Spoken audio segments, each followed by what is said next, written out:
We want it all. An anthology of radical trans poetics. Edited by ANDREA, ABI, KARAM and K. GABRIEL. 1. ANDREA, ABI, KARAM and K. GABRIEL.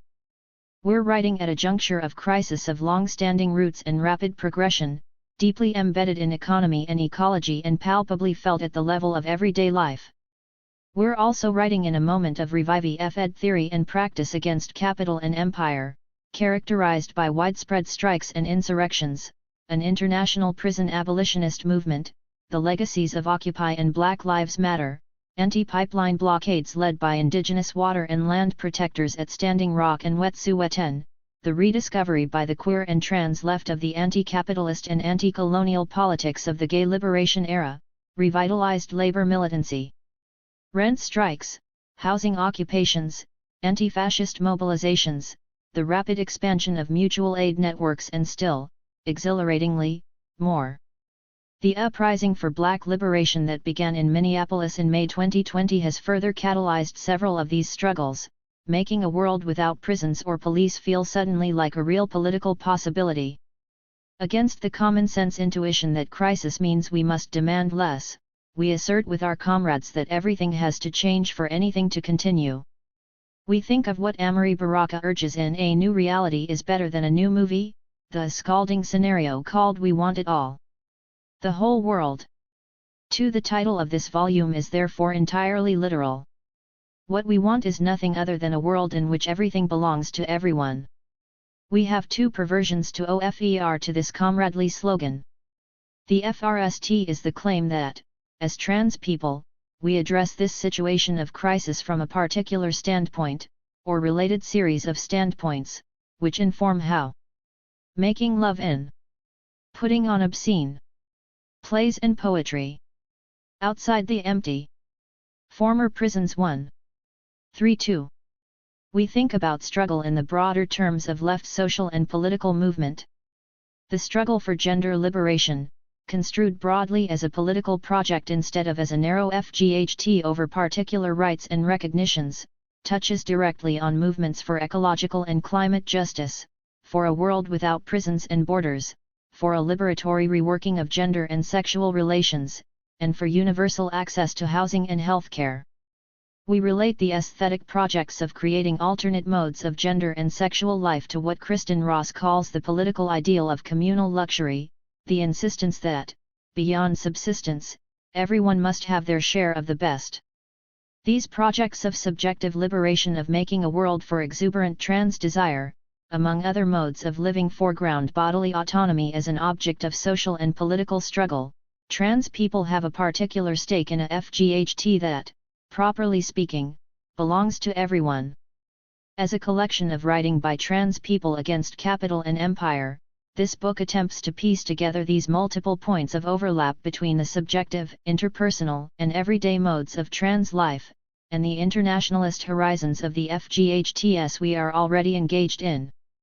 The second is the sense that poetry bears on the project of imagining and making actual a totally inverted world. We don't hold that poetry is a form of, or replaces, political action. Poetry isn't revolutionary practice.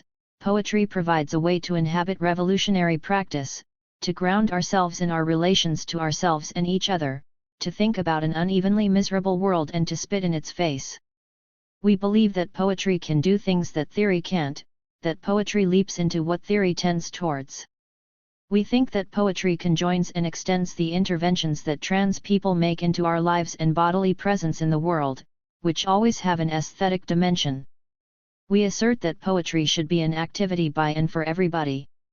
The project of the collection that follows is therefore a gamble of sorts. Can a poetics both ground itself in a particular social identity and speak expansively towards the present and its crises? Trans poetry has typically foregrounded the body, its uses and constraints, its uneven legibility, its relations to racial and colonial modes of categorization, its conscription into the wage and the working day. What else can this emphasis render into focus? How does a trans poetry translate itself across borders and languages, or account for the colonial conditions of its own emergence? What modes, beyond and together with agitprop, are capable of forcing an encounter between the ideal and the actual. In asking these questions, we're attempting to refuse in advance the imperative of representation that the publishing industry places on trans literature. Since the so-called tipping point, opportunistic publishers have attempted to instrumentalize trans writing for pro-FT. We're asked to transform even a brutal personal experience of abjection into titillating narratives for bourgeois readers eager to consume stories of trans pain.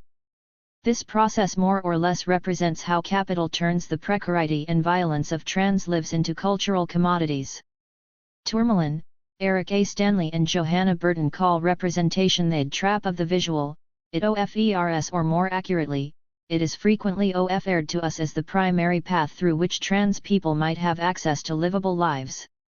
3. Against the trap of representation, and against the conception of trans literature as a self-interested discourse narrowly focused on securing the rights and recognitions of the state, we aim in this volume to assemble a trans poetics that both addresses and articulates itself beyond the conf-ness of our own lives. We didn't have to look far to encounter the overlap between trans poetry of the present and a writing that positions itself explicitly against empire and capital. This is surely in part because, as Ruth Jennison and Julian Murfett argue in their recent Communism and Poetry, the resurrection of the mass action has created the possibility for spatial nearness between the poet and other bodies and voices. This resuturing of poet to street has revived the question of what poetry can do. For poetry of the present, to a greater degree than a generation before, corresponds to the event of mass uprisings. On the other hand, the past decade has witnessed a groundswell of poetry by trans writers. In 2013, the editors of Troubling the Line, Trans and Genderqueer Poetry and Poetics could reasonably note their struggle even to find an overlap between poetry and trans communities. 5. That moment has, thankfully, passed. Trans poetry has burst the banks of any narrow canon, or even the possibility of a concise and tidy canonization. And where trans poetry in the past half-decade has exploded, it has done so overwhelmingly as a writing against capital, prisons, borders, and ecocide, animated by collective and communist desires. Our aim in the present collection is therefore both to register and to amplify this tendency to help turn the volume all the way up on what's already going on. At the same time, we want to link the current rise of trans radicalism to prior moments of the same, looking to the long history of queer militancy however fraught across social struggles and political movements. By way of illustrating this intergenerational history, and thinking through the embeddedness of poetry and activism in our lives and communities, this collection includes essays from mentors, friends, and revolutionaries who've passed alongside contemporary trans writing, Sylvia Rivera's Bitch on Wheels speech, the opening to Leslie Feinberg's Stone Butch Blues, excerpts from the writer Lou Sullivan, and an essay by the late Bryn Kelly on the vexed overlap of poetry and activism across generations of queer anti-capitalists.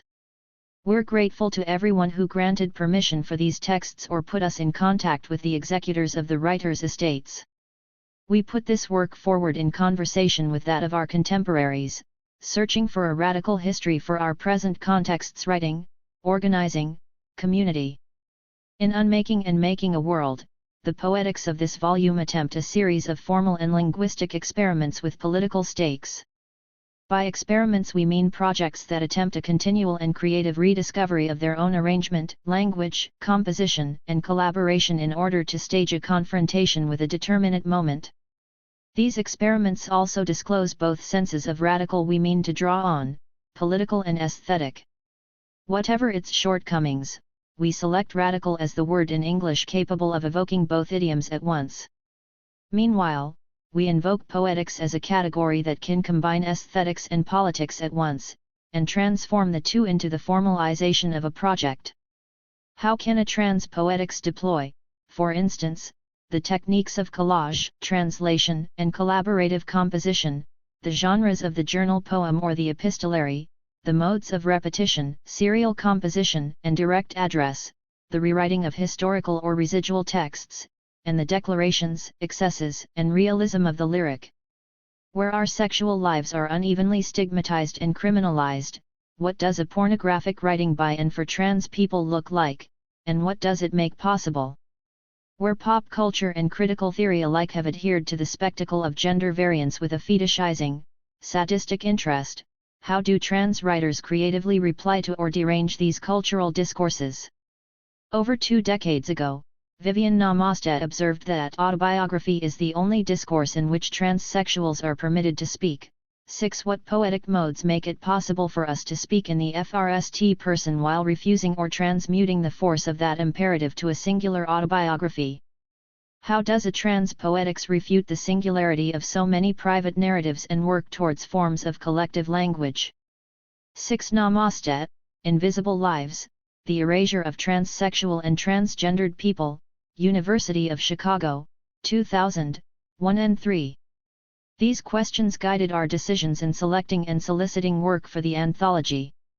We started working on this project because, in the explosion and commodity of trans-lit, we wanted to amplify writing by trans people against capital, prisons, and borders.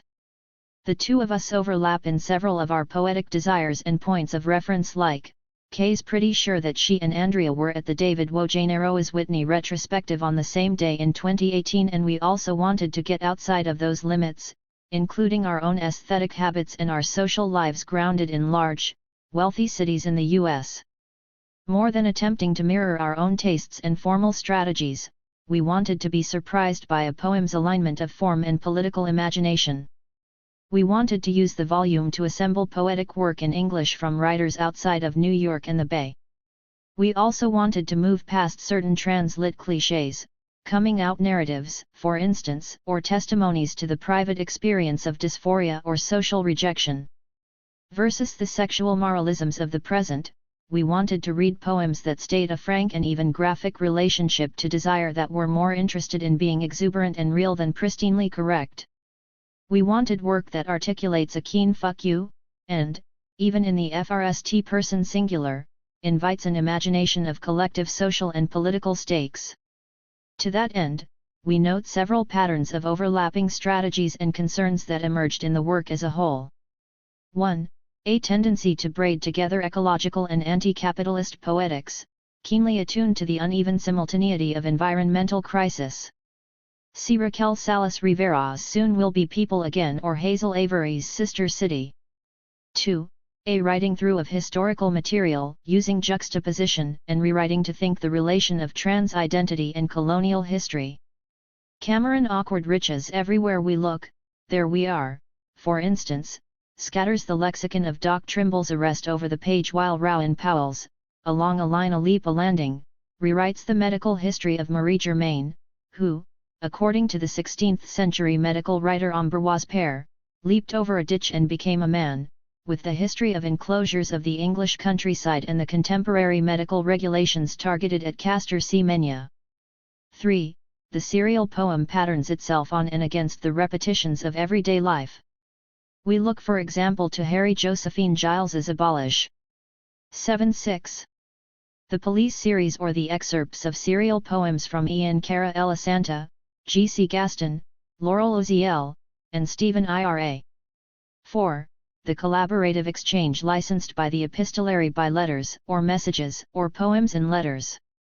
The epistolary makes it possible to speak intimately without disclosure, making it especially appealing for trans writers, who can speak about their lives without indulging a kind of prurient or sensationalizing interest in autobiography. Exchanges between Joe Barkey and Clara Zornado, Stian W., and Anais Duplan, and an excerpt from Evan Kleekamp's The Cloth enlarge a sense of the mediated intimacy and expansive thought of the trans epistolary. 5. A palpable sense of prisons as the other side of the lyric poem's beautiful interior life. One question we're asking: how can poetry be a point of solidarity and collectivity between people inside and outside the system? We think of Listen Chen's line, "The social shadow explodes behind every judge's you." 6. An exuberant rather than despairing lyricism, affected towards pleasure, rage, and embodiment in excess of or counter to journalistic description. See the contributions from, for instance, Bianca Ray Messenger, Callie Gardner, Joss Barton, Nat Raha, Rocket Kalshu, Trish Salah, Valentine Conady, and Zandria Phillips. 7. A turn to satire and caricature, in view of the tendency, inside and outside trans communities, to understand our lives in terms of social types. The minorly famous e-girl with 1,500 Twitter followers, the guy who really needs you to know he's a feminist, or a very nice landlord. See Amy Marvin's The First Trans Poem, or Nora Fulton's sequel. 8. Intuiting a three-way relation between the abjection of trans embodiment, the grim process by which capital transforms the bodies of working people into commodities, and the enhancement and devastation of the body brought on by imperial war. Several poems collected here inhabit an excess of viscera and disgust. Sam Ace, Aaron L. Sabrout, Siri Jarrell Johnson, and Holly Raymond. We could go on. Our intention with this partial and contingent list is to provide a non-exhaustive sense of some of the dynamic writing that the emergent category of trans literature has already made possible. We want everyone who wants to get in on it too. Every instance of these various texts and projects assembled here represents only a moment in a series of collective efforts to think about and intervene in the world we intend to win. We want it all, we want it fucking all, where all is a list for everyone to make. 9. Aaron L. Sabrout. King Krill and Mexican. Street sounds and medicine tea. Leaves barely shivering in the thickening stillness, just to show that they're alive and they drink too. The tree with the knobla spiked flower dick doesn't question its embodiment, it just bodies. It is just a body. What if my body was just a body? A motorcycle revving in the alleyway / a masculinity built on gasoline. Who does gender serve? Not me, on the toilet at 4 a.m. in the blue moonlight. Not a body racked with sweat shivers, not the chub rub that welts slickly between sticky thighs. A hud cries midday, that danker morning, calls me back to dusty Maadi lunch as breakfast by Zilla and Bufftek and cucumber spears. I was born in seconds. Do you feel me? Somehow I cobble this identity together in objects, this mug from the Grand Canyon, this bathrobe from Winners. But they fall apart, rotate in and out. 10. I too rotate in and out of bodies, out of selves, FRST Pokemon t-shirt, sombrero and banana, now notebook and paint jeans and glasses, and then? On the beach the wannabe mile head and the somewhere maybe pyramid are still sand, sloughing into the sea. 13. Ian Ginsberg. It feels like we're making it too easy for them this way. Watch a supremacist use joy like a blade, use a blade like a blade. Queering the map. They won't let us donate our blood, but they'll let us spill it into the concrete. There's a bathroom in Taos with boot print meant for my face. There's a customs bench on every border making ghosts of our bodies. How am I at fault for not wanting to make the one bar a gay bar? I'm content to be queer and exist. To me the impermanence of my presence is enough. The straight girl thinks it isn't gay when we kiss and I disappear into my own mouth. Ping the air quality during a smog. This is what FLLS my organs as I eraser myself. The map is not clean. Operation Soap was put on by the Toronto police in the 80s. They raided gay bathhouses and arrested roughly 300 individuals. I don't fault the gays wanting to cruise and get cleansed, I fault the map. The way things are going, the queers are going to be the last haven against the police state, unless the queers give away the map to the police state. The way things are going, we will have no place to hide if the map is accessible. They won't let trans folk enlist, but they're okay forcing us into prisons for trying to exist. Maybe we could make it gay for the month. Being alive, that is. Or the map that holds us. Let's install closets in every corner. Maybe while we are here, it will be what we need it to be, and after, well, it could stay that way. Against queering. The map. Queering the Map is a community-generated mapping project that geolocates queer moments, memories, and histories in relation to physical space. 1514. The government ghosts my name away from me, not even a tombstone will know how to speak it. The way it sits sounds like nothing and smog. It feels like we're making it easy to disappear our community with the internet. Upload our territories to the cloud, let it rain hate upon us. There's nothing I can do about the gay clubs closing but let them and meet again in secret. What's the Hanka code for? I want to destroy the government before I hear it say my name. I want to be a new American pestilence. Bio-organized death dirge.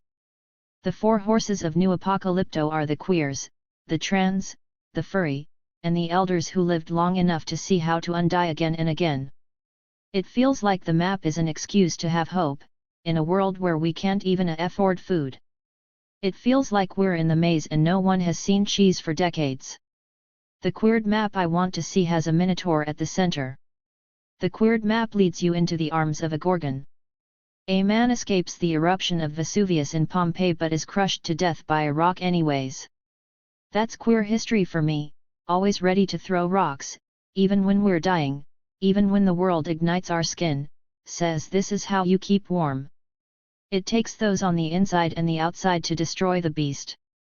Plug me into the macro if it means a chance of destroying it. Trojan horses worked and so do Trojan viruses. Mask up. Long live the cyborg. Vaccinate the neural networks. The line between biological and technological is blurred every day. I take medication to become human, but taking the medication makes me cyborg. Biorobotics to sustain life long enough for the government beast to eat us. The Geneva Convention frowns upon biological warfare and yet it's still used today. The beast walks us along the chemtrail. I'm sure if they could turn the air to mustard, they would. If we are to be the parasite, the other, the disease of the state, let us be without vaccine. If we can make the beast bleed, we can slide into its blood. If the body of the other isn't human anymore, its existence biological warfare. The human body is 90% bacteria. We have everything we need to corrupt the beast mainframe. The body is a microbiome, the state body is a macrobiome. Beast government eats the biocyborgs, calls it union breaking. I am almost glad to see anti-vaxxers exist for this reason alone, more diseases. Bolsonaro catches pneumonia but he should die the same way Mussolini did, upside down in the street. All mainframes should be found in the street, heads so full of mustard you can't recognize them from hot dogs. Beast. Government. If you are scared, I have a concrete suggestion, mask up. On snitching and the days ahead. 16. It could take a parasite to destroy a beast. It could take a parasite to become a snitch too. No life for a snitch is worth cultivating, but even a snitch is needed to rat out the weaknesses of the beasts of the government. Mask up. The effects of ozone death started when Eurogenocide of Native Americans began, death by the millions. The beast was the FRST parasite, and what is there to do but become parasite for the beast? Mask up. The quality of breathable air is going down daily, mask up, but literally to breathe too. There is not enough politicians alive to cause the same damage genocide has caused, and none of them are farmers either. The crops will live without the government. If the beast dies, there is always produce. The further we become ourselves, the further we step away from humanity. We are too full of robot parts to return us to normal, but what makes humanity normal? Now it seems to be normal and human is to be a turkey in a rainstorm, facing the sky, mouth agape, waiting to die. It's either that or the slaughterhouse, so at least there's this choice. I'd rather get shot than pardoned by the macro mainframe. I shoot up girl juice to fuel up my energy against the state, but I should be just as energetic against the state as the cyborgs the state wishes to murder with me. Insulin-fueled robots dying by debt. Robots unable to take trains because they lack the access to get up or down the stairs to it. The beast of the government is using pseudo-biological warfare against its biosphere. Some robots have to buy second eyes to be able to see what is happening to them. This is why the beast must be taken down before it outlives us, before the biosphere outlives it. Mask up. It takes even the blood to drown the body. Long kill human normal. My cyborgs have many arms to come to the beast. In those arms, many diseases. 19. Akashamitra. After the Great Death, the chamber dusted off its rust like a fox dog dusting offies. The body that housed this chamber is subject to the natural laws. It functioned. It almost always did. There were hiccups many a time, but the natural laws enslave the body. The laws of productivity, of heartless capitalism. This lawless chamber housed love, housed suffering, housed trauma, and housed healing. This anomalous chamber is made of materials both fragile and unbreakable, unexplainable. The vulnerable queer chamber cared for all the rust, all the lice, all the million locked windows it sprouted every rainy day. Now the chamber, exorcised of rust and rain, receptive to so much light, so much air getting in through locked windows that window panes have been banished. The fox dog swirled in simple ecstasy, the rust and the nails and the panes fell off. Many months have passed since the trees moved in. All they do now is sprout yellow flowers and entwine their branches. Fox dogs come and sleep in the afternoons, and the psychedelic blue velvet birds make sleazy groans all evening. So that's what happened. 20. People of the dunya wonder what goes on inside this strange chamber, so much impatient music, peaceful yellow halos surrounding its rough boundaries. The chamber now cares for the body. The chamber has abolished walls and borders. The chamber now bursting with yellow flowers, generations of fox dogs and tree folks has become air itself, like the blanket of air that caresses a blue planet. It swims with the one who brought in this queer light and queer wings which are songs. 23. Amy Marvin. Hey guys. My name is Connor and I'm 59 months on T. I have a BA in Women's Studies and an MSW in Social Work. I landed a tech job in the PACFC Northwest. I'm a community organizer. I organize socials and fundraise to organize socials. We have a clothing swap and an OFCE where you can see the schedule for the socials. We have a monthly social meeting where you can drink craft beer. The room is large and full of cis patrons, but everyone here is an ally. They smile at the socials. I think of myself as an anarchist. I envision a world without prisons or cops where everyone has free healthcare and there's enough food and beer for all to participate in my socials. I want to see my landlord friends and my other friends hold hands. The PACFC Northwest and my city with the tech job in the Northwest is not perfect, it is the best place I have ever lived. 25-24. The city is better and feels safer than any of the other places I have lived. The city is a great city. It is better than all other cities. I am from the PACFC Northwest and others are not from there. Some of these others do not like the city despite it being the best city I have ever lived and a better city than all the other cities. I want to be their friend and I hope they come to my socials.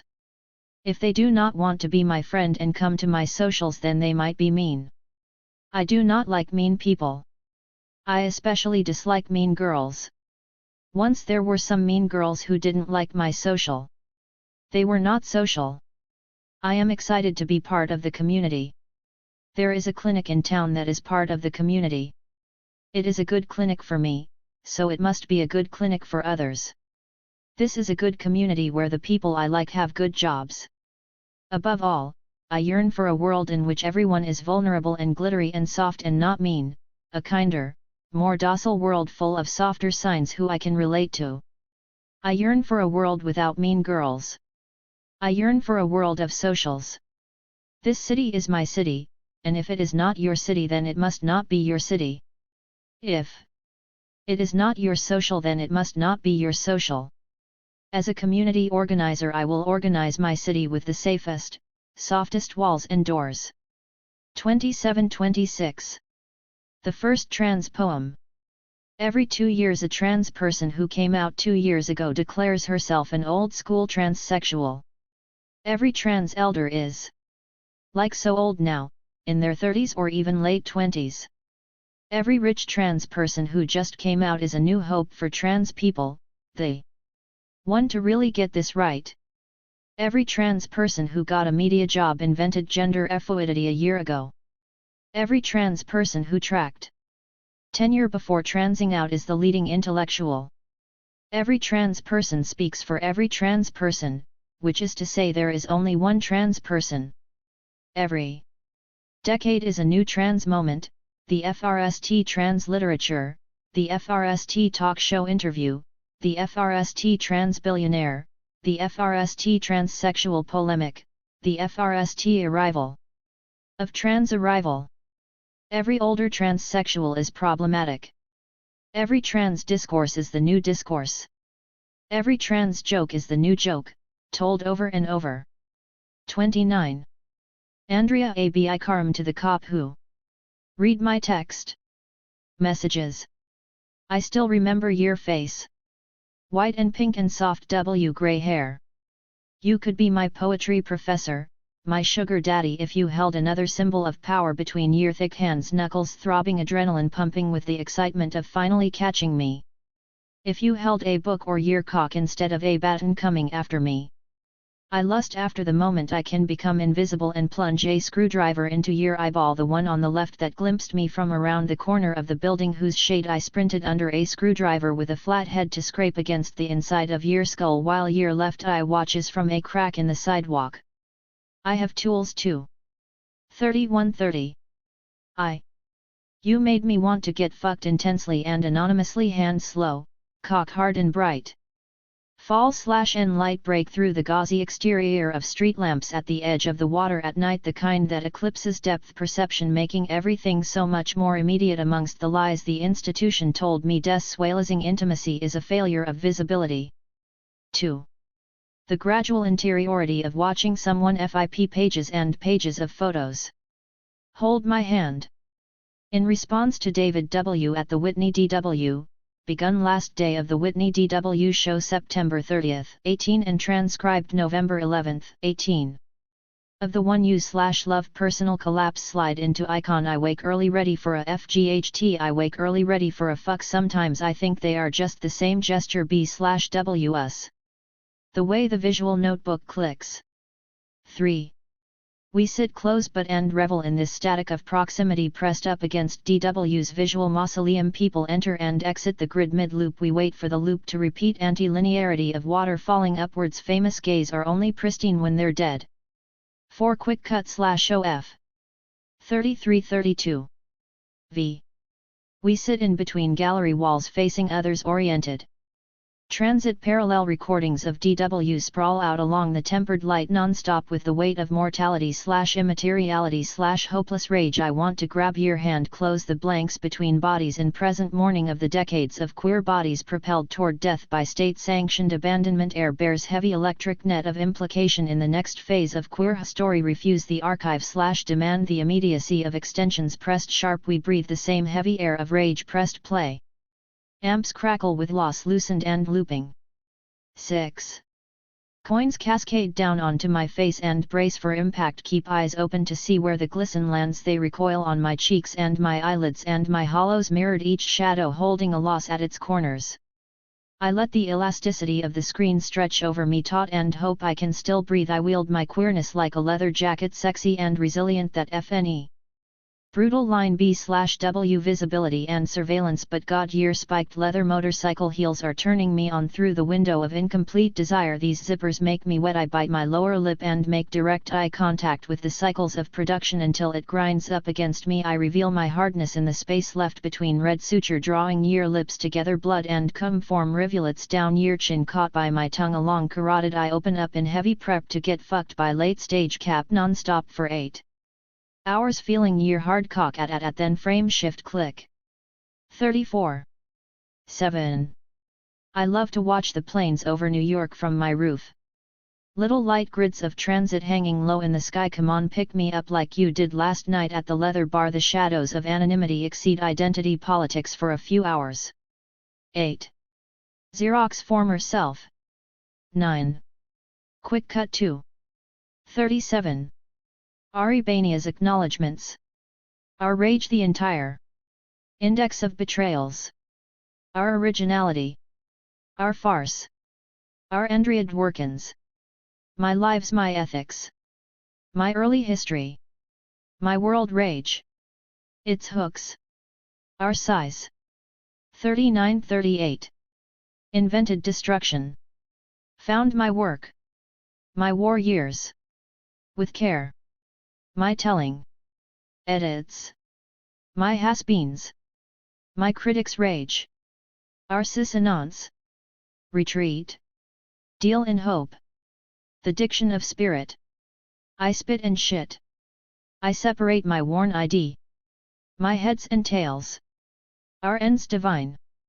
They win CE. 4140. Contents. Touch it. Touch the ethical. Everything WA transsexual. A transsexual bro. Math. Others many phallus. Rat's rat. Me. Sappho. The ally construct. Defensive. Ever suspended. Acknowledgements. Adrian Rich has been a very special friend and critic. Adrian Rich has been a very special friend and Rich has been a very special friend and critic. Adrian Rich has been a very special friend and critic. Adrian Rich has been a very special friend and critic. Adrian Rich has been a very special friend and critic. Adrian Rich has been a very special friend and critic. Adrian Rich has been special friend and critic. Adrian Rich has friend and critic. Adrian Rich and critic. Adrian critic. 43-42. Chapter 2. Because realism. Expanded as an illness. Because under its logics. A bird destroys its own joy. And devotes itself to moderation. Because what? Enraged me. Changed me. I'm divine. Withstanding the two camps. A sweet third. Eve of no theory. 44. Chapter 3. Others in us. Trammeled by literalism. Trust RDFCE. Threat. Mine's your instincts. Fear can designate content. Can shade an entire life. Stops. 47. Bahar Asan. To live in proximity to death is to live in the space of premonition. I sit at my screen staring at an image of Abaddon taken from across the water. A framed miniature sits on a shelf in my mother's home. It depicts a group of men. They are playing polo I think / or maybe performing a passion play / this image, too, is a sight of premonition / me and my mother glance at it frequently as we practice new ways of relating to each other / premonitional relationalities enabled by the hovering awareness of death. Being young and naive. I took a series of cell FES at the ruins of Persepolis and released them into the stickiness of cyberspace. Their afterlife is a question in which I don't hold much stake. I have removed the pit and swallowed it wholly. It is only a matter of time. Cut the apricot in half and remove the pit. The pit can only get in your way. 49-48. A gesture, a mannerism which sine FES and a F90 toward lesbian separatism. The mural was regarded as transgressive despite its having been commissioned by the state, a remapping of martyrdom, one which is more embodied and less figurative. She swears she was both a club kid and a prophet. Am I to take her word for gospel as I do when Leela Forohar declares her love to be a tongueless one? 51. Bianca Ray. Messenger. Everything not always visible, not possible to be, so then what will we do tomorrow? Is there any imperious sight for us now graying in the corner? Then that's what you did at old cafes when time was less valuable, not against sadness exactly, or still vacant but not without character, still moving at times. Keep moving, they say, not to worry then about softness returning, don't hurry it or keep our time whole. On that corner a table and a child comes up and around, barely visible, then slips away, not gone, just out of the frame, then moving. Then morning comes and you start licking me, working down towards, and now here you are on a curb that matches the street, no disambiguation. She is riding an elephant, banging on cymbals, giving more palliative licks last session, but what will we do? That morning will feel quite luminous. For Barbara Hammer and Pauline Oliveras. 53-52. Doing everything at once doesn't feel like anything, doesn't feel like an action exactly. A stroller passing by the window, two cops slinking by, stupidly check the mail, there's nothing there, just the story you'll tell, what it's like to Account as much as the rain comes. After many bad days my friends are mad at their lovers, I love my friends, will we all be lovers in the land of that was it. One last foray. Try to effetin yourself to listen to yourself, maybe a couple friends, like one or two are better than none. People like it that gleaming again on the far side of the roof, to the right, to my right. This neighborhood smells like the final note. Regarding some actions. One I grew up in, but that's 300 miles away, dear M. I'm sorry I haven't called you, you must be well, my mother says so. Do I trust her? Do I trust you? Not 3, not FIES, more nasturtiums, more lilacs, heavy birds, hey bird, I want to be you. 55. Bryn Kelly. I met Adrienne Rich once. She was speaking at a fundraiser, where I was working guest reception, and the whole thing was kind of boring for the most part. I do not remember what she said. At that time, and this was almost 50 years ago, she was quite frail and very much in failing health. She reminded me of most of the women I met at the CLAGS conference on lesbians in the 70s last year. That weekend was frustrating for about a million reasons, the most palpable of which was the seeming difficulty in overcoming the intergenerational divide between the young-ish, queer academic set, and women who had lived through the 70s and were there to FND community with each other, to share their work, and to remember. This led to all kinds of unfortunate clashes, but that is a story for another time.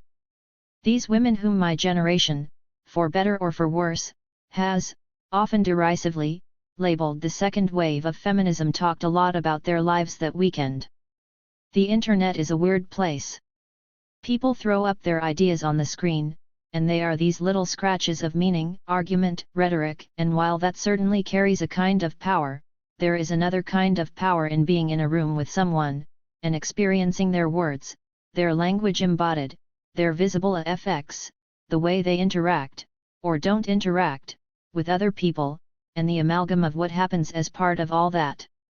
One originally posted on Bryn Kelly's blog, March 30, 2012, https://brynkellybblog.tumblr.com/post/2016290145/. Diving into the rec. To this conference, in America they call us dykes, Lesbian Lives in the 70s, took place on October 8 to 10, 2010. Diving into the rec. 57-56. To break it down really simple, lesbians in the 70s had it hard, and they still have it hard.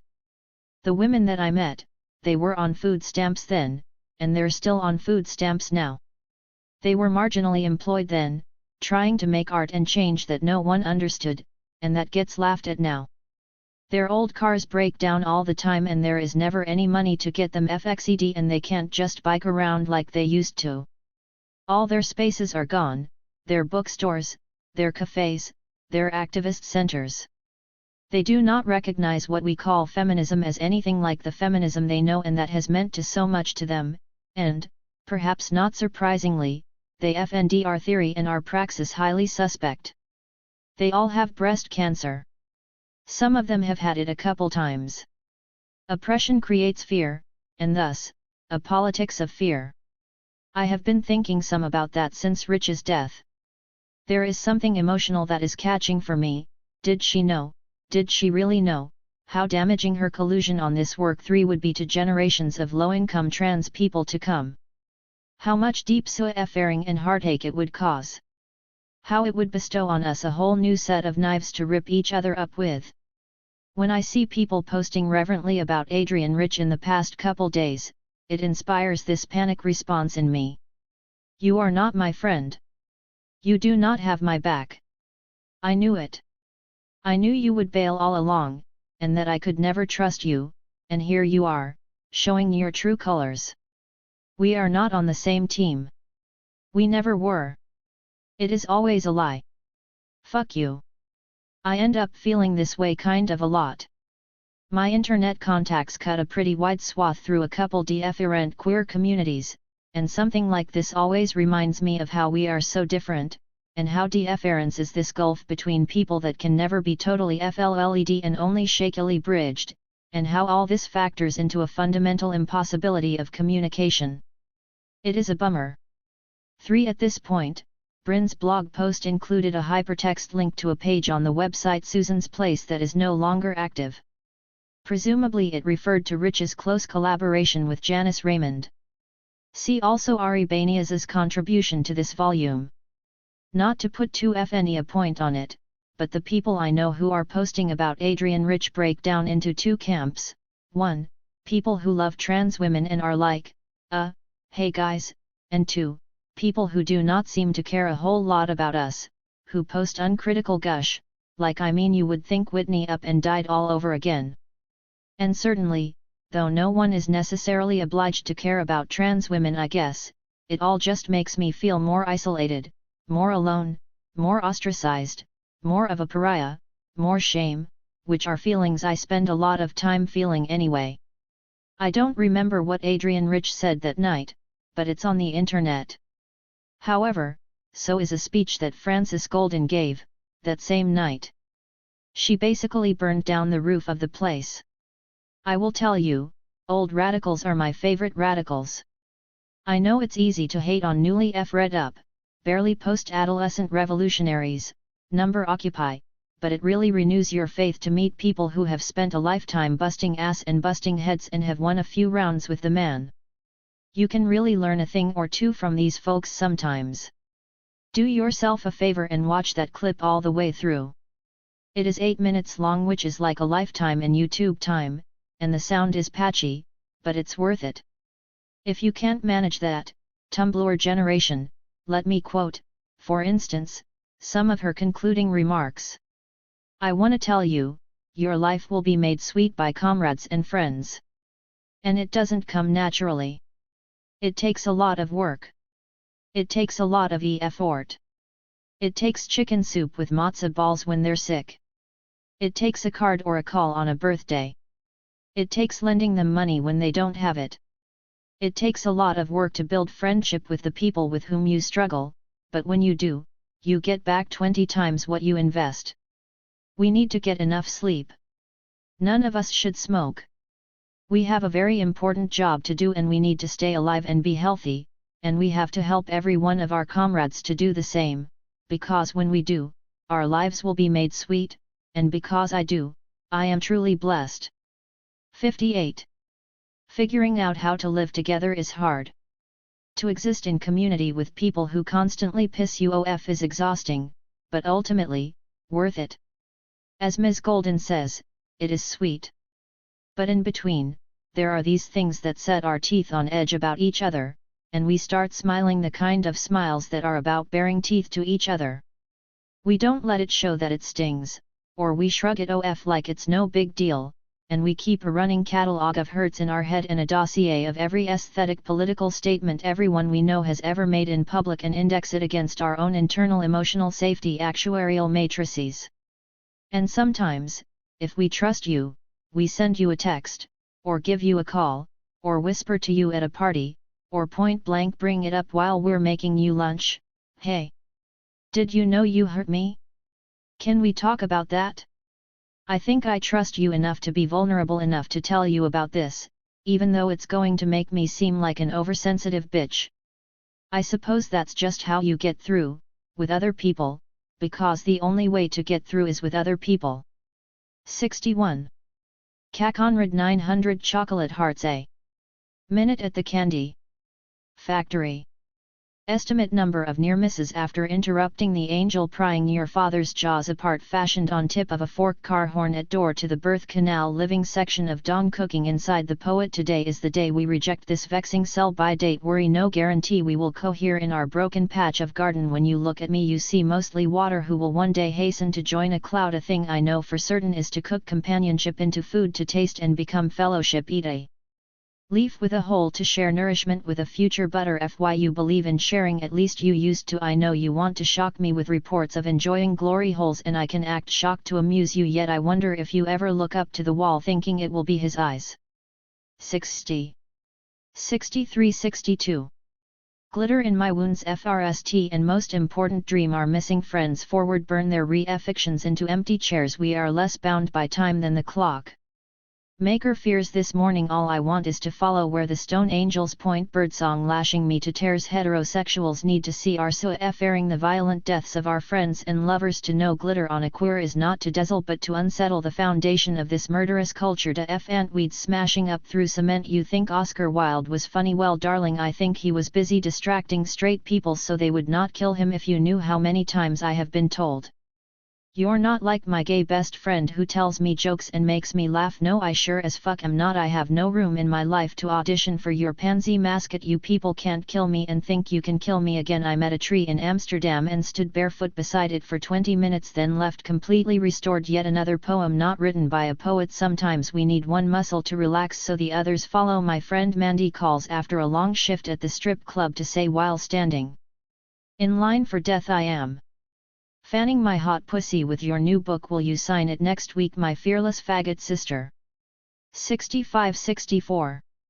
Encircling this day with centipede coordination dear Eileen have we sunk the shine the maintenance man at this place asked if I needed help relaxing tonight haha I told him to throw my door open whenever he wanted and he fucking did it when men do as I say it saves so much time he prolonged a certain mediation of reality a day when my pronoun choice is uppity cunt I imagine 9 things close my eyes until they are connected after moving around for years I knew if I rested to lay his FLTHY hand against my chest little critter under my tires roadkill changing to armadillos tell a lie to steal time for this poem some days there is no problem and it is terrifying let's not get used to that let's stop believing that my Capricorn horns digging pits in the earth a surplus of pits to bury what may not want to let go cars feeding crows coyotes and vultures he asked if poetry could possibly fool FLL me but it is the study of everything.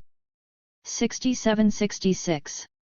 Impaled by sharp points of wonderment. He insisted I should know names of extinct species as though taxonomy ever meant preservation telling someone who they are instead of asking is where extinction gets its start another window into the carefully ornamented shadow you call tails while the double-headed coin FIES through the air you say the new prison means good paying jobs for generations this is where I expect my vomit to land you start using your therapist as a weapon against your friends you pay to be told new furniture cannot combat the death of your bedroom I imagine prison guards not yet born having lunch inside their parents' study design of the owl's feathers to study arms race of the night. 69-68. You cannot return a stretched mind. Human life expectancy is rising I ask which group they mean no one knows the answer my favorite lovers were men who knew they were dying they taught me to race to my limits without hesitation sometimes it takes more death than I can endure. To caress life if you could have seen my face the moment I realized no help was coming despite every dream of lovers around the globe uniting grateful for our embrace to hold the sadness deferent we are too fragile for the world we are making pretending to be tough a sudden fear of heights over the Atlantic epoch of dead lovers leaving with the geese transmit psychic code to go go go saying AIDS aloud enters each body uniquely cells memorize all abyss survived please say today is the day we accept our family as every neighbor. 71. Sile and Ernest. Perspective 1. An old lover in the latex bunny costume. The room surrounding their body appears to stretch with no sense of end. From this perspective the subject looks to be encased. The old lover performs a dance that's not so much a dance as it is ritual or a ceremony commencing the hunt. I'm nowhere to be found. Perspective 2. The orgy is an archipelago. The bodies appear to move in and out like Pangea, forming and unfurling until all that skin obscures the optics around adjectives such as disobedient and unruly the mass, having come together, shakes the room in its feral mosh pit the many tremors it leaves in its wake. Perspective 3. My body. Strung up across the walls of what appears to be a museum. Beneath it, a television set draped with ratty headphones. 4 perspectives, of the same object. 72. And a bowl of rock candy.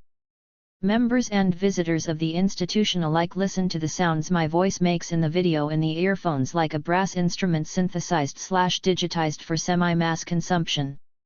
A child, bored, reaches for a piece of candy until what's presumed to be her mother tells her to spit it out.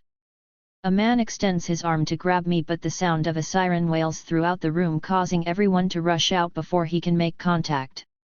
As they go, I hear a voice say the exhibit would have been more profound if the artist hadn't put me in that disheveled blonde wig. Perspective 4. A bird. A swallow, maybe. 75. Callie Gardner. 1. Waiting unbecalmed, I assist in tempestuous attentiveness, I work at the mailbox, and see how are we here for the manipulation, the impression made with certain, forbidden, sharps. I open the hatch, look down, something shouts back your worst contributions. It moves slowly yet unpredictably, with painful skin. Would I sew scarless hands on? I especially miss them today, in this t-shirt weather of midwinter spring. And the data that has built up beneath us is subtle and perilous. Love and rage, and rage. 77-76. Surrounds sound more like a sweet loss, and those it does not break it just kills utterly, and I think a lot like, what if that were me?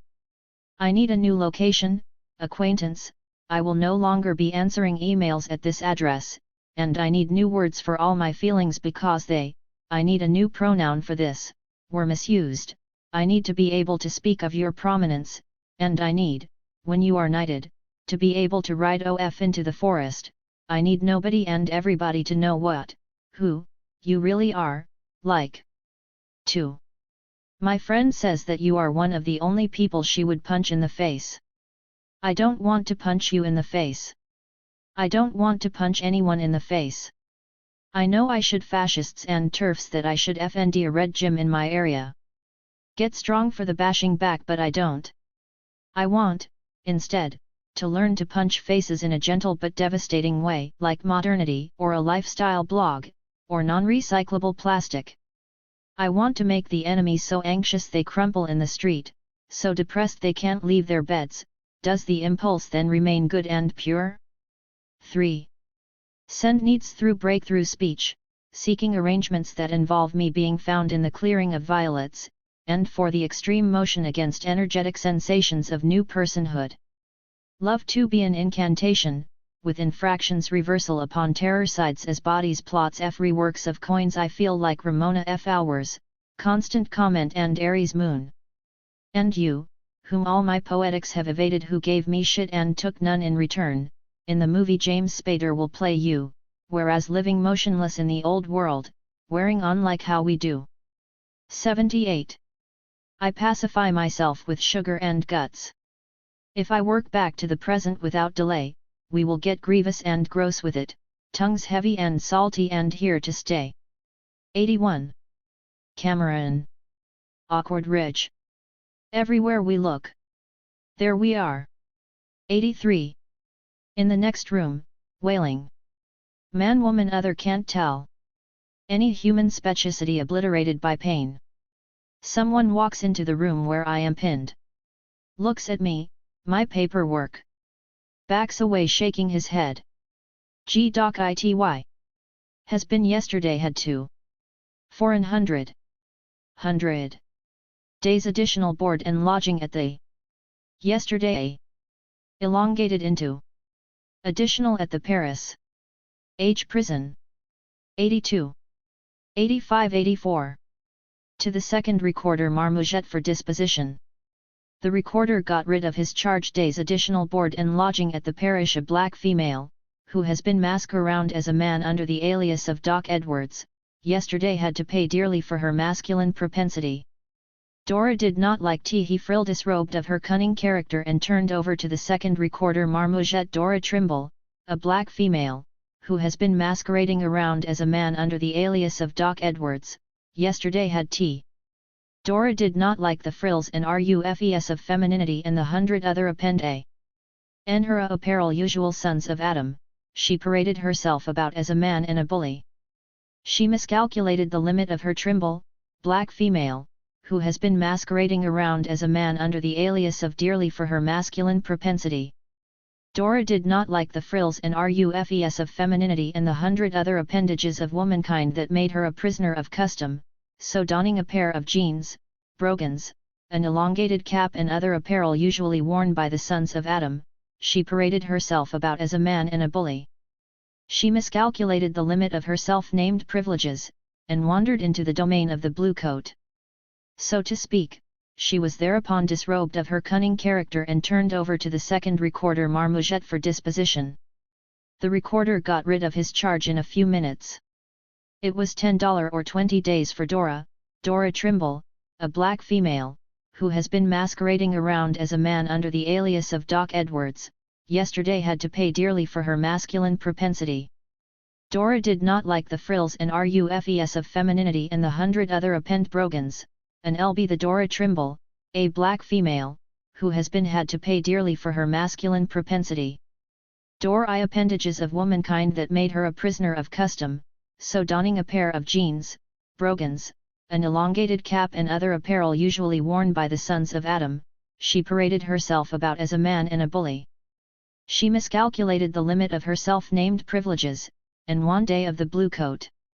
So to speak, she was Dora Trimble, a black femme. Ale, who has been masquerading bully. Wandered into blue coat. Self-named privileges, and wandered into the domain of the blue coat. So to speak, she was under the alias Doc. Day's additional board and lodging at the parish. Turned over to the second recorder Marmoset for disposition. The recorder got rid of his charge. It was $10 or 20 days for Dora Trimble, has been masquerading around as a Tyasterda. He had to pay dearly. Toi villages and wandered into the domain of the blue coat.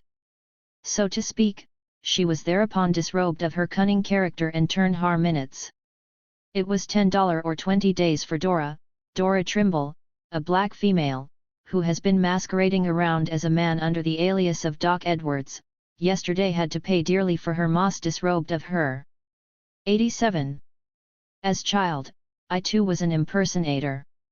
I had a body and, also, a life that moved with no regard for form. God willing, my will carry me. O donning limit of her self-named privileges, and wandered into the domain of the blue coat. So to speak, she was thereupon disrobed of her cunning character and turned over to the second recorder Marmoset for disposition. The recorder got rid of his charge in a few minutes. It was FNE, she was given 9 days additional board and, in default of payment of FNE, she was given 9 days additional board and lodging at the Irish prison. 86. 89-88. Dearly for her masculine propensity. Dora did not like the frills and roughes of femininity and the 100 other of prisoner dearly for her masculine propensity. Dora did not like the frills and alias of Doc Edwards, yesterday had to pay dearly for her masculine propensity. Dora did not like the frills and roughes of femininity and the appendage. Elongated cap and other apparel usually worn by the sons of Adam, she paraded herself about as a man and a bully. She miscalculated the limit of jeans, brogans, an elongated cap and other apparel usually worn by the sons of Adam, paraded herself about as a man and a bully.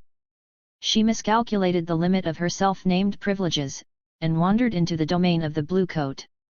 So to speak, she was thereupon disrobed of her cunning character and turned over to black female, who has been masquerading around as a man under the alias of Doc Dora Trimble, a black female, who has been masquerading around as a man under the alias of Doc Edwards, yesterday had to pay dearly for her masculine propensity. Dora did not like the frills and roughes of femininity and the 100 other appendages of womankind that made her cunning. That long honeyed pause between I am and caught black female, who has been masquerading femininity and the 100 other appendages of womankind that Dora Trimble. A black female, who has been frills and roughes Dora Trimble, a black female, who has been masquerading around as a man under he alias of Doc, Pa dear Dora Trimble, a black female, who has been masquerading around as a man under the alias Doc Dora Trimble, a black female, who has been masquerading around as a man under the alias of Doc Edwards, yesterday had to pay dearly for her masculine propensity. Dora did not like the frills and roughes of femininity and the 100 other appendages of womankind that made her a prisoner of. Dora Trimble, a black female, who has been masquerading around as a had dearly for her masculine propensity. Dora did not like the frills and roughes of femininity and the 100 other appendages of womankind that the sons of Adam. She paraded herself about as man and a self-named. 91. Caspar Heinemann. When we picture the end of the world, I hope we can find it adorned with rose blossom and a million bon effets of dead cops, as literal as you like, a fountain spilling the cracks in the foundation, alluding to an absence of base of superstructure. You know the thing I mean. I hope when we picture the end of the world is an opulent credits sequence without names. My primary metaphor for the death of ego is dumpling stew. We can all be dumplings, darling. It will be warm and undistinguished to haphazard orgy of slightly better weather than we currently experience simply through our altered perceptions of better. A Magni F cent collapsible spittle diamond against progress. The new cum will taste so good even as the old cum. Our rapidly expanding human animal consciousness ricocheting of the walls of the space-time continuum, and in F-night percentage of that also containing the redundancy of digital marketing executives. It is going to be so beautiful. I hope when we picture the end of the world, F-re feels hotter. Yeah, we want it all fucking gross and fucking twee up against the wall, motherfucker. Remember men, me neither. I might have even been one. Imagine the end of the world, the abolition of egg white omelets, nothing less than fully bucolic bourgeois hobbit utopia. Ferocious lack harmony. 92. Tropical Islands Gay Ramblers Association of the Mind at a leisurely breaststroke pace. I'm regressing again, but all I hope is when we picture the end of the world, we end the picture of the world. 95. Charles Theania. On your leash I'm accounted for. Fom cuddle up on the sand, you grab my ass, say you like to see us enjoying each other. Drivable stench of the water pollution plant. Police copters agitate overhead. They dragged a guy naked down the boardwalk when his towel fell up. Beach private hammocks, palm trees for rent vs. Nutcrackers on our seedier stretch. Rosy lizard insides, sticky lychee skin. I'm reading Bob Gluck's gyroscopic nipples. Your purse strung under pasties, honey gauze dissolving stitches. Me, I'm years out and still livid. Pink resolution. I don't know her. We sink in, even the book is sweaty. The People's Beach. 96. The pink of us is inside and highly spicy. FC community goes on nebulizing outward forever. Wouldn't you rather pick in a F90 group or 3? We'd get into more and better trouble that way than in the Brooklyn Volunteer Accountability Corps, where the creeps just walk off regardless into the forever of us. But the more of you is better, and every day you never read the books I like even when I buy them for you twice, and still the color of us is. I bet you wouldn't unless you knew I was looking. All along the self keeps atomizing, and joy is a shared term I don't know the name for. I'm here for rent parties or to hold your hand in the hospital, where the self of us is more contested than ever, and other unnecessary untruths when you have everything right here. Everything's not enough, I know it never is enough. Is the color of you me and the rest of it. Let's cut your hair plus drink each day a little. The color of joy is pink. Less and recommit to slipping further. As it happens, I'm not doing anything but this. With Diana Ross. 99. Ching In Chen. Because we agreed no octopus in light gross butches laugh multicolor drop green skin at midnight wait because we 23 mushroom clouds fuzzy white sun to dye all blue hair here all orange electrical systems a f-aim all violet storms at our fingertips. I drove you home to card shack hoped a spiked little girl best pastel would rinse me tidings. I don't want to skim our song dead all perfectly cold chalk lines street blue star take all orange victims we count up green stock tilt who lost 40. 37 29 66 lucky numbers who still remember ranks when we swell to black after in aluminum squad we marooned each other still FLLED 4 walls heavy and sedated disappear and realign grassy ditch. Watching couches loving empty house our marching orders shapely and efficient our dearly departed costs welcome to neighborhood drum barbecue and makeshift boombox church I leave daily for that highway life. Born a string of golden light I invited my growing mother. Behind the ballroom. 101 100. To new Baroque bedroom she said who wants radioactive suitcase who invites one lined with silver teeth who mirror white wants whale carpet scraped from mattress of maps. All roots poured with last tea all roots spilled from me, all her nights attached to appliance dainty shoes unwrap ears. Those stains belong to me. All her shoulder leaning crease my joints all snaps in cups shave head to a cut all bikes and doorways remember I came to altar to table without a FGHT. Household mutations. After Carmen Agoti. Because the spiked eye girl grew up a lemon surface re-affecting hands I leave daily for that highway life to man the black and white OFCE though green doorway don't nod heads or say hello in fading light there's a feathered lawn each morning calling for honey. Growing daily with mud we just input a red FL of tongues in the visitor's log a threatened smiley face come to sell you your house back before Emancipation Park opens. Joke on you we're renters. Joke on you smiley face camera, you're on poem blast. Returning to a posted notice taped to the door. 103-102. I never saw a fast-drying pigment never saw those 7 black hills again build an eye cheap. Behind redacted siren walls those stitched rivers drifting in a book really a grid builds an eye for a workhorse cheap I never saw redacted sirens. Never saw the network translate dusty harm while the network counting smooth those Fites up highway each unit count smooth S even lanes return to a sea of cement walking 7 lanes. What returns never came. Anal word across the sea. Trying to feel. Human/tomorrow. In expectant house milk memory alone on porch we all born from fat chemical. To sleep and take up all moist names on OF color stone mixed a generation on branch of that milk raised hunger. Country allowed maps of F reclaims 2 generations uncle visits in grass spreading pegs of his own celebration and pretended to be cousins a succession of hands visits shopping per usual for parts heard no trash calling me back home. All smooth it away then we all write our names in stone. Self-portrait, house with no one present. 105. Clara Zornado. And Joe Barkey. Joe.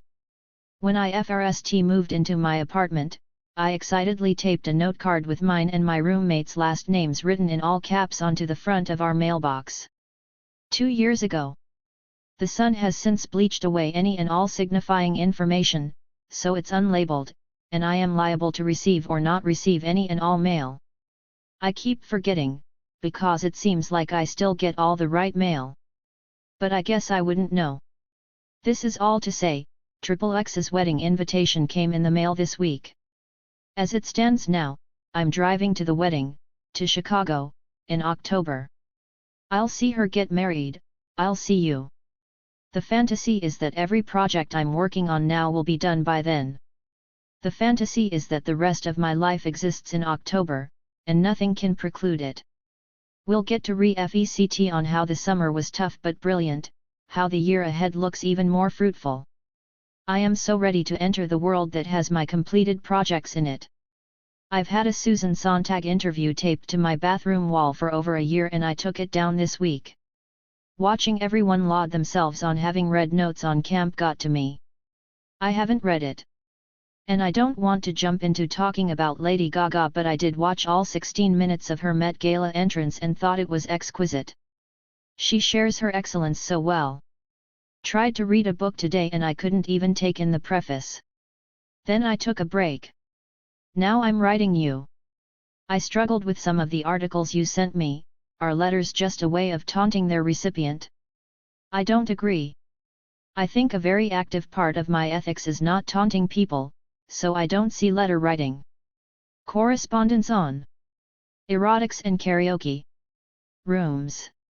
107-106. In that way, there's that implicit sense of patience even in my most explicit letters. Thinking of a past email to my friend XXXX, referencing him giving me head and then immediately inviting him to linger before writing me back. Like, please take your time getting back to me, but also, feel free to give me some time. It wasn't hot so much as personal. And I could have been so coy, right? So, what's erotic in the epistolary? I think passivity in all communication is a turn off, and that the least taunting, most intimate thing to do is to ask for something because you'd love to have it. Read my letter and see if you want to write back. That's an invitation. For you. I keep thinking about how X recently cut me in half. We were talking about how I always post about emotional work on Instagram. They said, I always think to myself how hard it must be to be you, Clara. I turned away because I started to cry. And we were at X, so then I had to laugh at OF, I don't know how else to be. I hate betraying my own boundaries like this. Faltering instead of explaining, I don't feel like I'm growing if I'm not uncomfortable. All this is to say, I spent a lot of time today considering the ways in which I can be an enemy to myself. Phrasing them as powers. Knowing which are acts of resistance and which are harmful, my flexibility and compassion can often lead to a lack of discipline. I've spent so much time learning to set boundaries that I often fail to enforce them. I appreciate, in AA, the crucial task of considering the vast landscape of one's character assets and defects. I am trying to relish in the diligence of all my practices, because I don't know how else to be. I've loved our recent conversations about prayer because that's all I want to talk about. The opportunities for serenity that exist in resentment, and how prayer grants us access to them. That's all I want to talk about. In my dreams, there's a miniature karaoke bar and we are both there, sober. It's pure.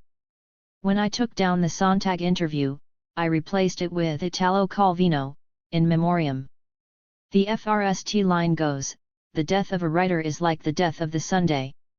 What could it be like to be loved like this? There's severity there. What kinds of softness could be in the sun, though?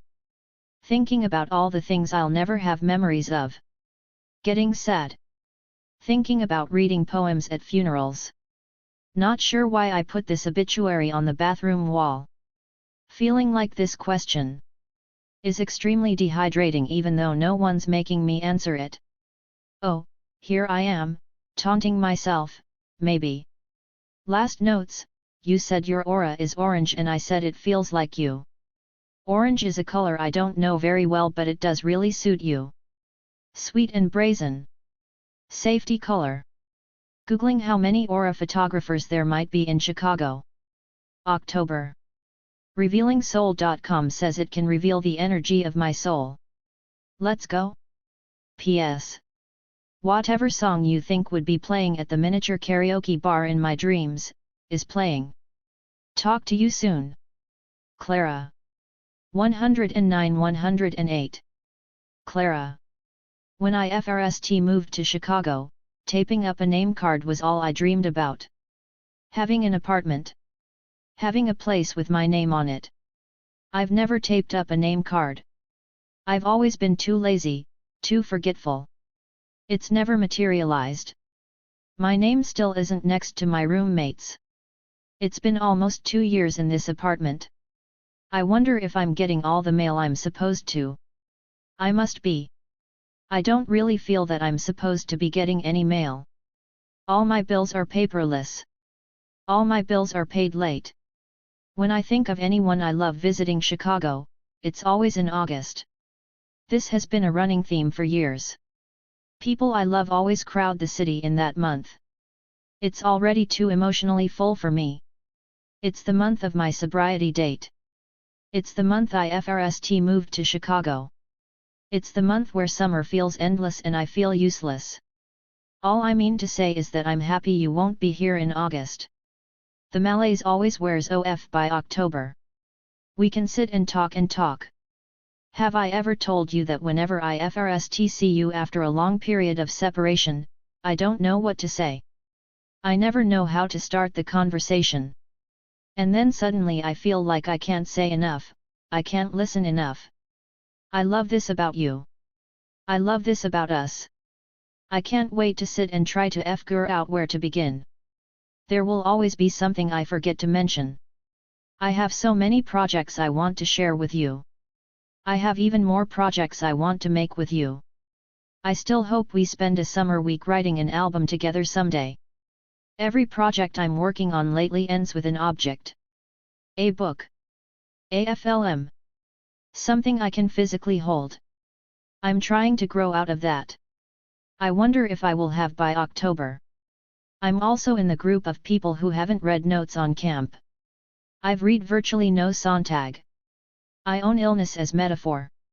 I stole it from the Brown University bookstore back when I still lived in Rhode Island. I own her journals. That's what I'm most interested in. I know at some point she says male homosexuality is narcissism. I think she's right in a way that I can't defend, which is to say, I feel it. It rings true and makes me want to scream. I haven't watched the full video of Gaga at the Met Gala. I believe it's magnificent. Her outfits were amazing. I wonder what we would wear if we were invited. I imagine we would go separate years. I believe our trajectories are different. I have a feeling you would be there before me. I would celebrate this if I'm right. The themes will be different then. I have no way of predicting what we would wear, but I imagine we'd both wear yellow. I'm writing back to you now, later than I said I would. I am always late in writing back, and sometimes I am early in writing first. I don't know if I read the articles I sent you as saying that the letter is a way to taunt. What I remember being struck by is the idea that the letter is a way to talk about oneself. Is that a taunt? It can be. I sometimes enjoy talking about myself in a way that taunts someone into talking about themselves. Then again, I think I don't taunt often, I mostly invite. For better or worse. I love that you invite too. A lack of the explicit is the biggest turn off for me. Say what you mean. Throw it out there and let it fall on me. That's my greatest fantasy. Someone telling me the truth. You bring up the concept of erotics. I love this. I find erotics so enticing and hot, mainly because I don't know how to define it. I don't really know what it means when people use it, but I know how it feels. I know when something is erotic because it connects with my chest. It's anything from smut to a letter. A letter to me is erotic because I don't always know what it means, but I want to. The epistolary is erotic because the truth is told, or is hidden. I don't claim to know what everything means, but I do claim to be turned on when I learn. The idea of lingering before writing back speaks to me. I'm always running late, but maybe that's just because I'm in a constant state of grieving, of having to let it linger. I once again don't claim to have all the answers. Being emotional on the internet, being intentional and open about the growth we want isn't for everyone.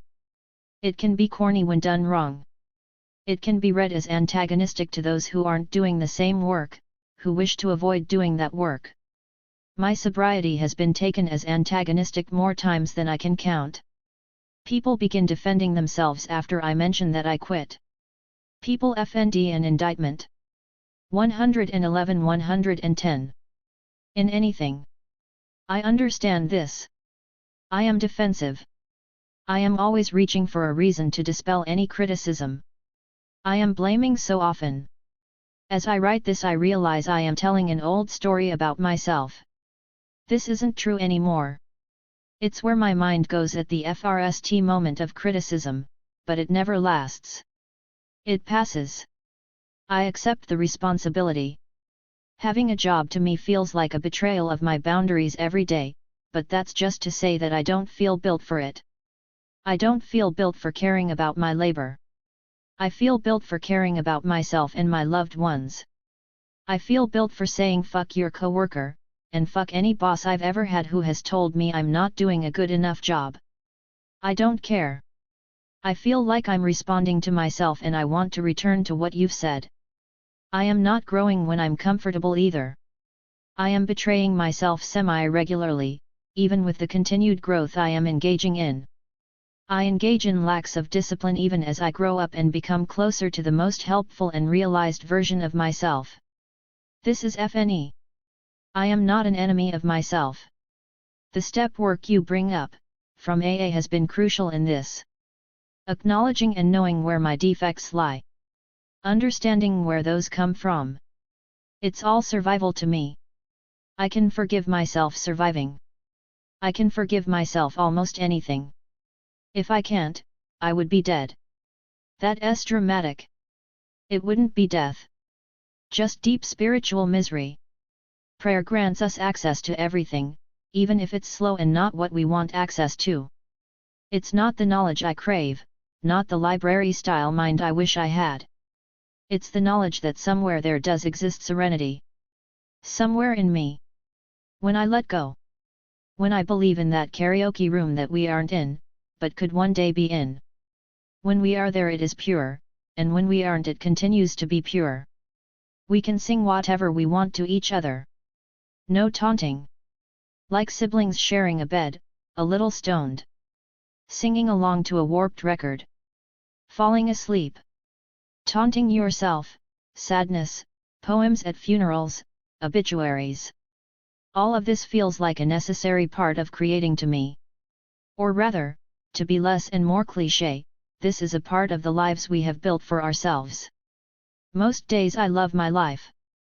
When I don't work too hard. When I sit with a book. When I pray. When I actually write. When I write to you. My aura is a deep orange. There is yellow in there. I realize as I type this that the colors in my hair and the colors in my aura aren't very different. I am sweet and brazen. This is something many could say about me and sound insightful. When you say it I know what you see and I know what you mean. When we laugh. Lately I've been thinking of that time we were walking up the stairs to get to my mom's apartment. After some show. It was late. I said we had to be quiet. You said I'll be quiet in the voice of a wounded child. We both broke down hysterically. The walls of that hallway weren't exactly orange, but when the sun shone right, they could be. I don't want to say what song I dream about playing in our karaoke room. I want to keep it secret. I don't want to have to choose one. We both switch it up so well. We could do a 3-hour residency there and still miss songs. In October we'll do it all. Karaoke. Aura photos. The whole thing. I love these soundtracks of ours. I love this laughter of ours. I said recently that I wished I had written a love letter. You reminded me that I could have written you back. We both laughed. I hope you know this is my best attempt. I do love you. Text me. Show. 113. Cody Rose. Clevidence. Pollinate. By hand /dysph or aria of th state of thfsh. What is this? My nest go down, calliope, catastrophe, my eros from whim to prayer. Each wing bear, O sun, oh this weird communion. Several aphorisms, throats of stallions, throats of egrets, throats of men. To get a grip on oneself, like that show me own hive, a swarm in sunlight, own hive, my hand, palm up, oh stings so soft. What's this new thing in me in this dizzying carousel of dew and dawn and Sunday afternoon? Which kind of coward are you, which am I? Pollinate, by hand. 115-114. Of ugliest flowers I say this, it's a shit world, my petunia stuck in an obscene gesture of delight. You get to keep what is inside of you, in some sense, if you can hold it here before it changes into something else, though at some point we all have to reconcile with the real. Angels at their nest, polyhedrons that do or do not exist, being an organism with needs and desires and capacity for excruciating pain. I call hours ugly, but it is something in my heart. This, after all, is why we do most of what we do, to control what our senses will encounter. To become particulate, to go from shut up bird to shut up yellow-throated warbler, take me home nighthawk, in high hard dusk particulate. In lilac of my eyes, where I have placed a cold hard stone. How to transcend all things is a question of real. How to hold ringing inside you, a question of springtime. How to impel sensory organism of your body toward an imagined joy is a question that hovers between biochemistry and void. JK. It is a question of desire, and nailing a certain trajectory. Is it need of bark that calls up sap? Do the blades of grass quivering in chilled darkness elicit dew? I think world evolved organisms to feel it. To crawl across its surface impelled or repelled by feeling of it. To hold it inside of them. Which we do. Desire's steep rush, pasture of atonement, cherries grown from seed. The kingdom of heaven is not so great. The dawn is not so great. Behind dawn there is another, bigger dawn. When I have gone rapturous, before fold, when I have gone and gotten myself fucked world, wordedness of world, leaf green, phenomenal, probably drunk, crawling with such sensations, when I have gone and tended what wants tending, hellebore, hollyhock, angel of mercy, don't inch. When gods hold each other down with a gentle yet terrible force, yes, oh make of this waterfall, glory of Godhead thy rod and thy staff, just kidding, they comfort me, we are already late for threshing for harvest of earth is ripe. I do not know how still waters will be, where we are going, or how green pastures, it is already summer, kneel down. There is wretchedness upon earth and many gold inches there is something caught in air, here, where we are becoming reciprocal animals, look I hold in my hand 2 cherries, and don't know how to ask permission. Nothing makes sense about this. Flower. Untitled. Because it would mean they have forgiven us. George Oppen. 117-116. Great rope which tethers earth to sky, bound at wrists and ankles, gently but with a terrible force, Andromeda, my breath condensation on glass reach up each body, weird body arms, legs, feet extant in space to ask to be christened by all that gathers in cool dusk to stand up. What is it that gathers in cool dusk at year face year hands, unbound, open now, to let cool air though, whole night, each season, no rhyme, no nothing, pitched forward, where year lips have passed over in silence stillness of year autumn shallow waters of lake of year heart full of frogs, eels and fsh and small mollusks, small rocks, a yellow-crowned night heron stalking them on white riverbed, berries are done, geese are going, lake is driven dark and mad wind, blue dark sky of year heart, when it has stopped raining and I am in meadow still. Untethered from sky and all around is wind, clouds. For those ABT to rock, we salute you. Driven across sky in all directions and the geese are effing south again and every word you speak is false and sky like an idiot runs itself into ground, drunk, staggering scattering small hard seeds are those horns where is moon I don't know how to help you now before wheeling off again, seeking its leash, its palm and open pasture wider, farther on. 119. Siri Jarrell. Johnson. Harold is 52. He drives round about 66 miles on I-95 to and from the tube factory in Branchbug. He punched the glass over the speedometer yesterday. The automobile's tools of measurement are bloody, but he never checks them anyway.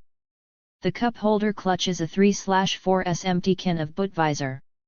It's 6:15 in December and the moon is maroon. In the black latex of pine barren sky. His back seat is Tetris-D with cans of O'Dowell's. Nice try, Harold. A white streak darts through the road as if chased. Harold's nausea. Pulls the string beneath his tongue, presses its thumbs into his throat. He opens the car door a little, its leatherette split from heat. It's as though his insides are tearing as puke punches through him, bilious, no longer containing food or even beer. He lays on his back in the puddle he made, only an inch too shallow to drown in. AF gur above him. Behold, a goat, its ocular golden cleft. Harold's bleary eyes peer. Incorrect. The goat stands dripping stigmata and FXing bicep tattoos. Solve. Coagula. The goat has titties and a dude's face and no genitals to speak of. The thing no one ever told Harold about the devil is that when you see them you get uncontrollably aroused. Sexually. Harold doesn't like any gay shit. He ran off his eldest stepchild at 14, who is me, the narrator. Kicked his face and ribs until he f'd and in her fear the mother called it justice. But here he is, cocks df before. Harold mouth fucks the devil. 120. The devil. The devil strides closer to Harold on cloven hooves, in leather assless chaps, unbothered because they're the devil. Although the devil doesn't have a binary gender expression. It's still gay to Harold. The devil values consent, so they ask Harold if he would like a fellatio, and Harold nods and screams yes. Yes. 6 covens of genderless magical practitioners arrive for orgies nearby because the devil is into that. Everyone in the vicinity is on the verge of ecstasy when Harold starts to cry. The devil turns the burnt-out O'Dowell's cans into piles of glistering gold coins, and we stimulate ourselves with their ridged edges. Harold snatches his box cutter from the pocket of his vacant jeans. He slits his own throat. He's dead and he's gay and he's not sure which is worse. 123. Evan Kleekamp from the cloth. The plants died even though I watered them. My apartment was in shambles. Books, for example, lay in piles wherever I had slept. Receipts and paper scraps on which I had written aphorisms, on which I had written things I told myself to do but had never done, on which I had written about exhibitions that in some cases I had attended, as well as quotation after quotation without attribution. There were several of these, the occasional email address or phone number.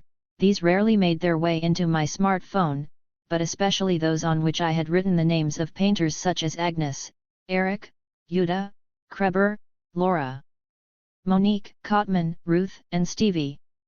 Frequently, I tucked the scraps between the pages of my journal, where, seemingly preserved, they kept their asymmetrical folds. What did you not want me to see? Read a discarded note I later found underneath the sofa. Another receipt listed terms: epicenter, node, contract, module, snapshot, autobio, episode, Mobius strip. I began writing a novel. My novel will be about a person who carries a F-hour between their legs, I decided. As if a F-hour could infect someone. I became concerned with the methods for entry. Had I provided enough points of view? Was the writing clear? I thought of you of all people. I wanted to give you access, to give you passage into me. During all this mental commotion the F-hour grew. It grew until it fell over, then it wove around my leg. I kept a journal in which I wrote the date in the style of European newspapers at the top of the page. Hours passed imperceptibly. I couldn't keep track of time because the days and hours repeated. I confounded myself with others who surrounded me. I hardly knew who they were. Case in point, the figure in the mirror regarded me in a way that I could not regard myself. Negotiating with the figure, I asked, was there a way to go? An interface I might toggle? A method that would allow me to systematically advance? Was this how things were going to be? I had no means or reason. I found a note written on a bookmark at the 125-124 bottom of my purse that said, gathered evidence. I had a purse. Wasn't that astonishing?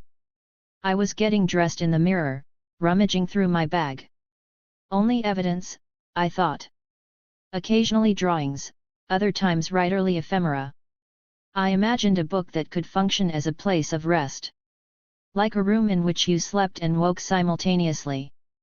But what was happening? Didn't I want to remain unseen? My reifiction, was it truly mine? Sometimes it felt that way. My earring shone in the mirror as if possessed by someone else. Like the F-hour between my legs, the mirror inside my heart, too, resided virtually within the surface where I examined myself. I slept on a sofa Kim had left me that pulled into a bed. I slept in the living room, beside the front door. Sometimes I slept with the door and the windows wide open to admit a cooling breeze. In addition to the sofa, Kim had left me a dress with pink and green F-hours repeating across its black fabric. She had given me the dress after I tried it on. I had no idea what the dress was, what it was doing. But, like the F-hour, it was occurring inside me. Lesions broke out across my back and in the crevices of my arms. I took mineral baths to moisturize my skin each night before resuming sleep. Before resuming what I thought was sleep, which at times felt like staring straight up at the ceiling light even when my eyes confirmed the room was dark.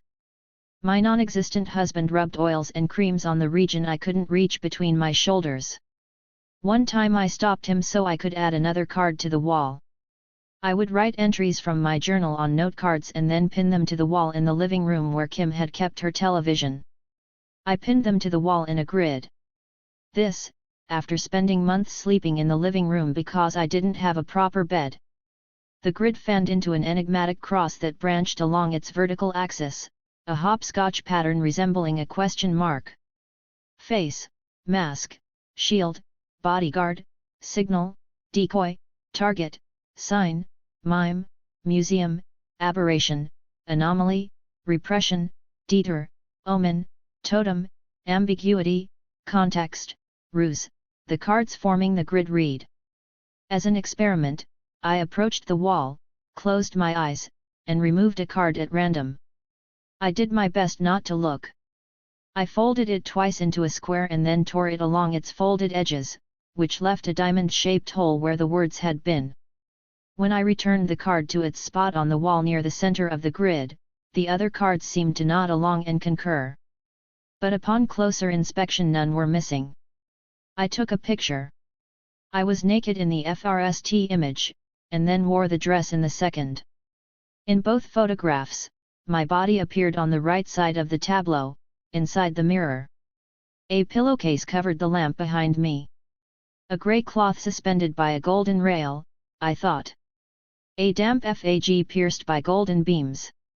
I remembered John Berger describing Francis Bacon's 1970 triptych, Studies of the Human Body, in which, according to Berger, a woman crawls along a rail. Like a child, he emphasizes. How could an image be a woman? Crawling like a child, did Berger mean the woman crawled with uncertainty? Without knowing the next step? Without necessarily knowing if she would be able to continue? Was Berger suggesting the woman was unconscious as to what propelled her? Unconscious about the rail along which she crawled? Each day was like this. Forgetting what I had read or seen as means of remembering it.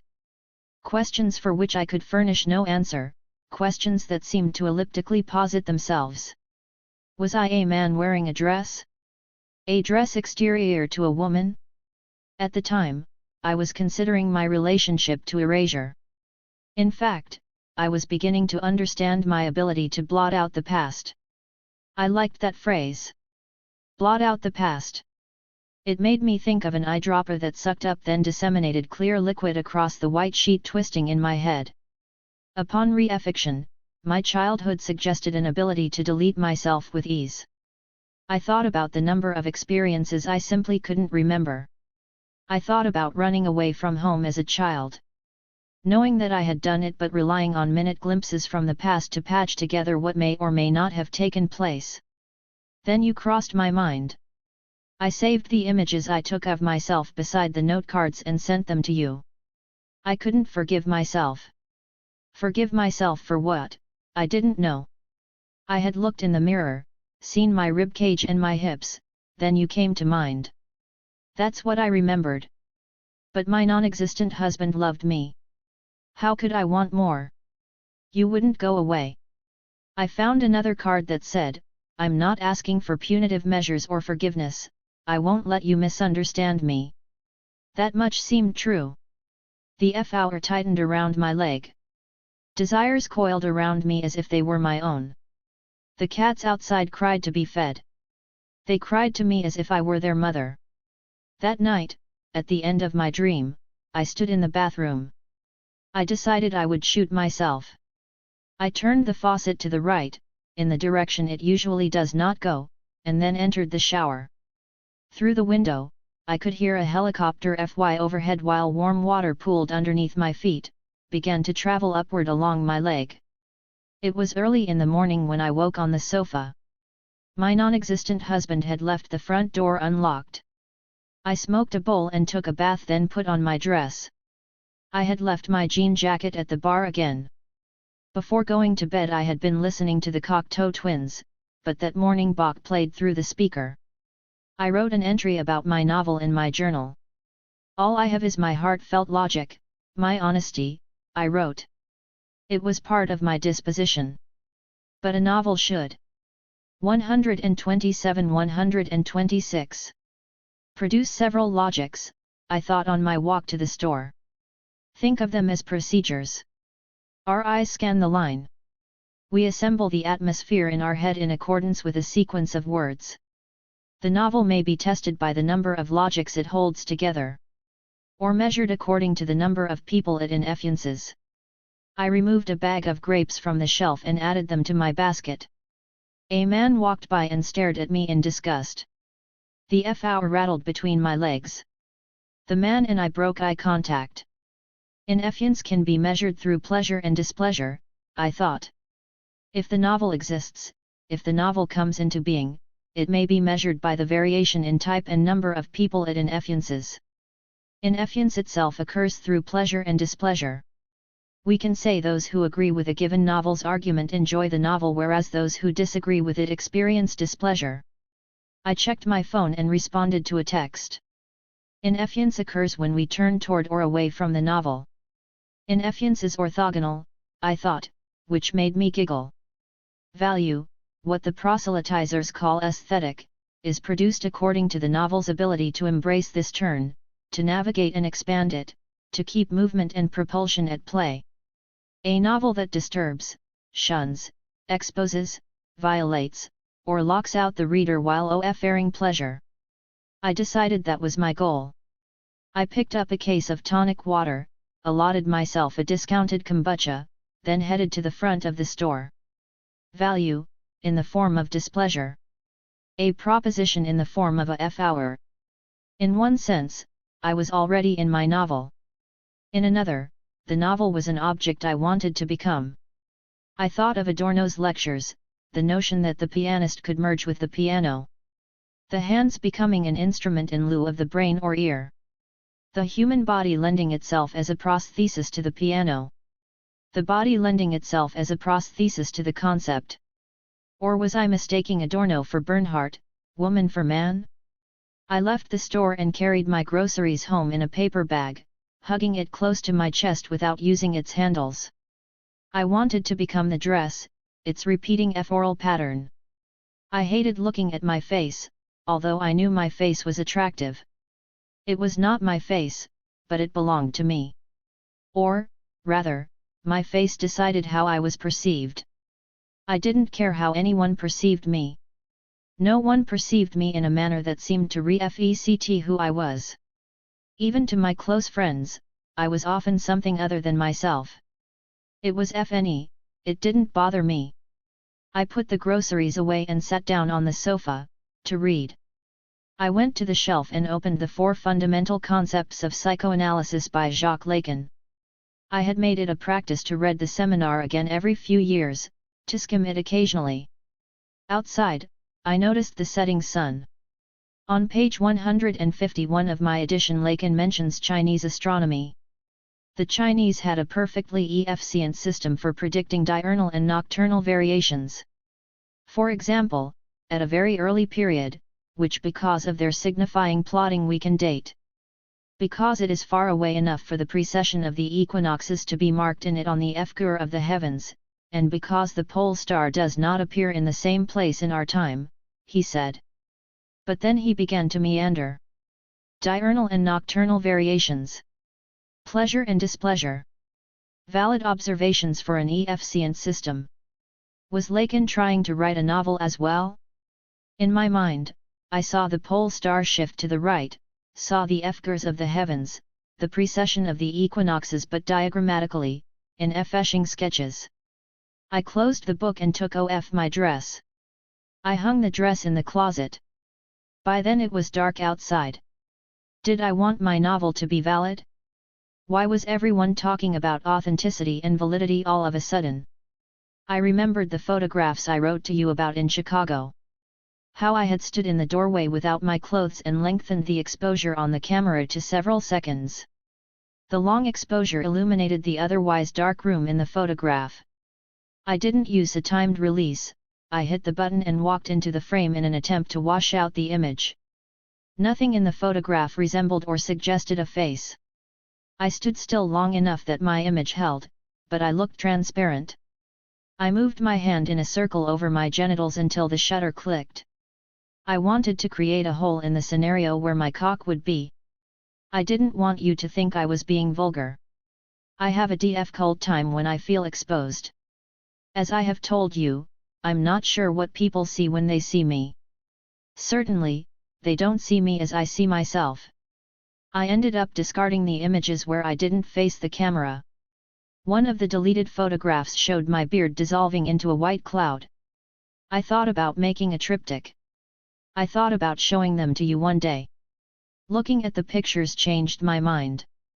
I remember I took them because I found myself thinking about suicide in the shower. Not in a dark way, but in the sense that we all die. Perhaps my wish was to be in control of my life and my death. I didn't see anything dark about it. Part of me wants to say this was because I desired to live in a meaningful way. But what life isn't meaningful? I was writing a novel called The Cloth at the time. What would the cloth be about? Who would the novel's main character be? Whose life would I imitate if not my own? I wanted the narrative to unfold less like a story and more like tapestry. I'd decided the best books I'd read never revealed their narrator.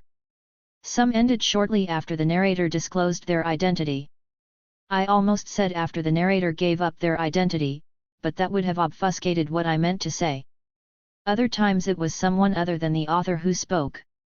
I wanted to be someone, anyone other than who I was. I fgured the novel 128 would allow me to do that. In writing the novel, I would become the novel, I told myself. I remembered when you and I went to an exhibition where one of the artists had sewn her papier-mâché sculptures using magenta thread.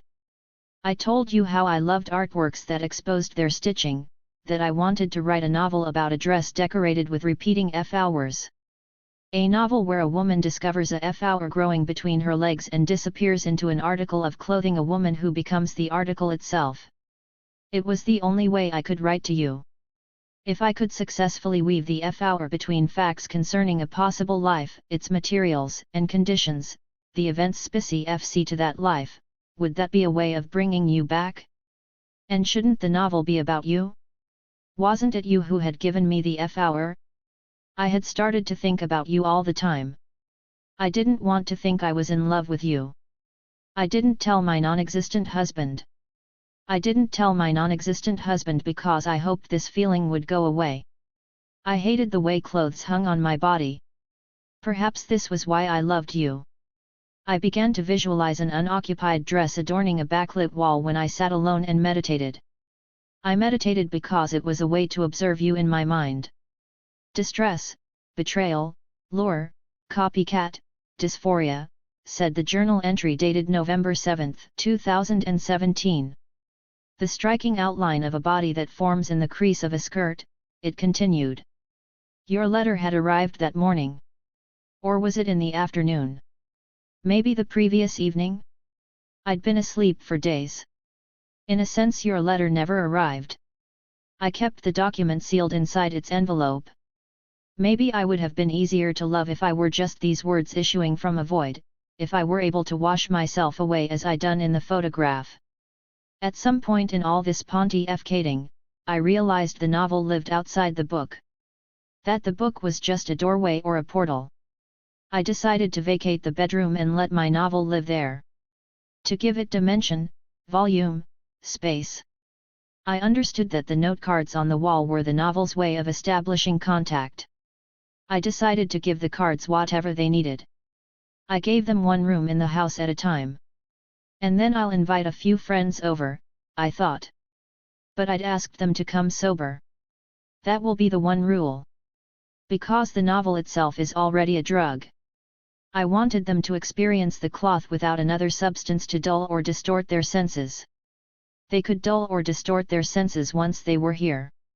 I would only offer caffeine-free tea, like peppermint, or chamomile or turmeric ginger. Nothing that would prevent them from sleep. Because sleep was the only prerequisite. In fact, I would have to ask them to abstain from sleeping for a few days before they entered the room. But, in the end, it wouldn't really matter whether or not they slept. The room would take on the entirety of their sleep. It would take their sleep and replace it with something more composed, more contrapuntal. 131. Fay Chevalier. In ceasing, or more folding. I share a given name. W. Young Keanu Reeves. In the 1986 feature FLM River's Edge and Hiding in a University Break Room. I tell Reiki that I have not been eating well. Do not tell her why I have been wearing long sleeves in the summertime. And leave to wait for the 21 to take me down to 45th. In this regard, I mirror young Keanu Reeves in feral and not mask enough for a shoulder tattoo. 133–132. The 1986 feature FLM River's Edge. As the passage of time and the urgency of trust is imaged as a decaying body, and young Keanu Reeves is posited as both spectator and performer of the act of rotting. The thrill of losing operations funding. I will be unemployed come December. The mouse expires on the sidewalk, the FIES converge. What do you call the only so many woundings that may befall a single body? River Phoenix is long dead. And as young Keanu Reeves in the 1991 feature FLM My Own Private Idaho. I live all proof no need. A loose canvas FLLEDW blood and such. Delighting in facsimile as a grift living, coat slinging pageantry. Error ingressing, error a travesty. Blood 2. 135–134. The sequel to A Blighted Sore, and so. Abandoned by young Keanu Reeves. In the 1991 feature FLM My Own Private Idaho. I am living to be murdered in Rome. In 2 weeks, I will be holding you. For the FRST time in a year. My love is a graceless, heaving thing. A behind-the-scenes calamity. And long dead River Phoenix is now long dead enough to have lived and died again. I ache without wordings for them. A killing chasming far far wider than RFNAL shot of young Keanu Reeves attending to his father's funeral. In his newly purchased skin. A living bruise, a bent but dashing mask. In year sandy hands, in the stony dark. Time trailing the psycho, textual milieu. Before a young Keanu Reeves. In the 1988 feature FLM Permanent Record. Reason etc. A miresome snare. Wearing skin for bones as I am wont to. The summer breath. FNDS me singing I can pass. The Lil Wine Shop on 43rd. On the way home. Without ceasing now. FANTASYFOOTBALL. 136. Though the lily are still tear of nights lost. Simulacrums of far greater despairs. Hold close. And, as young Keanu Reeves in the 1988 feature FLM. Permanent Record, Morning breathes. As, breakage in performance. A living in the ruin of once settled axioms, though now their ragged legs fly about. And curl over their underbellies. Whilst young Keanu Reeves, splayed about the sand. Cries out for lost love, unanswered. 139. Harry. Josephine Giles. The moon is doing poemy things and so he takes a police apart. A police is held in the silver column and extracted from himself. His head, yes, detaches, but without much drama, and his arms are peeled with the love of a cheestring original, cop strips inspected by stubbornly poemy moonlight. The moon spins the dead police and the dead police uniform and the moon vanishes all the dead police to the dead moon sea where there is quiet. I'm sorry, says the moon, that I never did this before. And the people forgive the moon and let go their poems. Before we continue we must accept abolish the police is not a metaphor, not the silence from breath to breath, the silence enclosed by the colon, not the spun coin of freedom, nor any such shifty goalposts, but only itself, the demand and its becoming. Here, no police, no prisons, no psychiatrists, no borders. The police is not a metaphor, he is the FST of the state. Break my mouth! How could I marshal metaphor against him? Let words be aught other than beats. Abolish the police! Abolish the police! Abolish the police! 141-140. But of course when I say abolish the police I am describing a bird, bill like a rusted plough, rump like a loaf of bread, chin, throat and neck alive like the morning surface of a washing up bowl.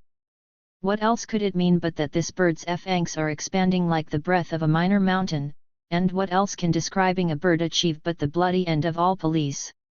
And when I read my poem Abolish the Police to the audience of police, the police all applaud and say well done, oh yes, well done, their handcuffs rattling on their little blue plastic chairs. And when I slide a truncheon up my lush lubed rectum and pogo explaining how this is the first step in an ancient ritual to abolish the police, the watching police hum their appreciation making a cock-handed circle under my breathless instruction. You don't understand, I say as I drag my copper blade through the neck of a police blood splashing my polished teeth. I mean it. Begone! And the police chorus like a rock of solan geese, clever, clever, clever. And I drink up. Abolish the police! Abolish the police! You say that my violence disturbs you. I press blue fingernails in an arc around your left nipple and through, cupping the heart from above, and this feels to both of us like true FES melting against the roofs of our mouths. Do you imagine, I say, that I am not disturbed? I wish I could imagine an end to police untouched by revenge. Try harder, you say, slicing a poem across my palm, a neat cut that you take into your huge mouth, eyes sharp with unwanted wealth. And we abolish the police by not having sex. We sit touching skin and speaking about how we are not having sex, and may or may not want to have sex, and how our prickled hair is an object argument, a vintage alarm clock, an austerity measure. With each near true word one more police falls into shining bones.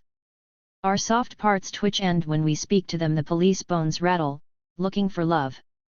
Abolish the police! Abolish the police! 143-142. Yes, toy police drop from my tongue. Cops march my full throat. The cop band twangs my chords, slaps my teeth, bubbles spit into horns, wires amps to my pawns. Like any voice I voice cop song. Like any body tiny police are blood to my brain, smoke to my lungs.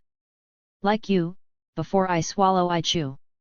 So we take a single police into our bed and hold him, his great round helm is rough on my tits, his long lean legs jerk in your lap, his tears trinkle between us, silvering the sheet.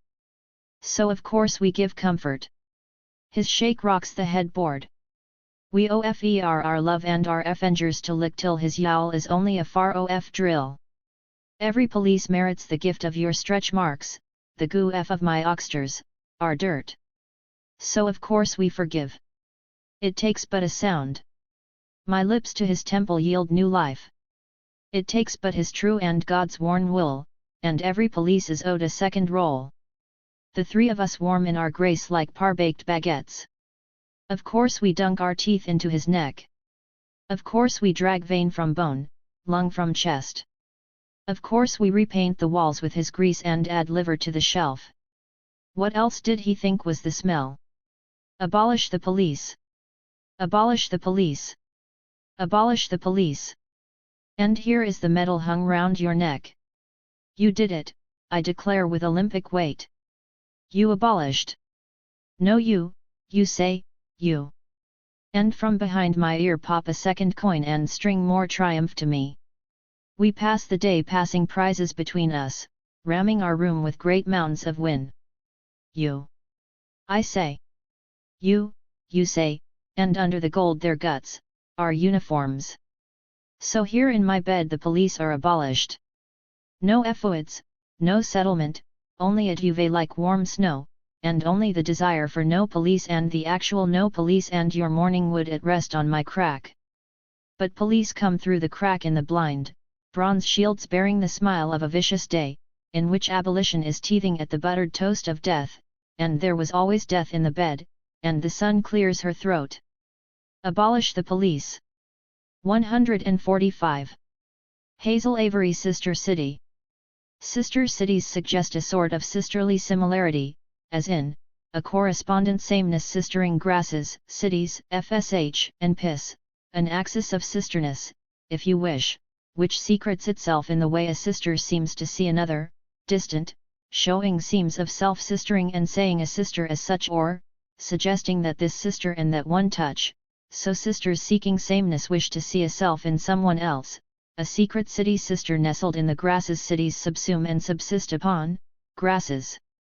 Missing, as it is, from any sort of citied sisterness, which is more sist than sister, which cisterns sisters like FSH to pitch FTS and twist sister wrists till sisters seek to see self not in distances but missingness, to wit, sister cities sister city sisters, to city a sister is to seek the piss in the FSH, that is, to seek the sticky stench of sisterness and to leave herself where she wished to twist a nest of sisterness and stick it in the secret stash of grasses sisters smash into the cracks of sister states, to distance the wishing in spite of the missing it, to suppose a distant sister knows the FOs of sisterness the same as she, to make it seem to be as if the city spreads and spaces of the sisterless, the emptied scenes of sisters seeming something else, when city sisters know how sister cities sever FSH from rivers and sisters from FSH, that a city as a sisterness renders other sisters missing, optimistically.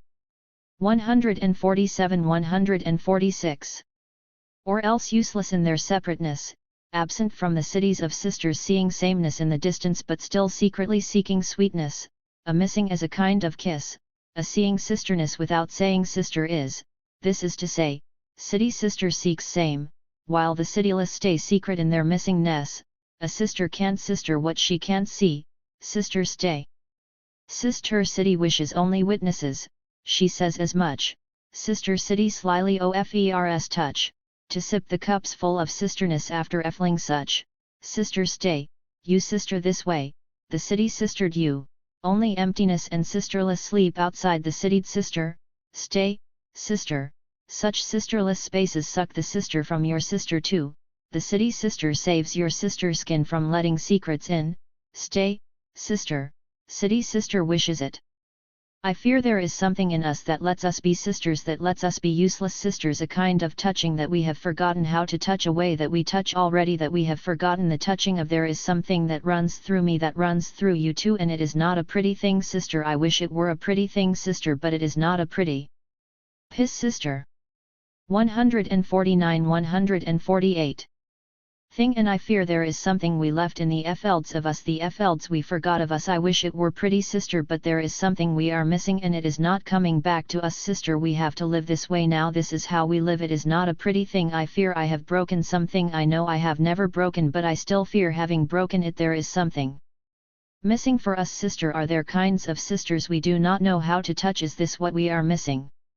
I have forgotten what we are missing and it is not a pretty thing something is a pretty thing out there in the FL'd sister yes the FL'd sister who I remember now she is a pretty thing so far distant from us sister I fear that I no longer carry the knowing of the FL'd sister close to me I have forgotten how to carry it is not a pretty thing but I know where to FND a pretty thing sister can we remember an un-FL'd sister ness sister can we go to the 150. FL'd can we please I want to remember a pretty thing I want to touch a pretty thing to my unpretty thing sister I want to hold a pretty thing. In my unpretty hands I will be so careful with the pretty thing sister I want to hold it what do you mean there are no pretty things left where did they go what did you do with them I just want to hold one to hold a pretty thing I'll be careful with the pretty thing I promise just this once please I promise. 153. Holly Raymond. The dream is to be moved by anything at all. By this Garfield fan comic in which John collapses on the kitchen floor, linked triangles and hoops painted onto a wall stretching 3 storefronts, mannequins in full plate clutching their scabbards, folded t-shirts, the shape of a dreadnought through glass wearing all denim. Pass through a cloud of vapid smoke in the canned isinglass department, exit bawling at the beauty of all manifest creation.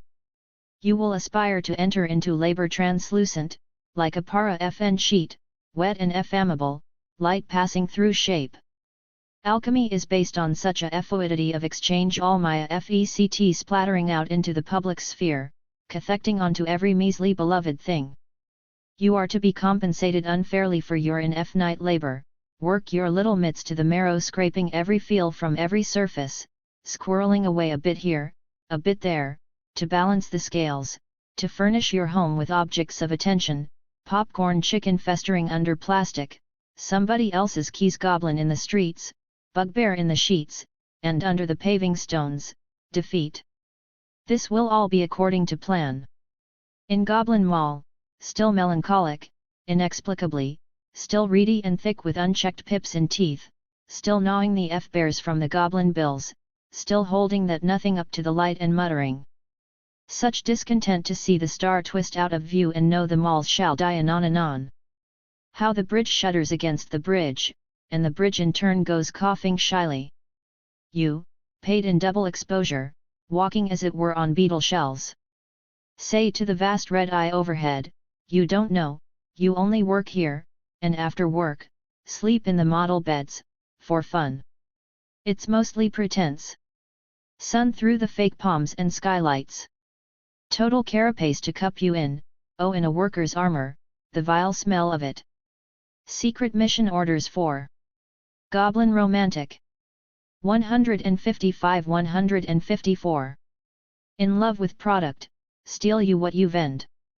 Peddle as a mediator, touch a stranger's hand to pass what's craved, squander, your smoke breaks are in F-night, watch tapes to lazily know each name as a grunt or a whistle, pockets fat with surplus, F-engers deep in the salad bar, gloves OF, you are married to my crime habitus.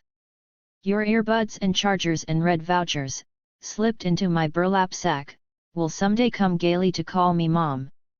In Goblin Mall all the F-hours are cops. They sing your title. All the birds are cops too. Every beautiful thing you remember is named from a poem that's cop's baby. I know not where you go to, hands in the apron head low through every hanging garden, the cars for kids wobbling on their motors and tithe, the perfume of the dogwoods calling you to your arrest, calling your wage out as nemesis in absentia, unstoppable and demure and 10,000% F-red. In my dream its tongue was colloidal silver. In my dream it was a hunter on the earth. In my dream the bridges rumble not in fracture but in desire. In my dream we all tied F-ash lights to helium balloons to frighten the townsfolk. In my dream the Mothman took me in its maw like a cough drop. In my dream a great machine called the Steam Man of the Prairie levels all the walls, but when all hope seems lost a different albeit very similar machine called the Steam Man of the Plain comes charging in and restores them. We all watched helpless but knew the Mothman had a plan for all things that would shake out okay. In my dream the Mothman held the code to pop the till. In my dream the Mothman barges in at closing with no shoes and no shirt. In my dream the Mothman tips in feathers encased in amber. In my dream I was slain by the beat of its wings in the middle of karaoke. I stood there in front of all my dead friends singing a beautiful girl group bop called Tokyo Grifter. The sun shone over and around me, gleaming, and when I woke I cried that it didn't exist nor I to sing it or nab it up in vanishing. In my dream its shirt is too little. I dream it glows like a bicycle re-effector. I dream the vortex is spinning closer. In my dream the moon turns around and it has the Mothman's face. It winks and blows smoke from its great cigar, obscuring the city. The people smash windows. Everybody coughs for hours. One or several goblin girl workers dreaming in unison of the Mothman. 157-156. In my dream I am its wife. I have it made. I sit by the pool drinking my drink and dragging my green toes through the shallow end. It travels for work. An empty instant pot and a big brown paper bag full of vegetables and meat. I am noble in inactivity. I await the Mothman's coming. In my dream we duck beneath a table to avoid it. In my dream it is bossed around intolerably. In my dream instead of money it strokes our palms gently and shows us in its big red eye some premonition of our future happiness, and in exchange we FLL its canvas bag with bottles of soda, green and red radishes, soap and ginger. In my dream, money, but with the Mothman's face on one side and a crude map of the mall on the other. It says 1,000,000,000,000 moth bucks and can't buy much of anything.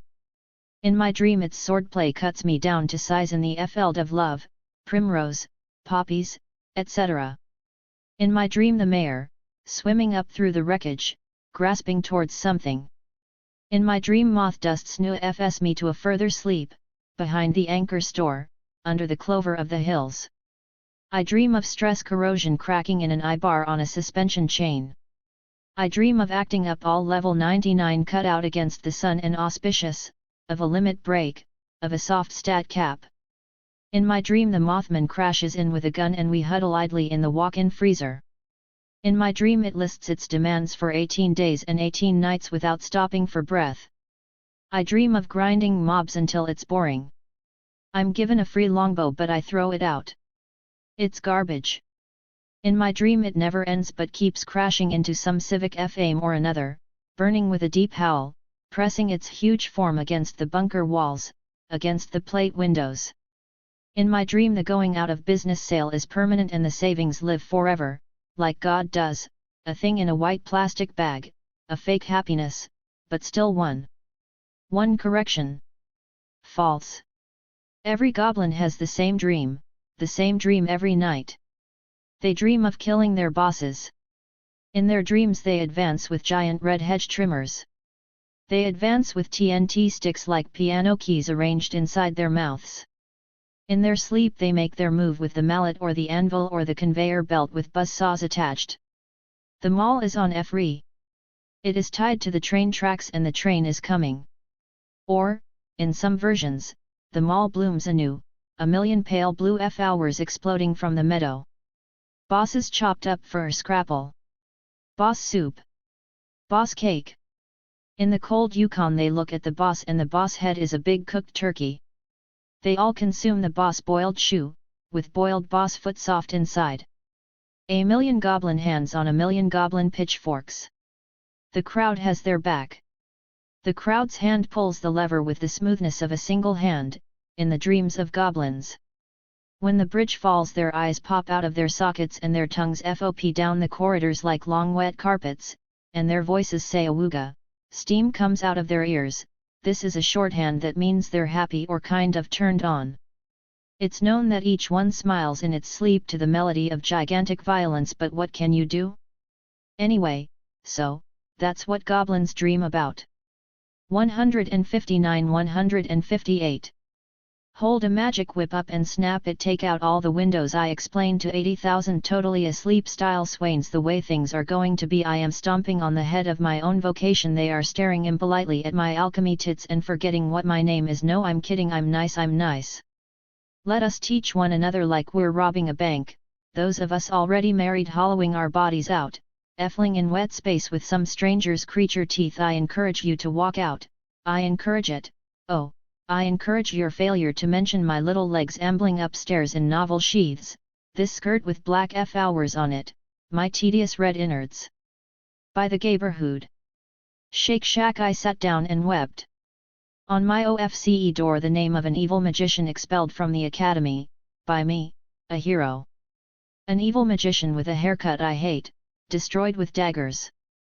Let all my students become assassins or sob like bastards braced against the skeleton of news. Let snipers carry my fake coquette ass up to heaven on magic bolts. Let them all skip class, what do I care? Let them tear up the pavement, eat sweets dandy from deep in the trash, for free. I will give you all an A, for free, while gently touching the poof of my hair like a very mean widow at a very small grave. All alone downtown and free from all my obligations, knocked to shit by wind and socked in the eye dumb ingenue of vortex. I lift the hem of my skirt up, spiders everywhere. I may be mostly vegetarian, but here I am, weeping, with my FST inside the carrion. Dragging my fries through the wreckage and the mustard seed alive, TBH, in a dream of gentleness, melting away like a jelly FSH mating. I will not die in this town without some other mammal's hot blood in my mouth. 161. Ian Cara Elisanta. Let me tell you, Diana.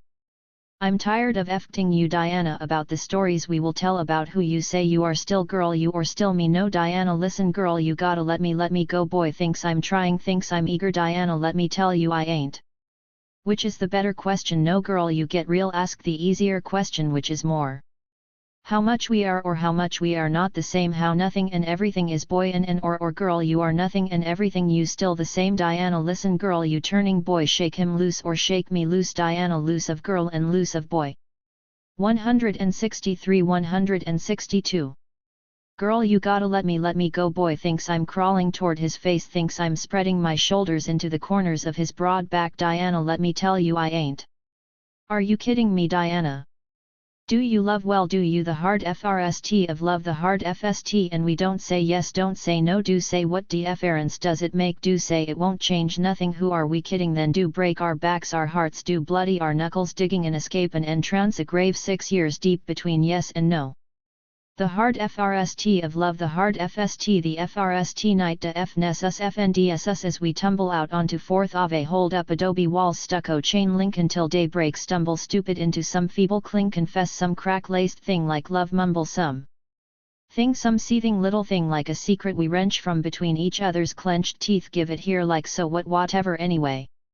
164 Like we stub our toes on a rock in the way pick it up and hurl it at the moon like we are mad about it somehow we are a pair now we are sway and slur in June go ahead and do your work now I say go ahead and do your worst stu f now just get it out of the way so you punch me in the stomach just haul off and slug me in the gut double me over are you kidding me Diana well anyway I laugh about it for years.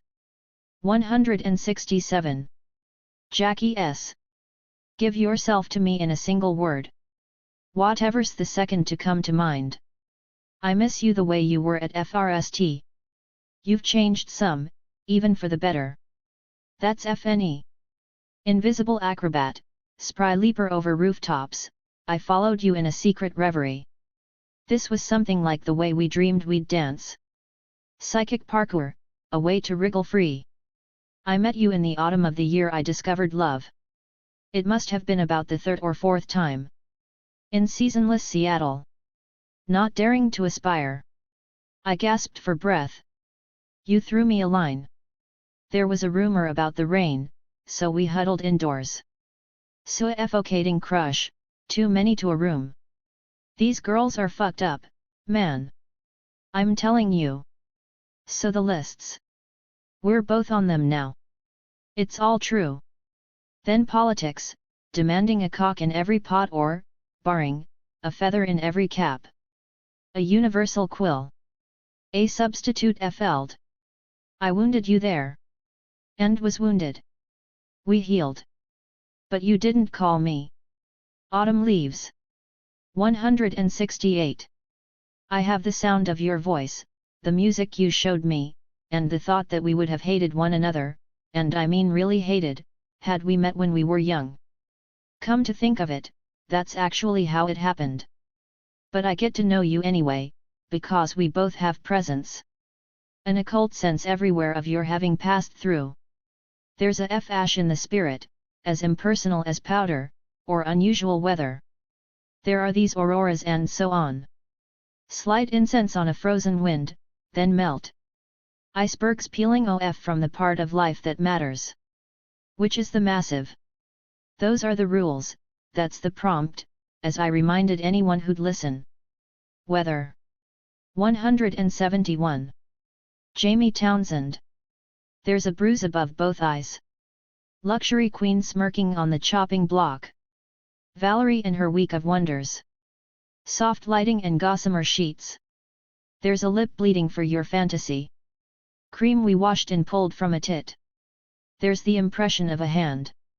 Furious with desire and strident. Not bashful, meek, or wilting. On the cheek I ripped off the dream. Spent 2 stacks on a makeup bag. The gore we splashed around in. Spit on your grave. 173-172. Demure Morse code for personal space. I don't even need this skin. A barb, a knife, an exfoliating scrub. There's a base coat smeared everywhere. Dripping pestilence and honeyed bile. R smize a black Cheshire cat. AFUFER drowning the room in red. There's pus along the nail bed a French tip. Agony ant, inspiration and soul twin. A cleanser applied at night. To sleep with this plan of waking to a new face. The cut, the bruise, spitting up the scum. I will. Destroyer tries to sing through Kara Walker's eyes. The Stef wand beneath his shadow work blurring any sense of subtlety. Shaking our head to a blunt obfuscation we agree it's hard to make out. Then probably too easy when we stop fucking around. I'm studying how to dress well, it's louche anxiety. Stripping from it what I can. An ingenue spitting up a stolen music. A soft kind of love that does no justice to the chorus. That keeps being erased by our singular desire. To be free, without your neck to kiss. I was thrown to the night. I read this like sucking blood or quoting Celine Dion. An irresponsible need to slip into the cloud of unknowing one more time. Energy vampire. 174. All these young dudes are trying to tug at my heartstrings. While they spread their legs I stfn into. White columns of a mausoleum are love mistakes for authenticity. Violence is full of the shape our art steps into. Inadequate space of the we I'm trying to reclaim as legion swirls through. An army not the orgy I imagined. Night is a forest tugging at our loins. And the blush feels resonant, like a drumhead rasped. With innumerable waves embracing and pulling us away. To a place where eyeless things love us with their whole heart. We can't see them yet feel this is what we've always wanted. 177. Jason Kiri. Well, that was a negative sexual experience.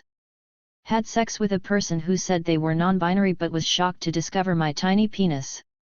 I spoon my trans friends for comfort and have an idea. Let's all give each other tattoos. They'll say T4T, except, I propose, we get 2 tea bags tangled. Code. Not days after T4T branding my skin. I promptly have sex with an openly cis-identifying woman. First time for me, if you can believe. Something in me still scared to be gay and okay in my cute new masculinity. She kisses me at midnight. It's New Year's and I hardly know her. Someone tries calling at midnight and that someone is dying. I don't pick up. Me problem. 179-178. New Year new me. She asks if I got a car to fuck in. I offer a house and she scratches the back of my head the whole way home. Long nails with the gay ones cut short is hot. I'd do it too, but apparently I need all of them. Working my way in. About to ask consent to be F-sting, she beats me to it, she unbuckles my FT bit, she slings it OF, she fucking threw it, she fucking threw my FT bit. Have to wait until the next morning alarm goes OF to FND it. She says I don't want that in me. I have no way to track how long I didn't sleep. Perhaps worried I dream of only loving cis women. Perhaps worried I came in someone's boobs. First time for me. This time my tiny penis the one in shock. Just because someone's femme doesn't mean I have to be butch to it. That's a me problem. She's deeply gay and I like it. She talks about another poet writing poetry about her. I tell her I probably won't. 181. Jesi Gaston. From the heights of incoherence comes his double to his place in those depths of lucid living, at which he asks himself, quiet even in himself like 1,000 angels' wings in F-ite, which double this was now, noting, quieter and remote, that like any good double his came in too, like still more wretched angels descending with his double. The thought came that never would the both set down in one, and never would he have to see how different either was from the other nor gawk empty-headed and gracious at what that meant with that innocent and reckless gaze he was stuck with and at which, he knew in the part of his chest that was quieter still, where with that stillness of soul he could know things, whichever double was coming down would scof. He fxed his coat up. He dusted nothing of himself, but made the motions, then fxed his coat up, and fgirt other busy work to occupy his hands. Inelegant galumphing from roofs on roofs upon him, just the one, and all that quiet of the soul he knew was counterposed to the noise his presence wrought, focused on the fight through which the double danced as the dance was ending, and, setting down right next to him, he saw the one that came. He beat the tattoo over his heart, which had been singing itself into a stupor, and the patter of his hand set him at something like an ease, and ready for what it was asked of him. Harpo's brothers. 183–182. Harpo's frog.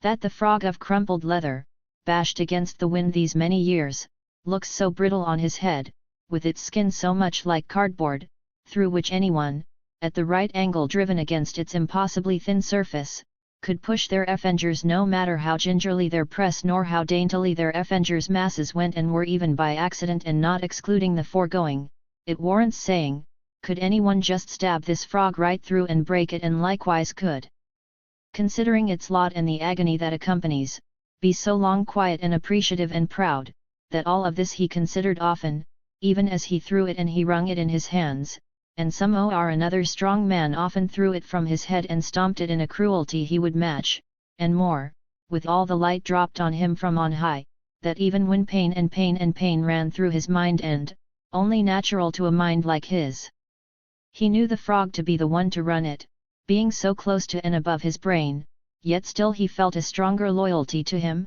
frog, than any other he had ever known, that this all could be true, and was nothing to him, as everything. That monkey business ultimately sits, a monument to Harpo's grace, in unearned obscurity, underneath the rubble of Duck Soup's last act, that Bufffon's paradise of misery, that polyphony of inchoate yaps, a song from the loins and the bowels of the demiurge he called alternately double and brother, gives less pause to Harpo, who has no room for pause and no insides to stop up, living as he does a life comprised of one fluid motion, one line not cut into discrete sections, making for no stumbling of his feet beneath him, and fewer thoughts of which none have ever wholly lacked doubt. So of course he went without those than to the minor demon himself, that one who knows inadequacy and how to make like that gnashing he does with his teeth is genuine, a distinctly modern wink at the gap between the voice and the situation, that does well to conceal the grinding underneath, that's as true as the right to self-determination of all peoples so long as they aren't women as well. He knows jealousy, none of which so much as brushed against Harpo, who knows only the one fluid motion, an edict against memory, and a better thing to worship if ever there was in him the capacity for either at the start, a thing so powerful and true that to follow it and follow it true, like only he could only do, renders the rest, and all the words, against him, such that what preceded end. Harpo's moment. In the Sun. 184. The following comes not as statements but a speculation as to what the impossible insides of a thing like him would be if they were in the way we understand things. A nothing, for the nothing was his prayer, comprised of nothing, maintaining as always it does in him the positive nothing, an intermination for which Groucho could only wish. But what does Harpo know? Where does Harpo's mind, or what we approximate as such in order to carry on believing we can know or just grow towards knowing him, go? The man approaching roughly, pulling at his arm, tugging roughly, what was it he wanted, after all? Harpo clearly can't remember, said something, and so, unbeknownst to him, willed an impossible moment to the vacant smiled clown, who looked so small in all his layered rags, propped against a brick wall that looked rattier still than his get-up, and curiously of a part with only him even in the dirt thoroughfare, the gist of which went, "What are you, busy?" to which he had to nod, dumb, and beckoned toward this action, "You holding the building up?" to which he was bound all the more emphatically to nod.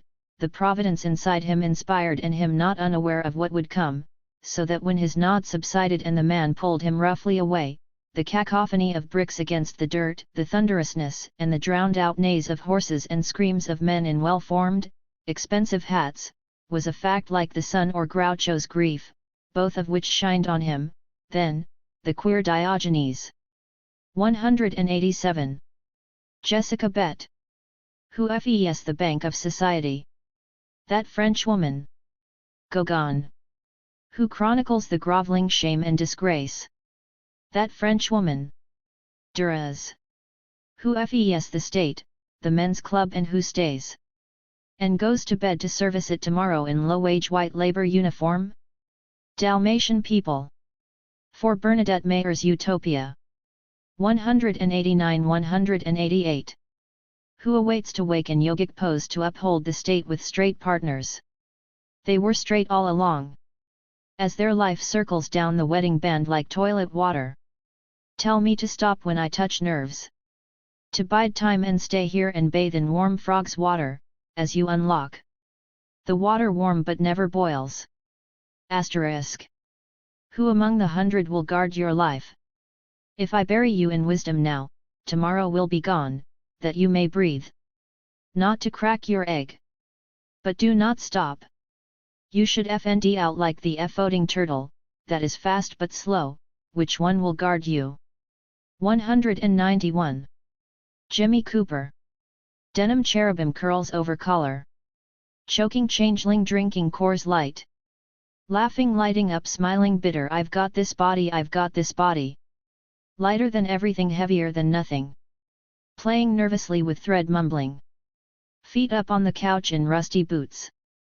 Feel a little rusty myself little long-legged running, and now Holy IT announces like a neon church sign but nothing like that at all. I think I'd be okay if I didn't feel this way. Once I got an extra hour, free time. Now IT goes on forever too much but come on. Push me a little harder anyways. I dream of getting into a fist fight for the length of the song. You know the tune. I'd never take my rings off just for you. Don't worry, dear, it's just a scuffle. Just nothing, I swear. Maybe angels. Maybe you. Untitled. 193-192. Got my shirt off skinny dipping I'm bleeding in the pool but it's alright don't often have my tits out like that but I was 15? 16? The night before my FRST Big Pride Fest and I'm here. I am inhabiting my body. I am really, truly in this bitch. And the next morning bleary-eyed we dress to the nines and I see a boy in leather for the FRST time and I know that will be me someday but FRST become pretty vacant choke on my own hip bones.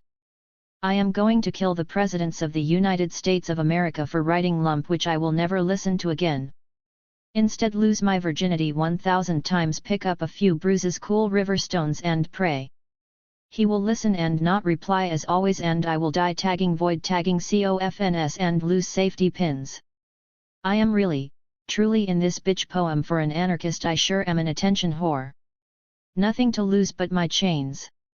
I've come to like the camera. I'd like to make a cameo as something more than what I was back then. Please be gentle as you tie it I'm all yours but. I was bleeding. Never got used to it. And now / I won't. 195. Jose Diaz. J. I don't think I'll ever be good enough. I don't even know for what. I just won't ever be good in a holistic sense. I'm good at kissing and I'm good at crying and I'm good at falling in love. I think that's it. Wait, I'm also good at remembering my dreams after I wake up. When you see me in your dreams, is it good? Yes. You are completely different in my dreams. You walk around with a bag of mangoes and has avocados. You bite into your fruits at the end of every sentence you say. When you speak, green and yellow chunks fly out and hit my face. J. Do you think I'll die alone, in a compromised position, with my dick out in my hand, facing the ocean? I wonder how many miles deep sunbeams go into the water. When you FND my body, will you dump me into the sea and make sure I sink deep, but not so deep that the sun never hits me? Yes.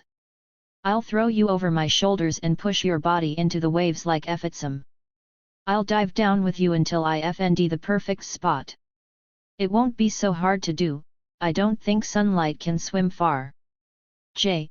If I could, I would dress more androgynous. Look trans, look feminine. When I reference my dick in my writing, I get concerned people will leave thinking I'm a man. My last lover wanted me to be a man. Did you want me to be a man? Yes, a conversation. 196. Yes. Before you told me you weren't a man, I already knew. I don't remember what I thought you were before. Not a man. In the future, I thought I'd be a better person where that didn't matter, and it was only about love. J, will we get drunk together again? The two us vomiting into the same bush like before? Is there someone new who waits outside the shower when you go to wash away your confusion? Do they step in and scrub your back like I used to? Yes. We can drink together whenever you want. Or whenever I miss you. The only person waiting outside my shower is the beautiful man you imagine. He might as well be real.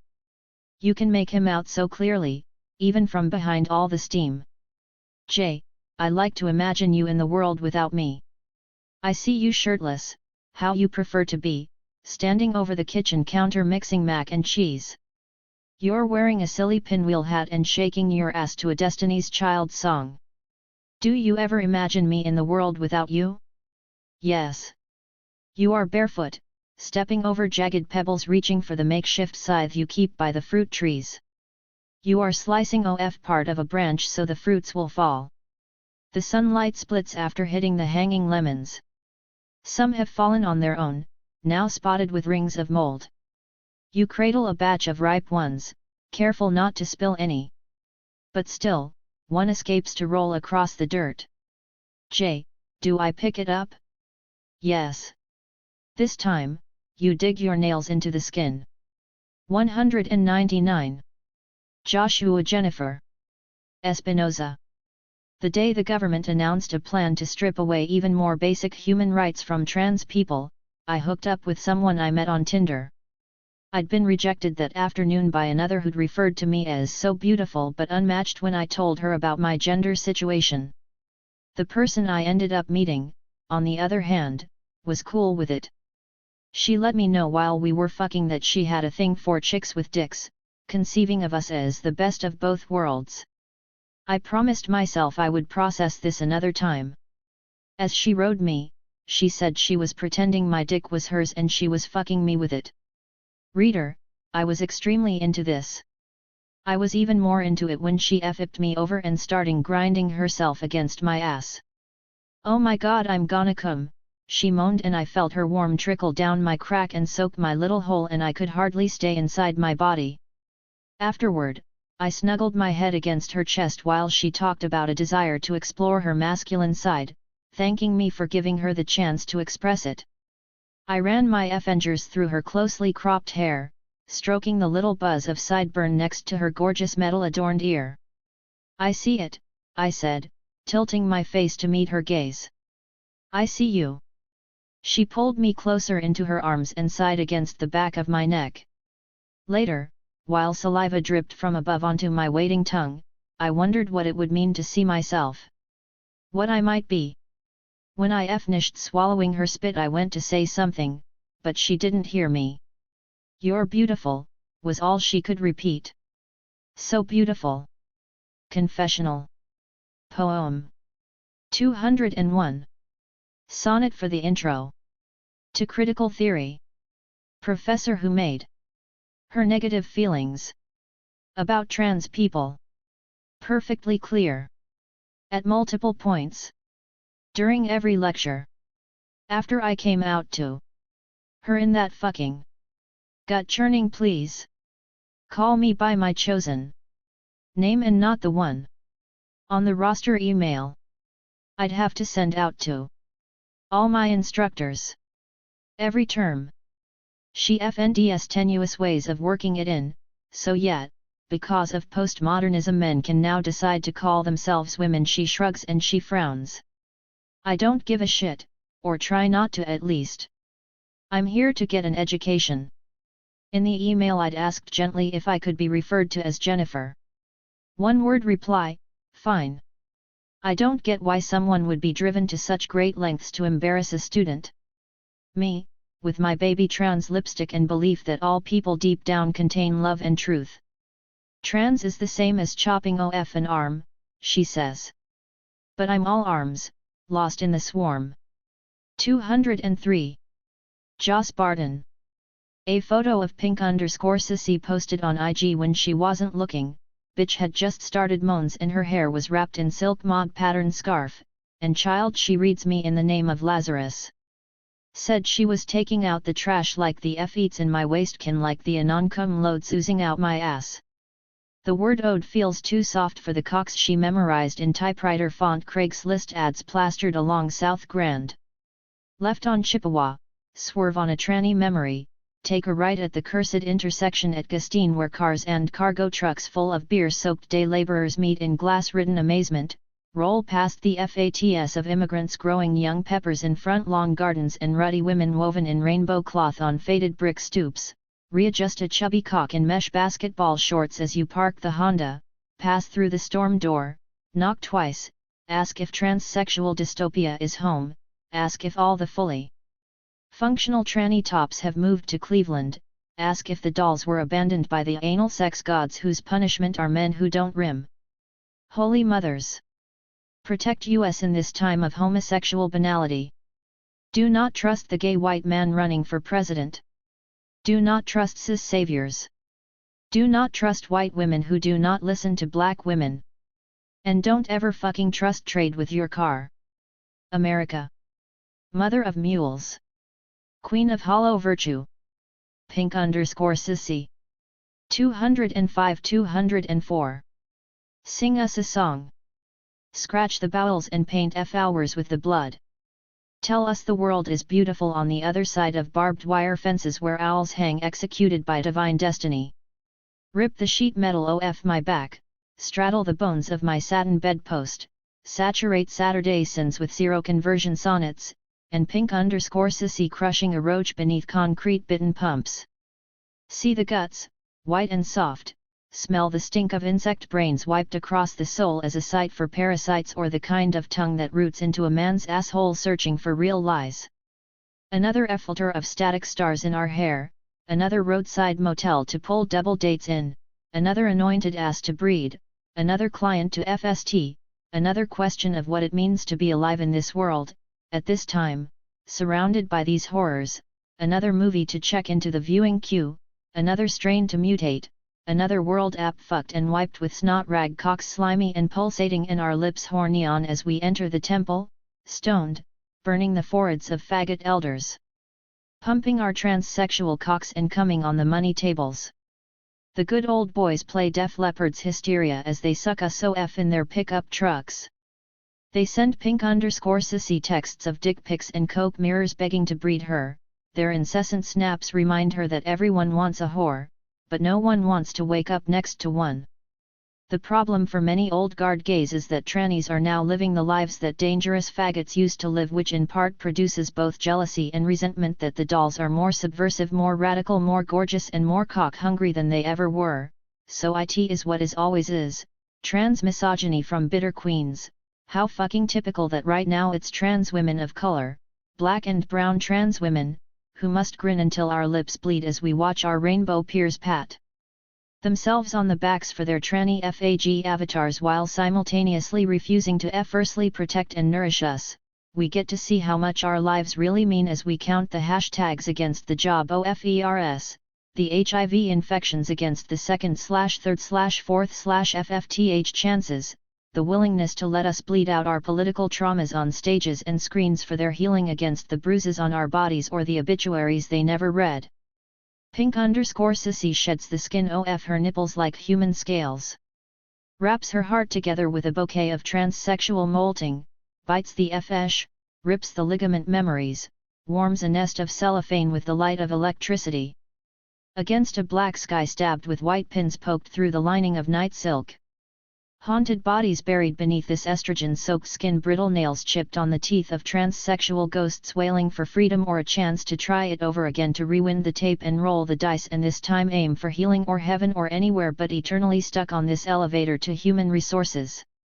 She keeps trying to write something better than these shemale Pornhub poems.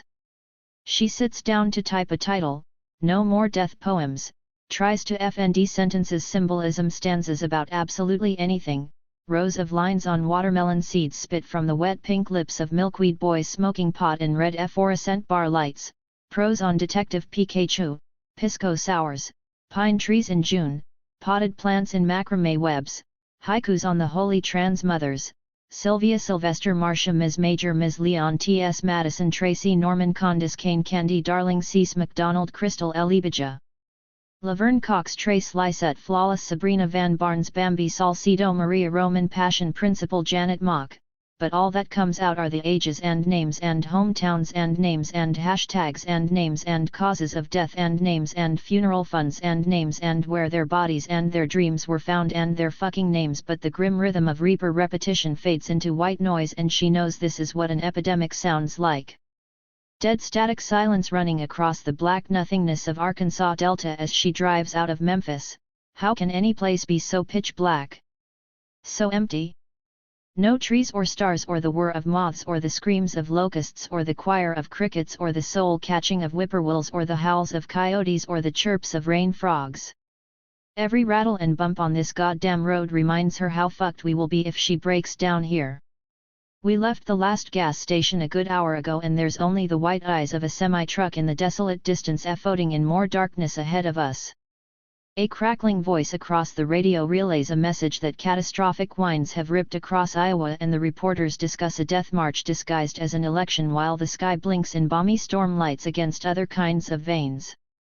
Pink_Sissy sips on stale coffee as she continues driving through the night, cuts off the news, rolls down the windows as the storm front mixes with the tears dripping off her cheeks, stares straight ahead as she reaches for my hand, holding it until we reach the dull haze of St. Louis.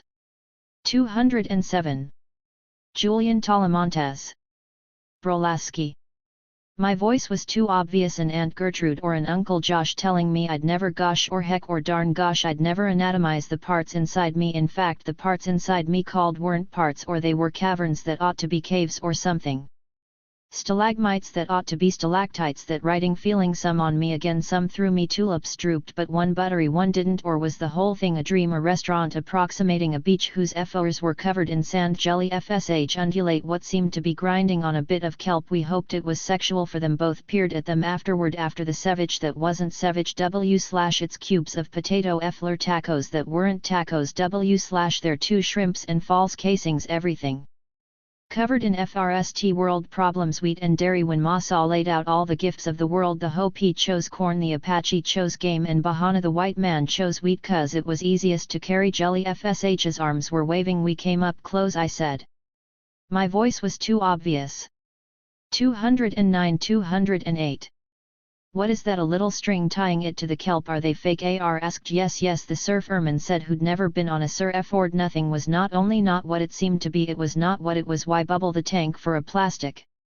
FSH, I must smoke. They say the seas are lousy /them jelly. FSH, who can /stand the acids and the poisons and the record high temperatures and decibels of the 7+ wars we have going on there, like the bats they say at the Museum of Jurassic Technology that can fly through concrete walls. They just slip through the fshing nets easy as pie down the throat of that fat kid in Stand By Me who induces an entire Midwestern town into a vomitorium. You can listen to the cry of this bat on a rotary phone mounted to the wall, easy as pie, easy as FSH, easy as fshcake through the cracks. I cancelled class to write this poem. I a little bit counted chickens mugwort. That's for dreaming, that's for later. I twitched. I had everything, I had it all, but if the pen were to fall between the cracks of the freescape, if the grove divided into double parts and in I entered was, or if I listen or proved to be the very mount I rode in on, so mote it be actual sad cypress ODB. What do you see aside from what you see? Power is in the periphery or so. I'm told I want to smoke at my desk, but I'm kind, I am my kind. Fat starling sparrows fuss NFGHT, but pleasantly. What do these collocations hope for? Babushka crumbs. Vertical lines and negative as rays, merely the print of the bars of a thing that never meant to be my jail, luminescing the underside of my eyes. Record skip along my mind. What do it I would do tie record do skip along the needle of my mind. 211 210. Garbage gut. Humans should not continue ourselves. It can only come a frightful cropper. Hair bulbs. What I mistook to be a form in nature. Albatross /plastics crowding their gut. What Julie Patton is Callan superfragilily of the valley. Veronica heterophilia snapdragon nature preserve. Pulp them Shropshire constabulary.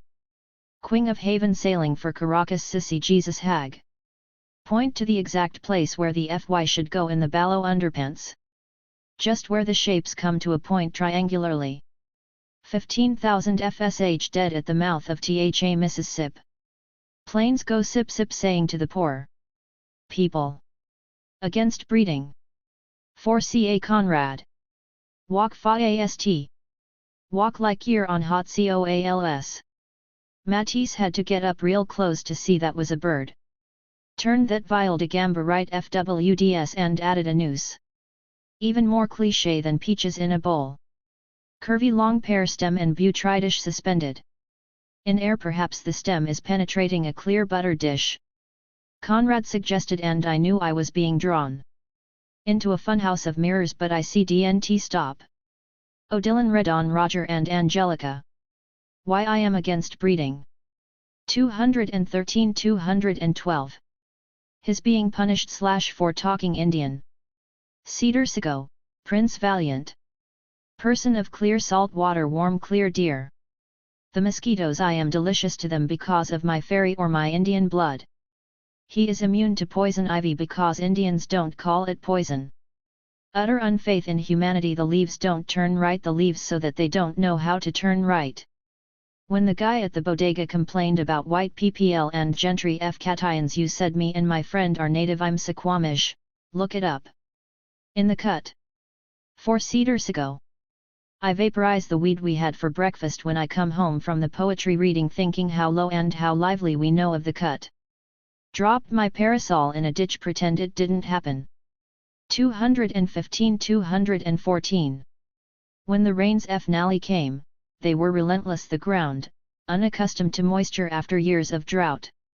Was forced to reject the thing it craved the most and efforts peopled our every vein and the cracked riverbed wept its tears ran down w/out feeling like whiskey of a duck's back truly complementary colors make a neutral if I was made to remark the polar vortex is strong in you perhaps it wasn't so much the oscillation in us of some kind of arctic impulse or oceanic feeling toward what I perceive to be our relation but rather, as always, it was my own projection or transference or ocular hallucination which one can see is a pleasurable labor silk pricked out with gold orange and blue is the exception though they are complements, together they made a green, not muddy n/t I was awake enough to be grossed out by your joke but in a nice way, like a dog delights to tramp about in mud Deborah says that love entails the danger of destruction. On loneliness whose heat humps through the bed sheets like a black hole bends the universe or a mass is racked along a frame when the skunk sneaks in bed with the dog. Ugh s. W, then it has to hold its nose, and eventually the violence, it effings the skunk in disgust to the curb funny, except the distress is authentic say righteousness is an impulse toward being comely just ask the one smurfette how is she supposed to fend off all those smurfs or WTFCD a feminism even mean in that context where everyone is blue except Gargamel and Azrael, thinly veiled evil Jew and cat antagonists vocal fry making sad heron noises headed to Zorgonia of the X-line in Queens. Profound experience of missing out Gillingham, Arden, cocaine, up to my neck in shit for 7 years the ramshackle succulents were about to bloom we are engemined in Victorian England by virtue of Sherlock's mind palace the horses chewing through the narration were authentic, Scooby-Doo was authentic, Lawson was authentic, its hearts were haunted as in a pavilion where you pay with meat our gazes cross, unmet D. Says that loneliness is a disbelief in the possibility of love I hid it so well I hid it from myself no ordinary sorrow but say righteousness is impassable on along a pollen path a belief in being comely a Kodachrome you would take from me. I have said that most patients keep their loneliness hidden as a secret from others, often even from themselves. Frida from Reichmann, Loneliness 16. Horses chewing through the narrative. Erica Lewis, Daryl Hall is my boyfriend. 216. Along w/the ill-lefting hats and my belief in myself as some kind of speculative cartography composed of trees intermittent mountains dope cabal liars except the distress is authentic. 219. Camden Hilliard. No one will take me upon proposal, a cosmic ant. Hology of shame? No, for ample legions. How we might divest of the tailpipes chug a glugging. Or, Dervas divorced from order, dioxin. Or how? The box I outthink does not exist. Not unyielding nor unyielding but rather is. An opportunity zone. Development program. Grant. Or how it all goes. Down like gotcha shit. Proposal, nice sidewalks, very wide. Level. No concrete. Maybe cork. Proposal, free people forever. This. America is a solution as is Roundup, a solution. As is orange the agent. Orange the color I love. Orange. What has been any application we might have shared amicably? I am, in part, morning color. I am, in parcels, trying to pass on gratuitous hope. Well organized. Note on governance, or wake up, sheeple. 220. This road takes me home, this road is a bypass, and this road is under construction. Thus, the lane ahead closes, narrows in one mouth and out the other. The US military made it through the Mountain W blasting bellies full of FUFPs and infrastructure. BC the US military put their objects where your objects is. BC the US military say good night. BC the US military say wine is COFEE life and in between the heart is a lonely house hunter, where we settled on freezing all the head, something about stock, but I've grown sick from eating through the dead. The Tetsuo Harano. Tunnels are colonial. Infrastructure. 223. Kashiv. Sharma Patel. Wutsung ekphrastic motion that golden shimmer in city farm allure rewind oratic retention in keeled knots surface the indigent a hanging parameter revealed tactile stained glass rays in multiformal conviviality. Acker fury writing walls cut down voice cleared out faculty fanciful forwardness an imperial stance senseless obdurate set a light. Ekphrastic motion. 225-224. J. Bernard City morning gender cut embodied tongue wrapped mongrel assimilation progressively becoming counteractive collapsing we spoke in quick time double step deep roots felt body licked hidden in taste at the turn movement too fast where undergirdings switch locals a effronted as magazine shoots innocuous glances in icy conditions conditioning rays at the corner of virtuous assembly colonial marking in attire subgenre disattachment reverberates as legibility cleans. Shards of overground warmth in midsts of atmospheric assault furtive retreats into rhythms foreknowing FRST mangoes of the season the originary tale of the cultivar golden and Alfonso judgments crude shouts besmirching batomies swelled noses and men in skull caps wheeling juicy tales compelling myths of origin a kind of bare veniality. The two genders, on mangoes and watermelons. 227-226. Outpouring at another rotation axial limits in guarded contrapuntal melody. Where the rain comes operation voice regales, recounts, earnest and weighty continentality right. Multiple distriangulations in laughter non-effluous sweet surprises in swift succinct strokes at tip of watermelon knife layering dreams past done. Invisible visible the making before birth as threshold of identity absent in its point bodily transaction presented in prehistoric violence along the stretch of contemporary freedom's voice transferred for bleeding presence. If half cut at axis when trauma turn left and coaches stand at operations in check, Istanbul futures on bridging scars where wounds cauteries at the half-axial movement. Modesty's mistress mistrust interpellative action ready-made already done in action / daily humdrum urban milieu. Sun F hour pops, spread of salad, korba, and cacique, chai sipped in ancient action from saucer to tip, traumatic recurrences papered over with lino / rock psych and western garb / neo-Europe as post-Asia / polyglot returned as detransitioned exchange / goods revealed orally, pre-oratic stance wrapped in plastic, paper bag running cherry tasting / vegan summoning in venture. Entrepreneurial ethno-business in linen stripes and faulty light switches. Thresholds, after Mahmoud Darwish and Bulant Ersoy. 229-228. / permeable archipelagic ardor as parabola pasts intersect at disjunctive points cultural, epistemic, performative Turkic presence, London town fecundity in social breakdown, waking deaths, unmarked problems, urban problems, passive polities, politically rife, resolute insolence, antagonistic elevations, unsuccessful navigations in colony collapses.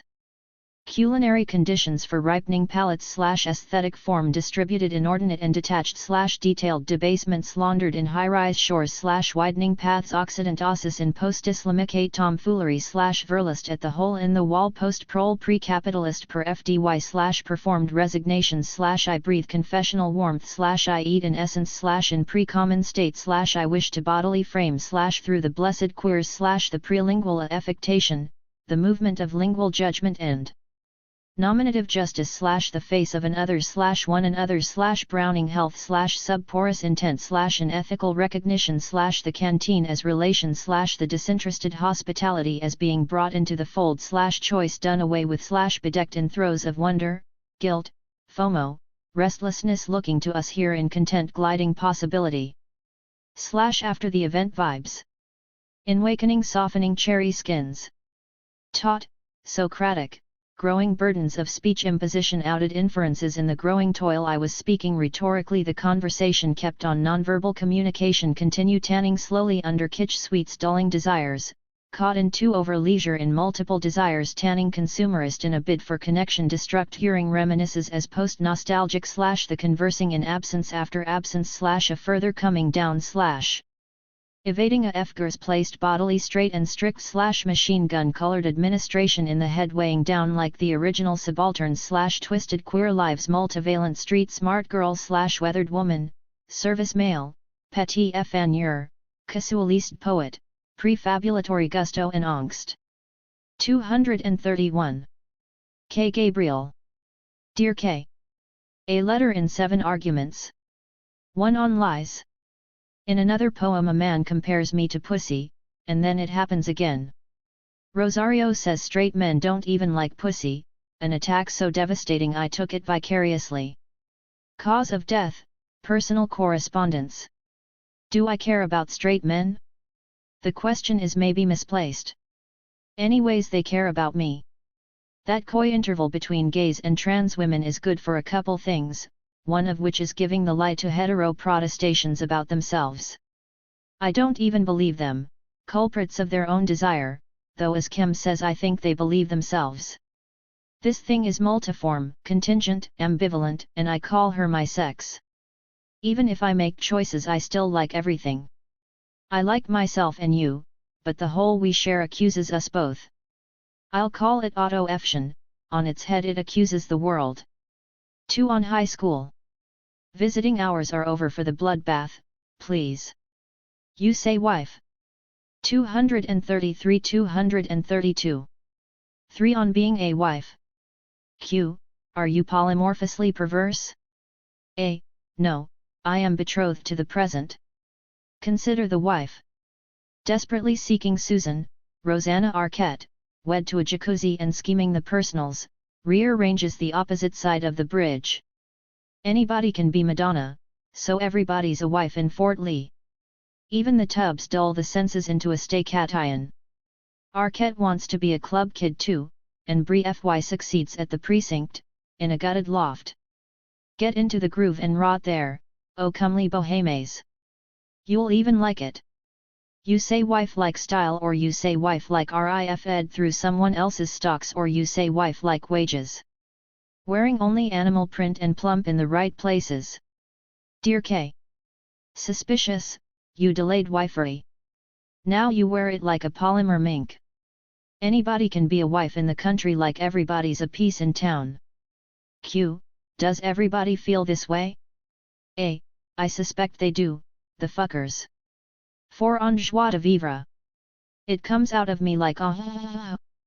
5 on beauty. By origin or not, I am of the city until I can't be a choice, as choices go, made within constraints, one of which is surely beauty. I'm saying beauty like a person, not aesthetics like a grad student, though for my sins I'm the persona of a grad student and I've been one for long enough it feels like a condition. You say aesthetics like style, or you say aesthetics like a pretty face, or you say aesthetics like a brand. Brecht says you can't write poems about trees. when the woods are full of cops. An aesthete says you can't write poems about sex if the city's full of brands. Or, art has no vocation after 1991. Or, beauty is a scene for the wealthy, a commons in a paywall. Do I like this world and what it's full of? Like hell, but there it goes, spitting you in the face and waiting for you underwater. You don't refuse to breathe, do you? Meanwhile, behind this hand-wringing the hushed suggestion that women, gays, transsexuals are especially to blame for the miseries of brands, or what the metropole and feists on everybody else. Hello, I hate it. Or, how interesting, the smack of the feminized in buying and selling. Dear K, hi, I'm waging a sub-rosa war. Who loves me will know what I mean. 6 on grief. It comes out of me like God fucking damn it. 7 on lies. Desire is the suture of a new, say it, world. I'll fuck you till your dick is blue. Following Jackie's lead, it won't be one of winners in a virtuous game, or letting agency skid off your ethical shoulders, or of sharing your toys based on a common RX. What are you and what does it mean for me? A question nobody could stop asking if they wanted. Perversion you meant to say, and follow it with something about bodying forth the new, but Rachel heard one word played together like a chord. Say it's the same old sex bent double. It's mine now, and goes between me like a stent. Dear K. I'm writing the same letter always, let me try it again. Here's a fable in the perfect tense. Some friends perpetually adolescent and vengeful, with a weekend off and no particular reputation, make the drive to bully a medium famous writer. He's speaking at a private college for a 234 couple $100 a pop, the subject modernist DF culty, or you get the idea. They've got a megaphone, which they use to frighten local wildlife. The poets they intended to swirly have all scattered to satisfy their appetites on bowls of seasonal produce. Or maybe the Rimbaldian creatures enjoy their promised encounter after all, irritate the tenure out of every mom and dad. Campus cops usher them off the handsome private greens. Over fries the modded kids hum some poems about DF culty, poetry, and rent, which makes them feel a little better, even triumphant. 2 of them are dating, and sort of clocky. En route back to a dingy apartment in the burbs, some guy on the train resents the way their faces look, how they touch each other. He's got a couple slurs to share his parting shot to stay away from that AIDS. Which missile, however graphic, lets something slip. I'd like to say that he got his, but actually he disembarked at Newark without consequences. It's a shame for words to be more vibrant than sex, and sexier, too, says my enthusiastic boyfriend. Right back with something genuinely new. I won't be disconsolate or have anything unkind to say, palpating that world in a caress, your palpatrix on call. Turner. Dear Joe. Good morning, I'm shallow, sleepless, irrepressible. Does that endear me to you?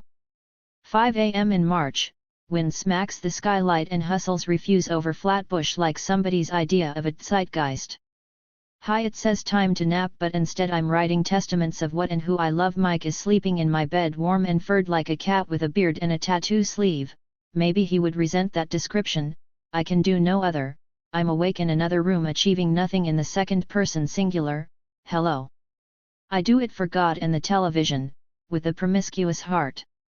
I do it with prosthetics, but apropos of anybody with an opinion about them, you are forbidden. I want to say, from evaluating my component parts, I am an atom, fuck a metonymy, fuck a catalog. First I composed that sentence, then I felt myself get banged by every guy with a beard on the subway platform. Don't think, Joe, I didn't sometimes return the favor. Mike's gone now, who brought me Oreos and spooned while I dreamed my nipples turned into mice and died. It's spring and I've been eyeing every aging wonder boy in the park, plus his leanly pumping quads. There's sprigs of Magni F scent hair, there's even crocuses, furious purple, delicate violet, contemptuous yellow. Now I'm on a train, hello. My imaginative lusts riddle bullet holes in the side of the achievable. Have you ever wanted to get fucked by an abdomen, an armpit, a couple? I could go on. 237-236 Of peddling legs? My preferred position with Kem, for instance, letting him pile drive my face from above. I lie down on my bed like a failed porn actor. I can imagine the camera fxed on my dewy-lined eyes, the bottom half of my face obscured under a cock and a tremendous cupid's bow, my cheeks sharp enough to be an architectural instrument as both of us try to remember our lines, but from this POV it's more like sex with a wiry frame and faded punk tattoos. Halfway into Jersey anyways, and am I thinking about your letter, poem, whatever, All I Want by Joni Mitchell, where every paragraph begins I want. I is the letter's only person, want its only verb. It's Monday morning, what do I want? The flourishing of bees and grasses, never for anyone to pay rent, for the landlord to stop, for fuck's sake, spying on us, also a backyard, to speak veritably about no appetite, never again authenticated, no more bad faith prurience, no more AWP, my done taxes, a living wage for CUNY adjuncts, no moving apartments, no falling to pieces, various men, if only they could injure, only some items impossible, some are consequential, IFLL up the tank and say good night and go. I could go on.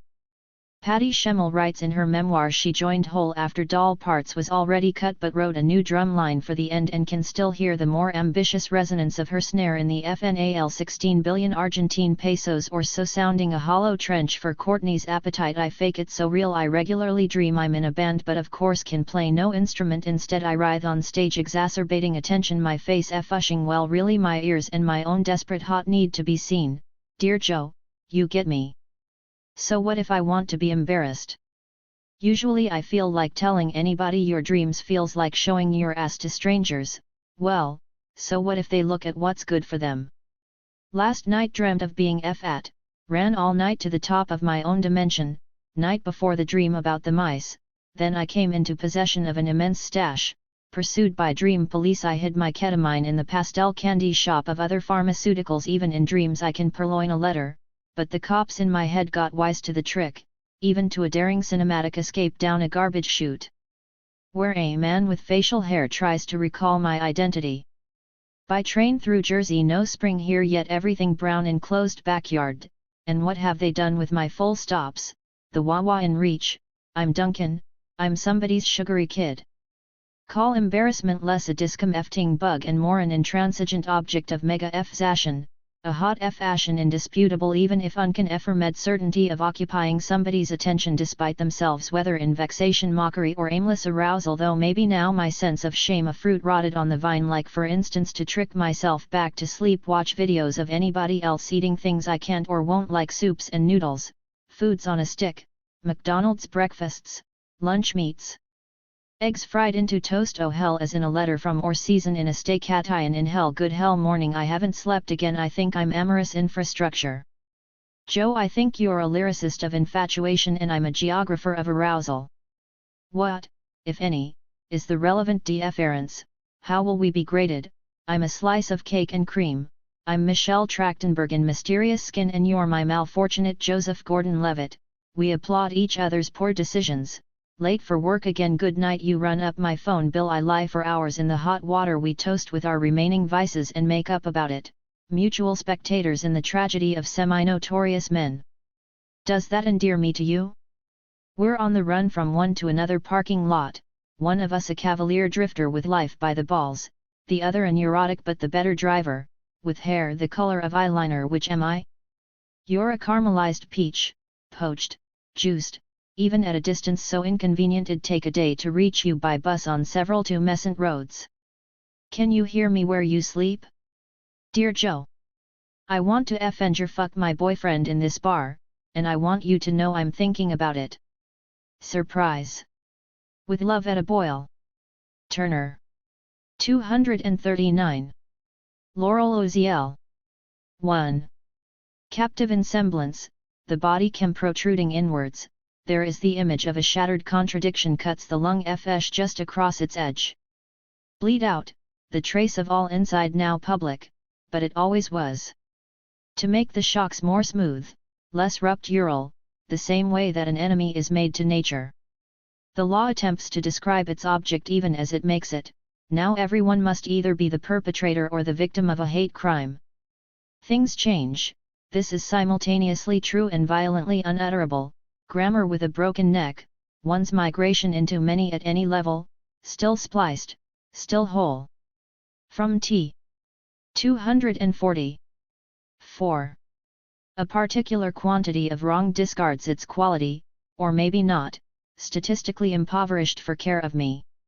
What you could call abstraction has always been the ground we stood on as well as just its order. Disposition to the wind, triggered mutant prefix, the vast immutable economy of organs sua fx to the real world swallowed outward, raw material and processed food. It is human nature to stand in the middle of a thing. The middle shrunk into a rotten disk, crudely empirical, as custom or compulsion to repeat. What does this have to do with how we live our lives, unvoiced beneath the clouded sky, the chaotic silence of natural law? Inherent f or repeated.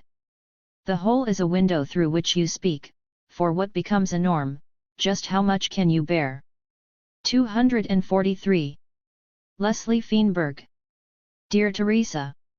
I'm lying on my bed tonight missing you, my eyes all swollen, hot tears running down my face. There's a first summer lightning storm raging outside. Tonight I walked down streets looking for you in every woman's face, as I have each night of this lonely exile. I'm afraid I'll never see your laughing, teasing eyes again. I had coffee in Greenwich Village earlier with a woman. A mutual friend fxed us up, sure we'd have a lot in common since we're both into politics. Well, we sat in a coffee shop and she talked about democratic politics and seminars and photography and problems with her co-op and how she's so opposed to rent control. Small wonder Daddy is a real estate developer. I was looking at her while she was talking, thinking to myself that I'm a stranger in this woman's eyes. She's looking at me but doesn't see me. The chef Nally said how she hates this society for what it's done to women like me who hate themselves so much they have to look and act like men. I felt myself getting fushed and my face twitched a little and I started telling her, all cool and calm, about how women like me existed since the dawn of time, before there was oppression, and how those societies respected them, and she got her very interested expression on and besides it was time to leave. So we walked by a corner where these cops were laying into a homeless man and I stopped and mouthed OF to the cops and they started coming at me with their clubs raised and she tugged my belt to pull me back. I just looked at her, and suddenly I felt things well up in me I thought I had buried. I stood there remembering you like I didn't see cops about to hit me, like I was falling back into another world, a place I wanted to go again. From Stone Butch Blues. 245-244. And suddenly my heart hurt so bad and I realized how long it's been since my heart felt anything. I need to go home to you tonight, Teresa. I can't. So I'm writing you this letter. I remember years ago, the day I started working at the cannery in Bouletin Fallo and you had already been there a few months, and how your eyes caught mine and played with me before you set me free. I was supposed to be following the foreman to FLL out some forms but I was so busy wondering what color your hair was under that white paper net and how it would look and feel in my Avengers, down loose and free. And I remember how you laughed gently when the foreman came back and said, you comin' or not? All of us he-she's were mad as hell when we heard you got F-red because you wouldn't let the superintendents touch your breasts. I still unloaded on the docks for another couple of days, but I was kind of mopey. It just wasn't the same after your light went out. I couldn't believe it the night I went to the club on the west side. There you were, leaning up against the bar, your jeans too tight for words and your hair all loose and free. And I remember that look in your eyes again. You didn't just know me, you liked what you saw. And this time, ooh woman, we were on our own turf. I could move the way you wanted me to, and I was glad I'd gotten all dressed up. Our own turf. Would you dance with me? You didn't say yes or no, just teased me with your eyes, straightened my tie, smoothed my collar, and took me by the hand. You had my heart before you moved against me like you did. Tammy was singing Stand By Your Man, and we were changing all the he's to she's inside our heads to make it FT right. After you moved that way, you had more than my heart. You made me ache and you liked that. So did I. The older butches warned me, if you wanted to keep your marriage, don't go to the bars. But I've always been a one-woman butch. Besides, this was our community, the only one we belonged to, so we went every weekend. There were two kinds of FGHTS in the bars. Most weekends had one kind or the other, some weekends both. There were the FGHTS between butch women full of booze, shame, jealous insecurity. Sometimes the FGHTS were awful and spread like a web to trap everyone in the bar, like the night Hetty lost her eye when she got hit upside the head with a bar stool. I was real proud that in all those years I never hit another butch woman. See, I loved them too, and I understood their pain and their shame because I was so much like them. I loved the lines etched in their faces and hands and the curves of their work-weary shoulders. Sometimes I looked in the mirror and wondered what I would look like when I was their age. Now I know. In their own way, they loved me too. They protected me because they knew I wasn't a Saturday night butch. The weekend butches were scared of me because I was a stone he-she. If only they had known how powerless I really felt inside. But the older butches, they knew the whole road that lay ahead of me and they wished I didn't have to go down it because it hurt so much. When I came into the bar in drag, kind of hunched over, they told me, "Be proud of what you are," and then they adjusted my tie sort of like you did. I was like them, they knew I didn't have a choice. So I never fought them with my FSTS. We clapped each other on the back in the bars and watched each other's backs at the factory.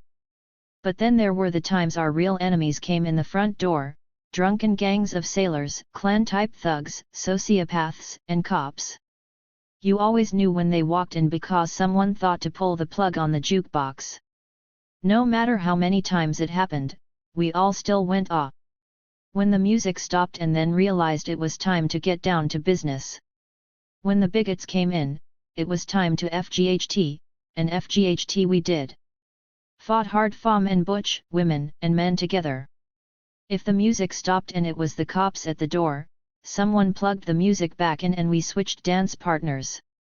Us in our suits and ties paired off with our drag queen sisters in their dresses and pumps. Hard to remember that it was illegal then for two women or two men to sway to music together. When the music ended, the butches bowed, our femme partners curtsied, and we returned to our seats, our lovers and our drinks to await our fates.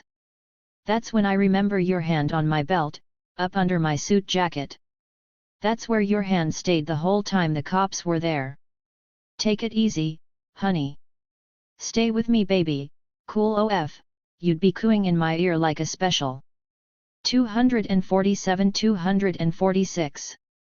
Lovers' song sung to warriors who need to pick and choose their battles in order to survive.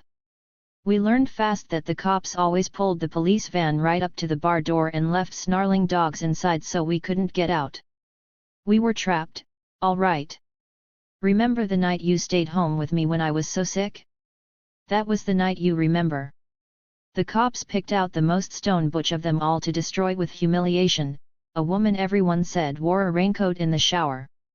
We heard they stripped her, slow, in front of everyone in the bar, and laughed at her trying to cover up her nakedness. Later she went mad, they said. Later she hung herself. What would I have done if I had been there that night? I'm remembering the busts in the bars in Canada. Packed in the police vans, all the Saturday night butches giggled and tried to fuff up their hair and switch clothing so they could get thrown in the tank with the femme women said it would be like dyin' and goin' to heaven. The law said we had to be wearing 3 pieces of women's clothing. We never switched clothing. Neither did our drag queen sisters. We knew, and so did you, what was coming. We needed our sleeves rolled up, our hair slicked back, in order to live through it. Our hands were cuffed tight behind our backs. Yours were cuffed in front.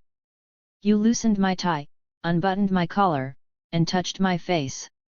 I saw the pain and fear for me in your face, and I whispered it would be all right.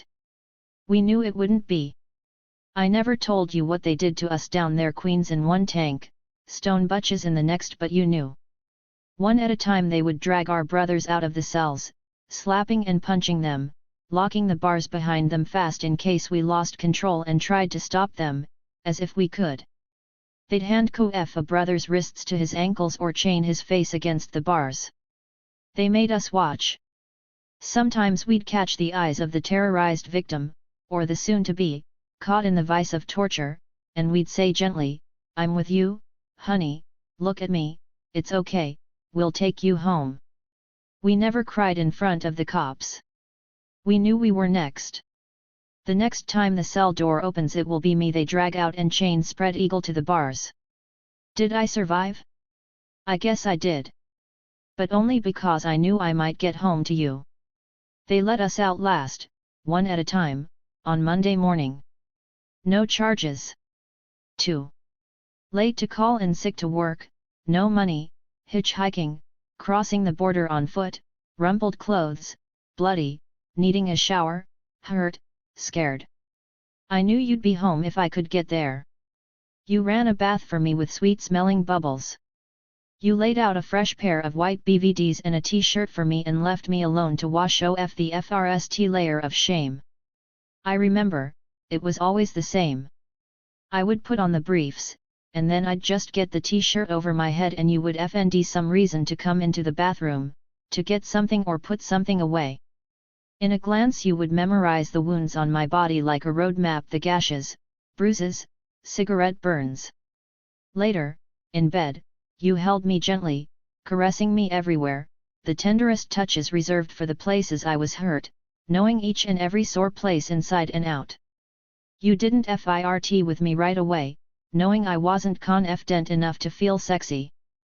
But slowly you coaxed my pride back out again by showing me how much you wanted me. You knew it would take you weeks again to melt the stone. Lately I've read these stories by women who are so angry with stone lovers, even mocking their passion when they finally give way to trust, to being touched. And I'm wondering, did it hurt you the times I couldn't let you touch me? I hope it didn't. You never showed it if it did. I think you knew it wasn't you I was keeping myself safe from. You treated my stone self as a wound that needed loving healing. Thank you. No one's ever done that since. If you were here tonight, well, it's hypothetical, isn't it? I never said these things to you.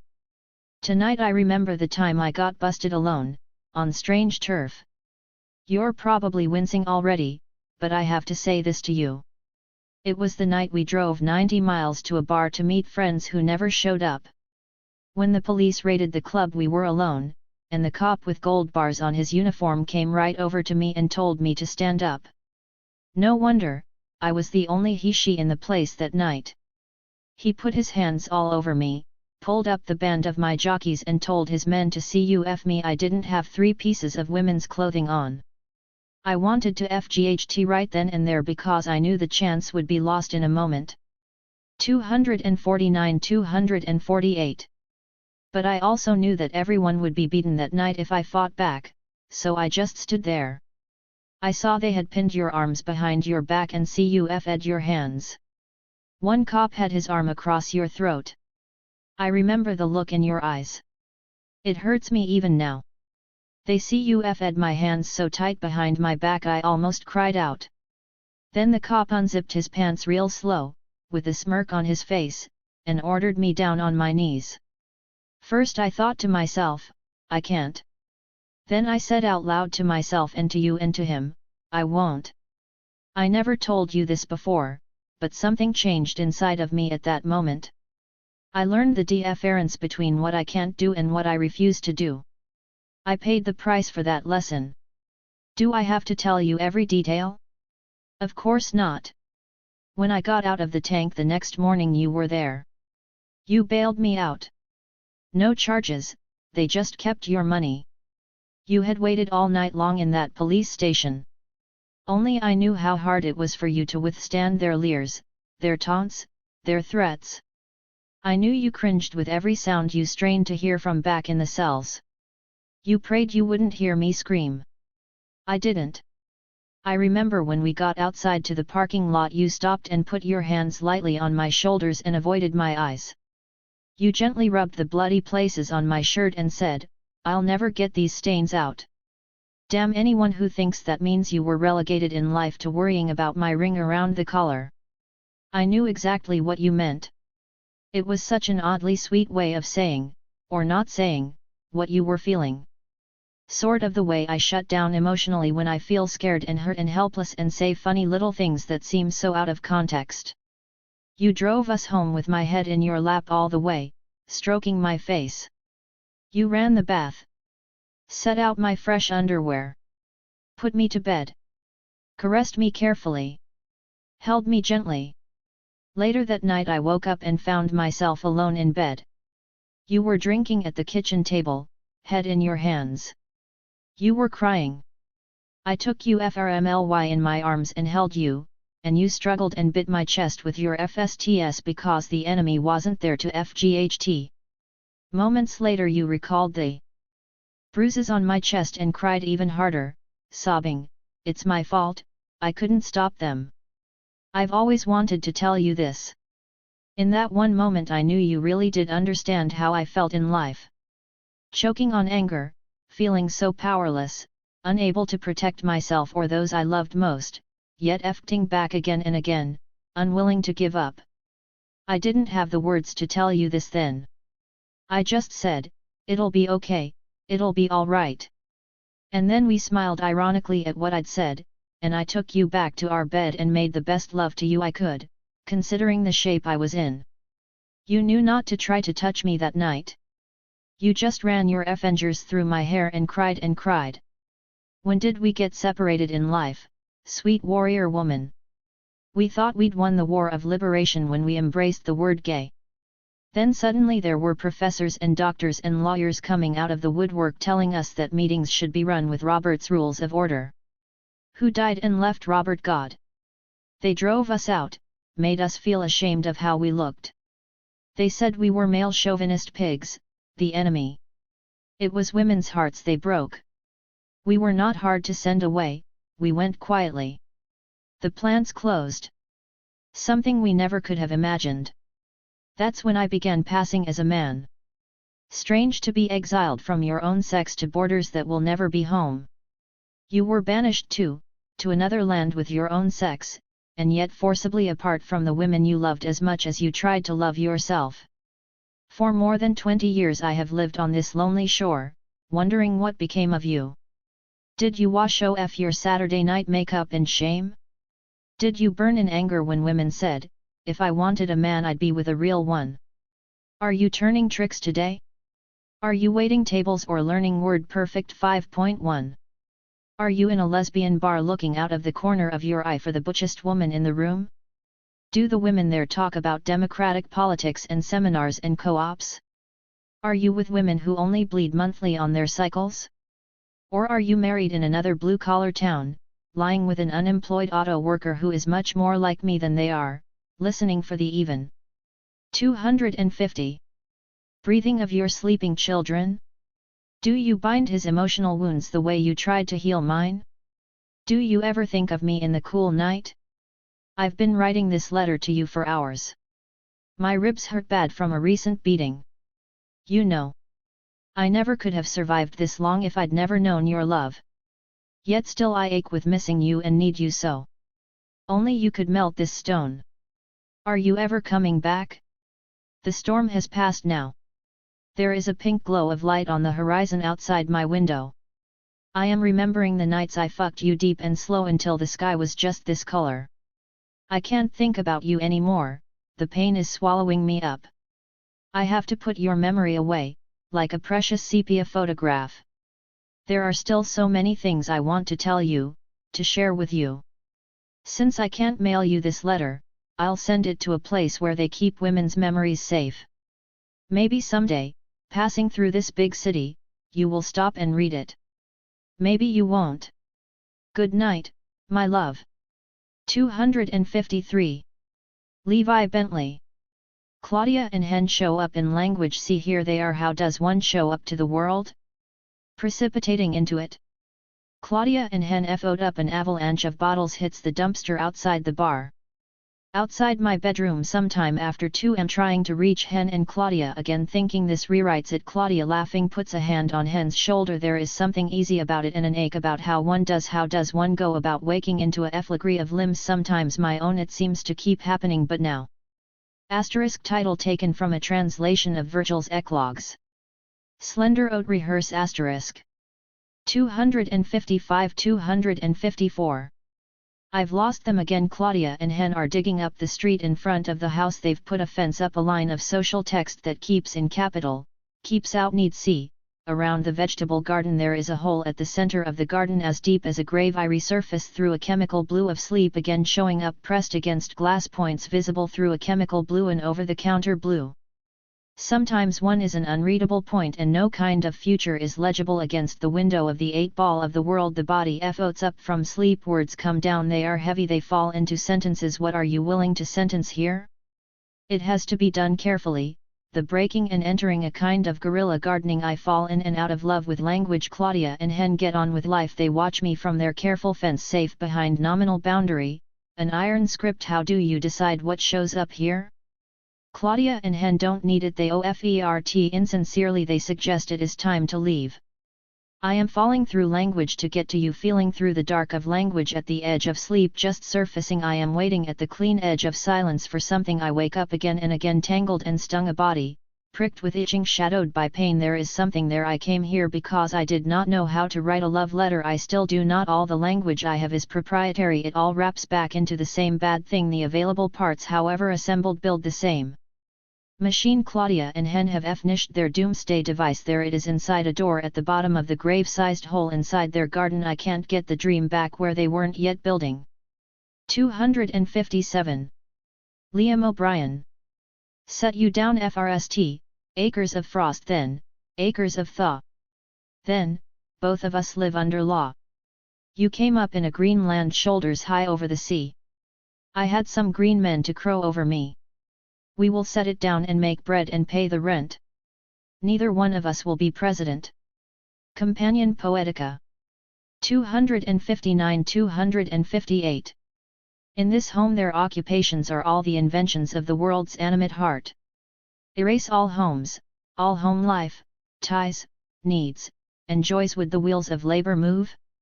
Man without object is home. Tremendous cost. What have you, in yourself? A root of feeling? Count the cost. Mercy. I should be frightened. The FRST thing needful. I do not believe there are principles not established on the heart.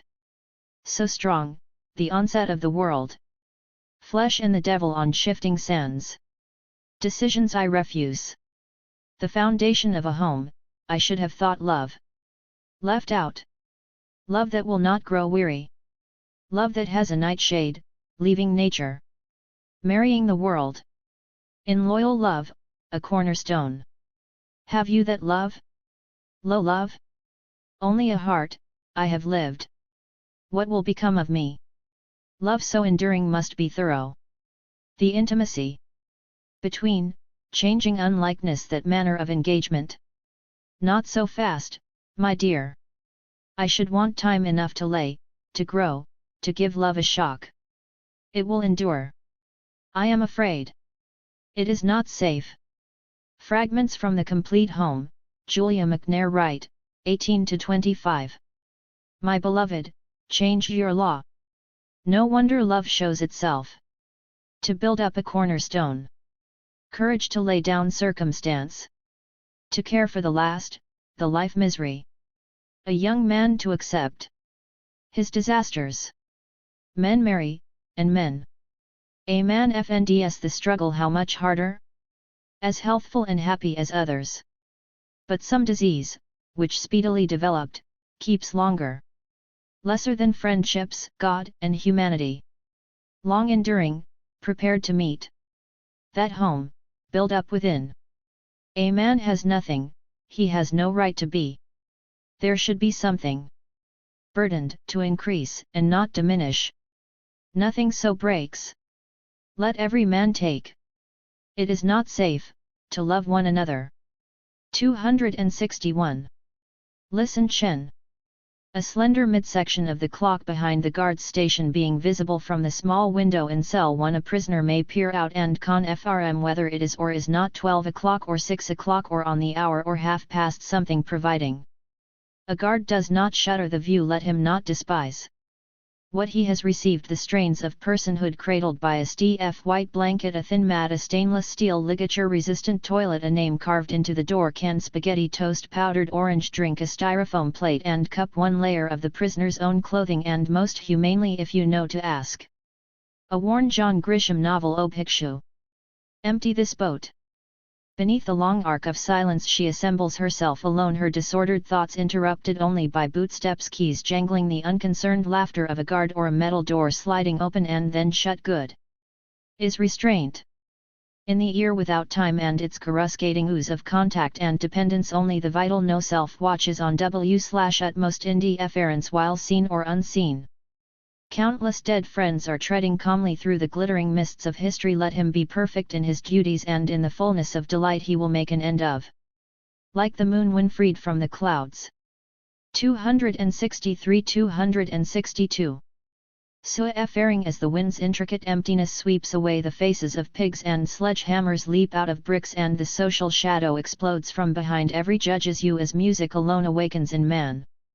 A sense of music jail awakens the mirage of not jail, that narrow bridge towering over a world without possible escape, like a fistful of sand waiting to be scattered in the wind. A picture who delights in earnestness, who looks with fear on thoughtlessness, moves about like free, burning all his fetters, small or large. Once you've shaken them out of the kin and swirled them around a bit. The ravioli do have the same basic shape, bullet-resistant hollow metal door and frame assemblies are designed of non-ricochet type as depicted on the wrapper, intended to permit capture and retention of attacking projectile, lessening potential of random injury, and the sauce is almost the right color. However, the meat inside is not a healthy brown but rather a sickly gray. Lateral penetration uses cold rolled steel, prime painted steel, which is cut then broken and welded to size. Frames includes armor 2 face to meet ballistic protection level. The pasta too is miscolored, more a pasty white than a golden yellow. Additionally, the sauce doesn't coat the ravioli like it's supposed to, and the pasta pieces are more like FR'd out boxes of meat with ballistic armor and foam insulation inserted to meet ballistic protection level.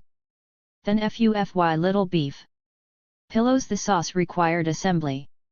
This body is like froth.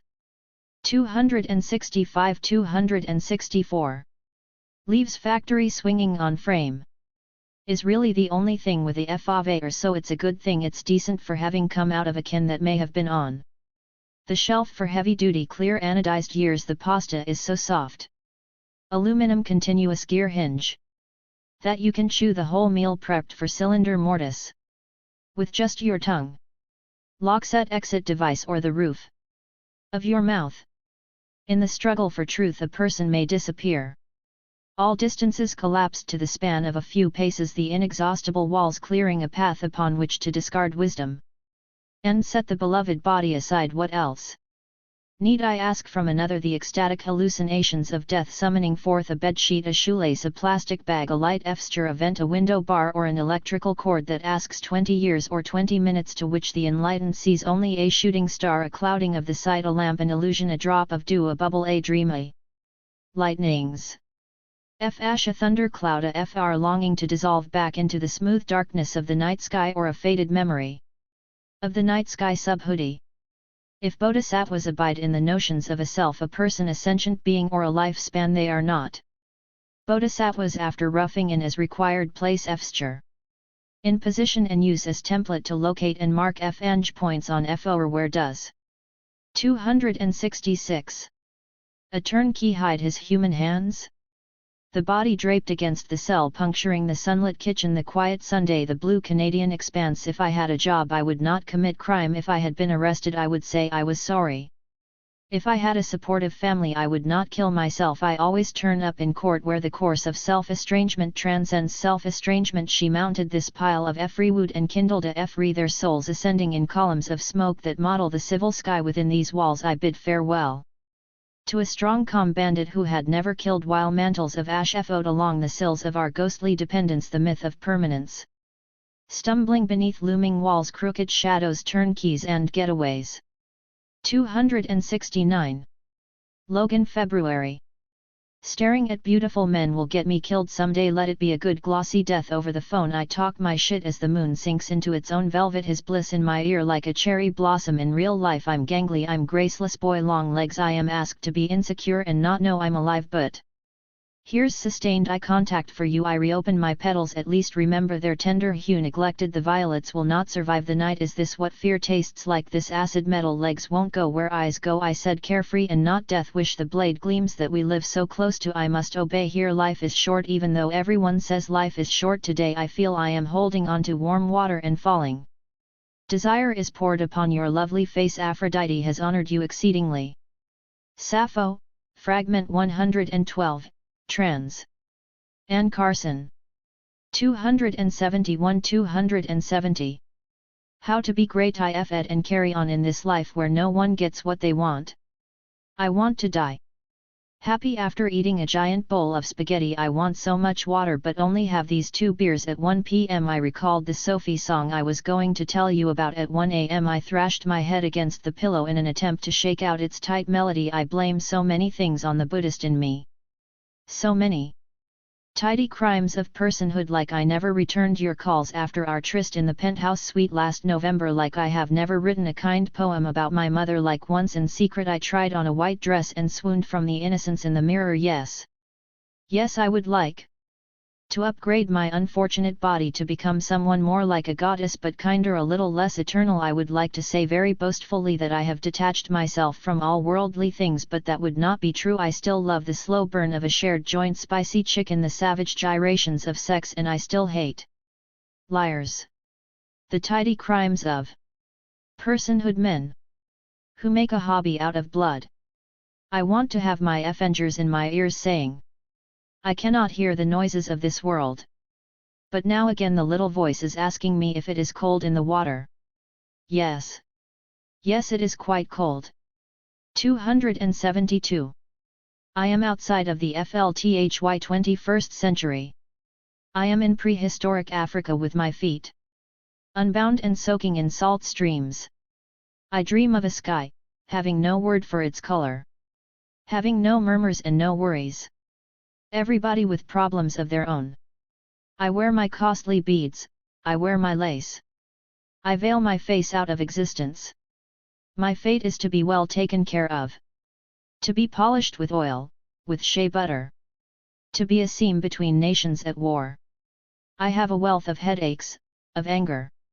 Like a madwoman, I nurse my eternal rage for which I have no name. Vowing to be nobody's bride. Unless he places his crown on my hair. Girl of the Year. 4e. 275. Lou Sullivan, edited by Ellis Martin and Zach Ozma. From We Both Laughed in Pleasure. The Selected Diaries of Lou Sullivan. My God, when he stands so near to me I feel like I'm going to be burned if he brushes against me. I can hardly hold myself back from taking hold of him. He looks like he tastes good. He smells good. I said I was very complimented. He came over. He said he's real lonely lately. I debated with myself whether to give him Swinburne's Fragoletta, but decided against it at this time. No need to rush anything, we're having a 4th of July cookout on the roof. I just told him I got into a real poetry reading mood after everyone left from the party. We drank tea, talked. He sees me watching him, pretends he doesn't, and then he decides to give in, looks me right in the eye, laughs. Why is he always teasing me? Will I ever be able to kiss him? I wonder if this is all Fantasyland, or after some point he'll actually let me give him some of these physical pleasures he's craving so bad but wants from a true blue female. Ah, those 20-year-old hormones. Fragoletta too gushing, too physical. I found instead a leave-taking by Swinburne. So I did it. I gave him the poem.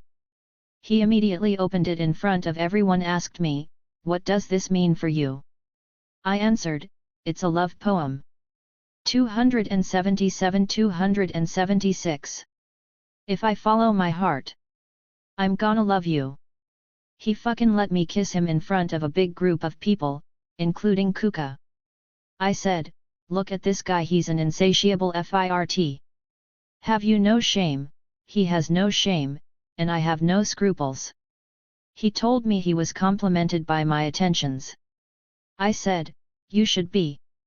Because you really did turn my head. Oh sweet brat boy. Belly ward on my bed. And when the evening was ending, he said Kuka was jealous of me. I asked if she had said anything. He said no, but he can just tell.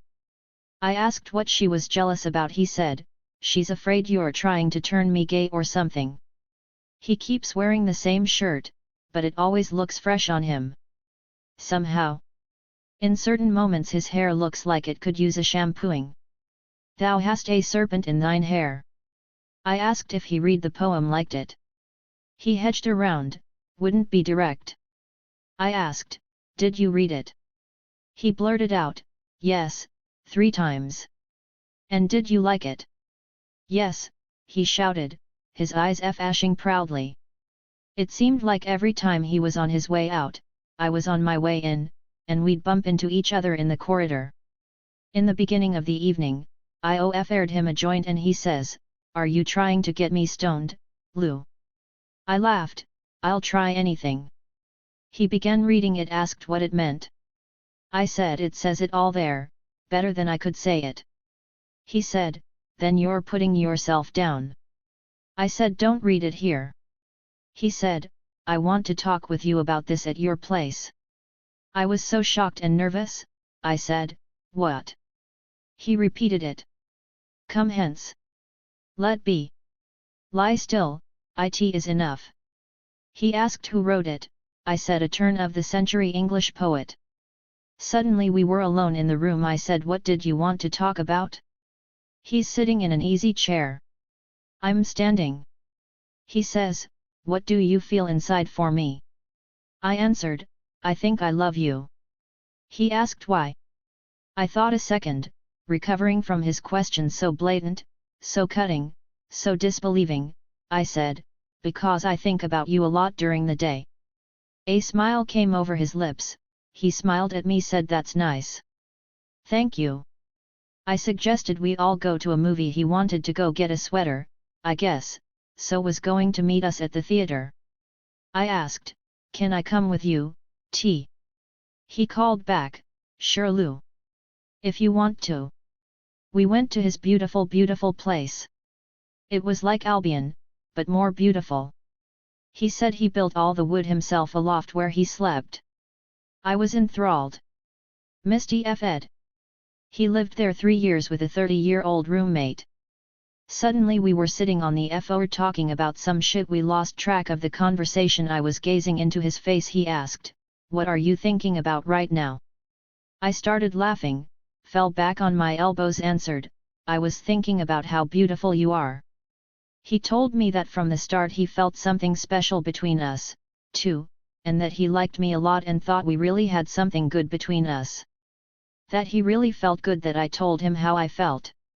He said he didn't want to get into anything sexual with me, though, and I said, neither do I. That's what the poem says. We ran together to the movie. I didn't arrange to sit next to him, but there he sat, next to me. 279. My Schwartz. Darling, your dress makes me want to do something intimate, like stealing something whose value only we can perceive, not a suitcase full of money, more like a couch designer, meaning you haven't heard, but her vision changed, sitting forever. Darling, your dress was made to be seen on this sofa. I'm ravished by the tableau. Velvet plus fringe equals steal. You are a crime against frugality. The foot soldiers of decency would die to surrender before dress me. Darling, I'm hopeless, a doll with a juicy diaper racing down my legs, a lush deformity, a profusion of luckless. We are better days. After Marcia Pisces. 280.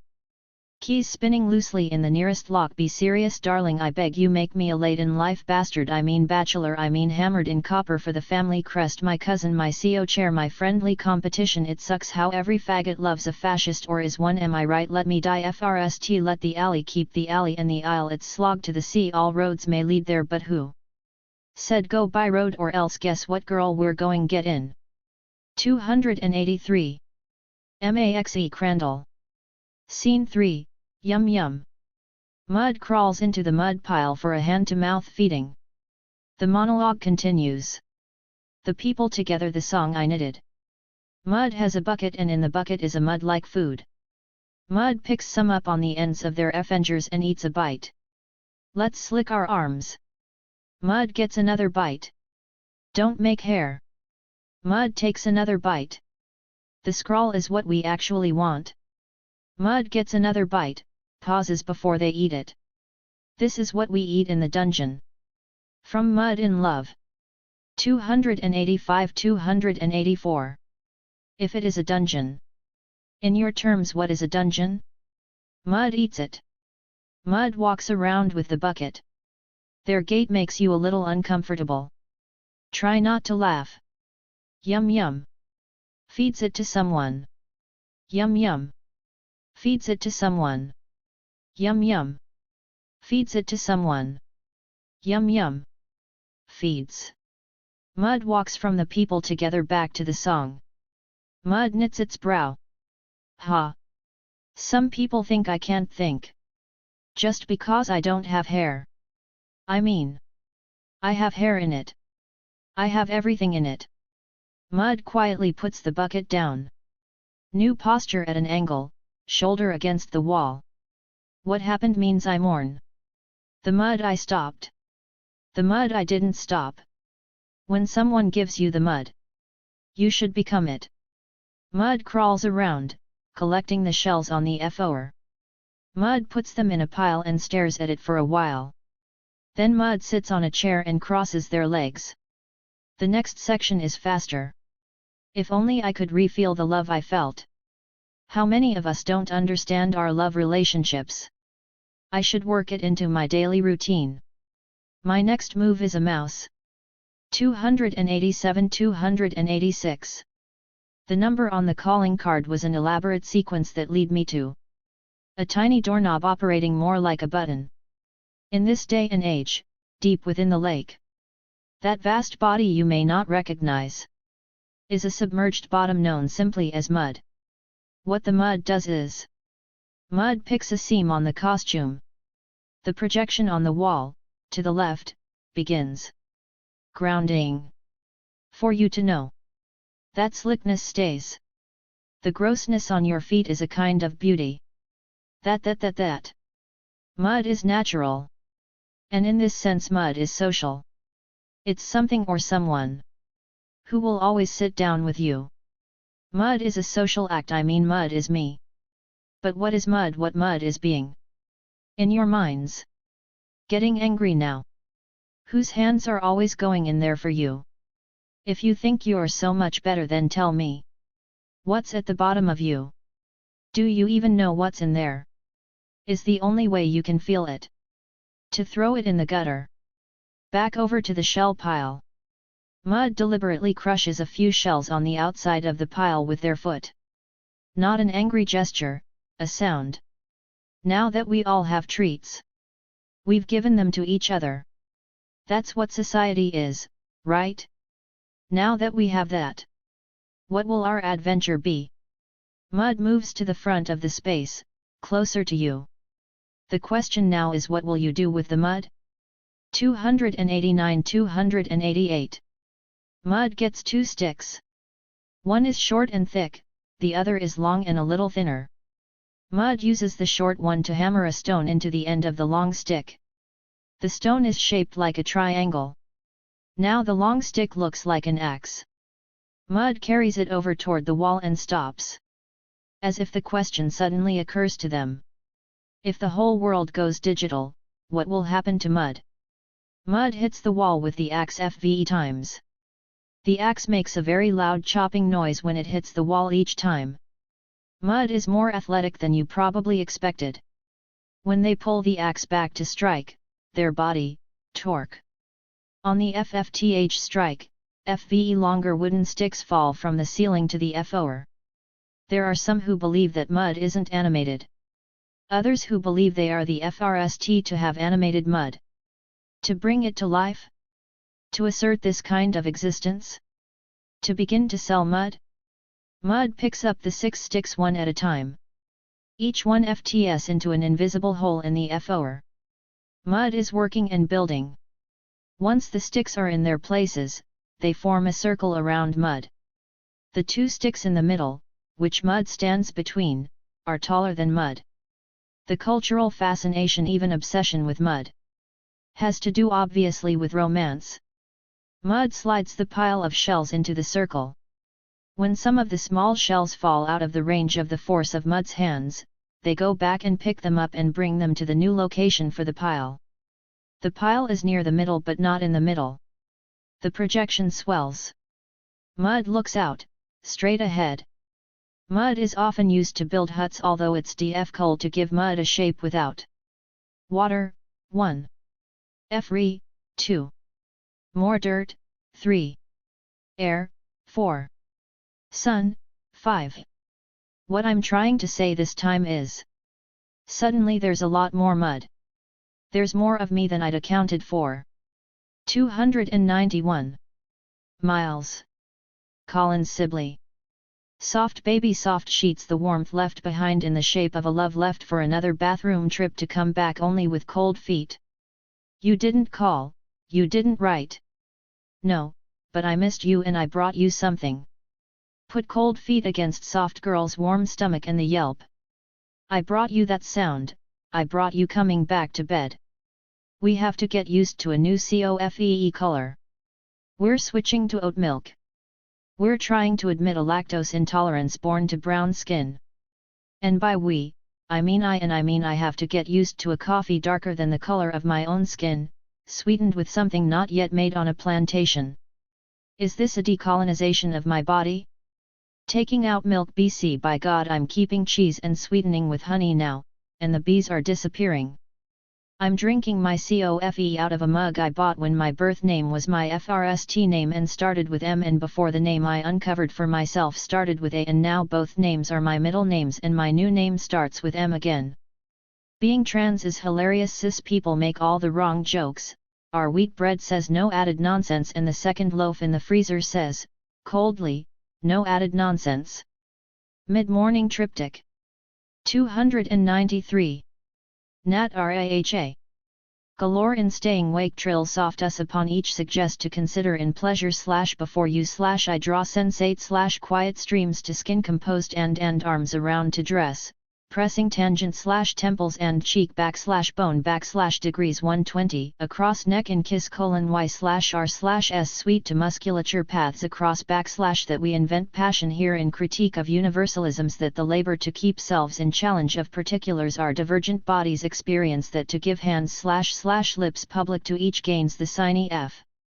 Lesbian and politics is not a given that are genders socially contingent and evolving in critique of the same that an affamatory homosexual is brace or rouse necessary of desires we work to externalize from relational r. Designation to us slipping enunciate relation adjective accrued social form as image particular. Whereas Dyke by punk riot drone sonics does not circulate the wealth does not on main stations we. Second trans feminist tract /I.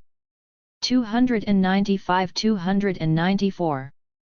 Speak in thrills relative / by fsh temperate for arms soft kiss before time politic construes am upon plural that we will be tired in hours free from our wage work / left to domestics, you holding and close back / shoulder to button print resist psychic death. Curves us from the days in turn back / positioned, close drawn, heat wrap shift to affections cross surfaces.